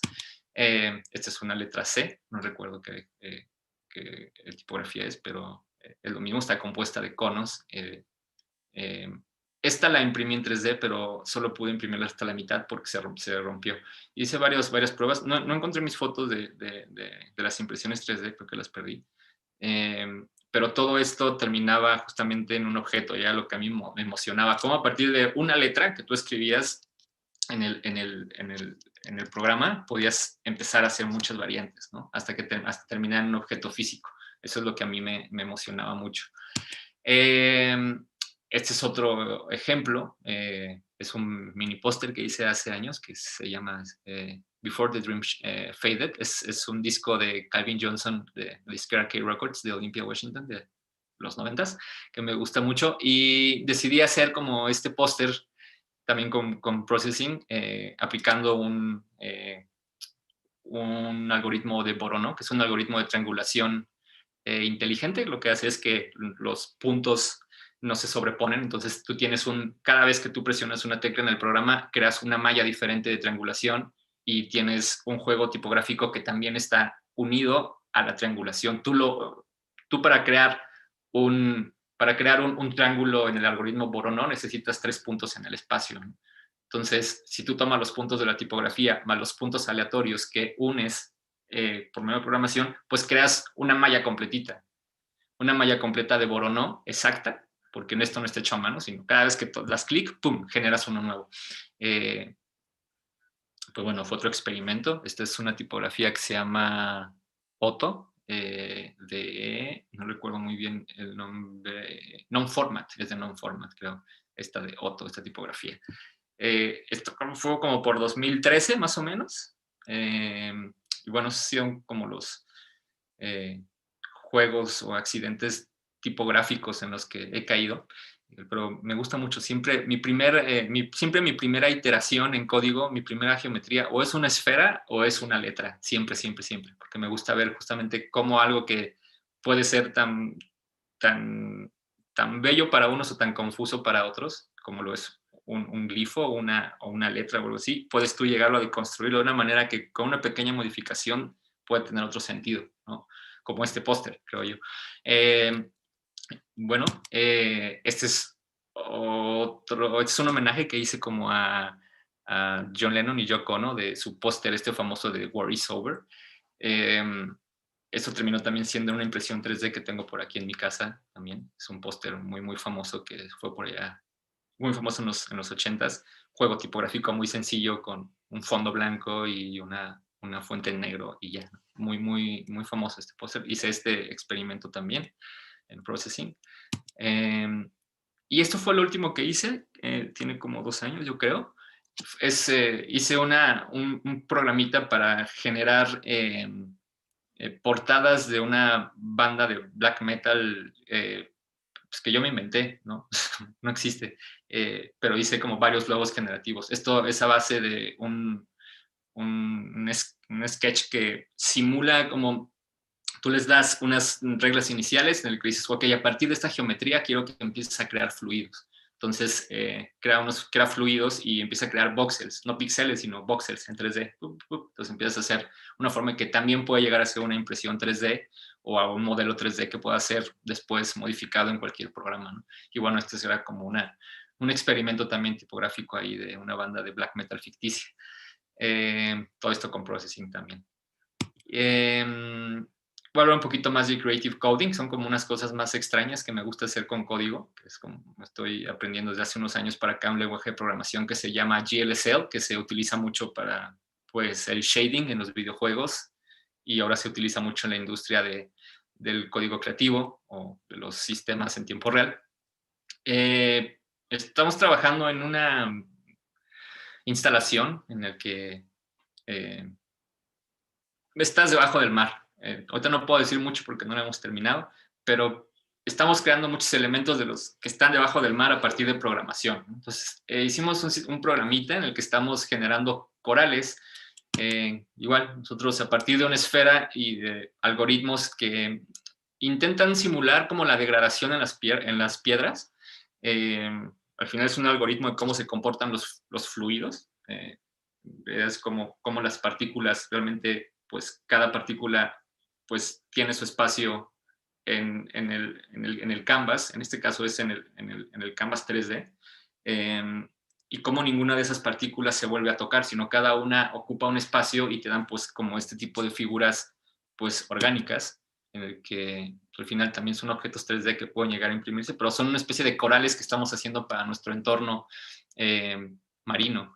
Es una instalación que también funciona con música, detecta a los usuarios y dependiendo de tus movimientos, tú haces movimientos como si fueras un conductor de una orquesta y empiezas a activar estos elementos que toman vida. Y bueno, esta fue como la última herramienta que se hizo con código generativo y más o menos funciona así. Este es también otro coral que se trabajó con un L system, es un sistema de crecimiento. Se traba un poquito mi video porque creo que está medio Full HD.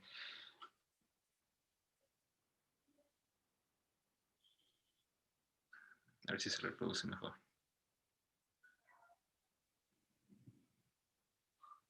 Anyway, pues bueno, igual, son programas en los que, pues, definiendo ciertos parámetros, podemos estar, pues, cada frame tenemos un diseño diferente, ¿sabes? O sea, podemos estar exportando, pues sí, cada minuto exportar más de 1000 imágenes o las que quieras. O sea, realmente es algo que puedes crear un diseño diferente,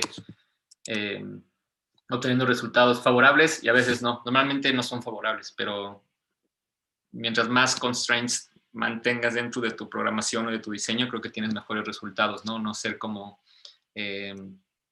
no tratar de hacerlo todo en un mismo proyecto, creo que es lo que sucede. Esta es la instalación en la que estamos trabajando, es un sistema marino, todo está como en tiempo real, se generan partículas y esto detecta a los usuarios, entonces, pues cuando te mueves, detecta tus manos y tú puedes estar tocando los elementos dentro de este mundo marino y estos elementos hacen música, como la sirenita, algo así, pero como con sintetizadores, o sea, está bien bonito. Pero esto, pues estamos trabajando en ello, esperamos terminarlo para el siguiente año y poder invitar a alguien a que lo pruebe, al menos en este nuevo mundo.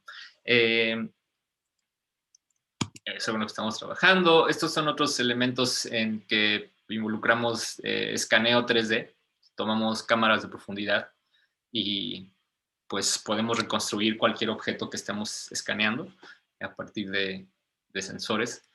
Y pues nada, los tomo solo para solo elementos como retratos que al final algunas cosas terminan siendo o videos musicales para algunos amigos que son músicos o terminan siendo portadas para algunas de mis presentaciones, ¿no? Y en algunos casos terminan siendo un producto que se vende, entonces está interesante. Pero igual todo esto está generado con código dentro de Torch Designer, con lenguaje de programación GLSL, con tecnologías de escaneo 3D. Eso es todo. ¡Boom! un poquito aleatorio, pero creo que era un poco la intención, que como nos conocían un poco, para no clavarme un poco en un proyecto en específico. Increíble trabajo, Eduardo, de veras, sí es. O sea, No, de programador a programador, te digo, es muy buen trabajo. Gracias. Gracias por la invitación. Sí. Sí, muchas gracias por haber compartido, por tener también como mucho la disponibilidad, ¿no? Sobre todo, creo que en entornos como la tipografía, industrias creativas, que a veces se utiliza programación, yo la verdad es que no sé absolutamente nada, pero el resultado de alguna manera se refleja bidimensionalmente y es a lo que estamos acostumbrados como diseñadores gráficos. Creo que este tipo de intervenciones como la tuya, como tu know-how, como todo tu expertise, que me encanta como dices, pues yo soy músico y más bien y empecé en el punk y el punk me llevó a todo esto, ¿no? Quizá es muy importante y muy interesante diversificarnos, ¿no?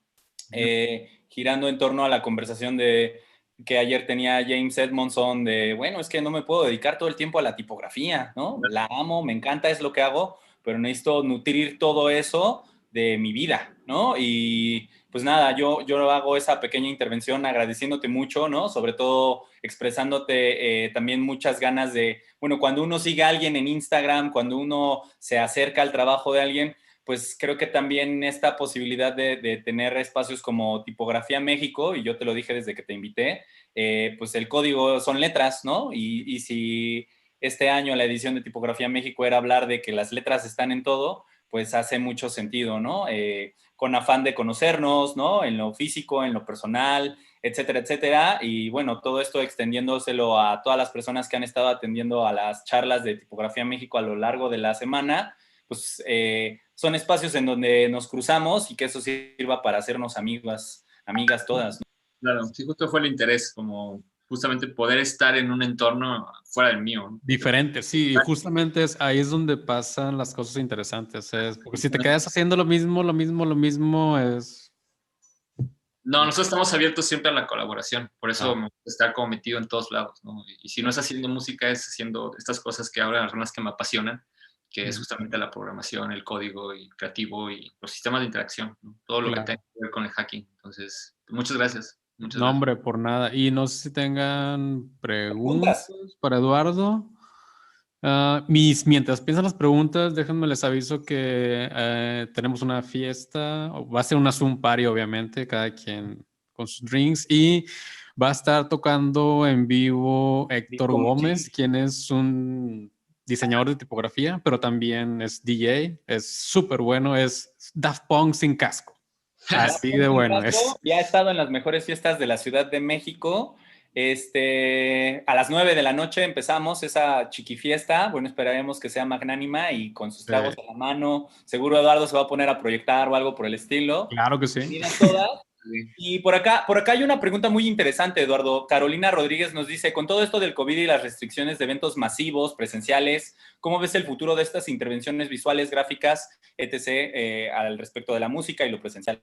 Pues veo una mutación, ya está sucediendo. Realmente ya estamos, desde el día 1 comenzamos nosotros a diseñar, bueno, nosotros no, toda la industria, a diseñar nuevos sistemas, no nuevos sistemas, sino sistemas adaptados, ¿no? Por ejemplo, si tú llegabas y tenías el típico kiosco interactivo que está en todos lados, desde un festival hasta un Walmart, yo ya no lo toco, yo ya no lo voy a tocar. Entonces, es interesante que tú llegues con tu teléfono a ese mismo monitor, escaneas, no sé, un QR code y ese QR code ya sabe que existe alguien ahí cuando tú lo escaneaste con tu teléfono. Entonces te va a mandar la información que necesitas sin tocar la pantalla, ¿no? Entonces estás, no sé, justamente el kiosco interactivo, me voy a lo más básico, el kiosco interactivo justamente lo controlas ya desde tu teléfono, ¿no? O sea, otro sistema, ¿qué podría ser? No sé,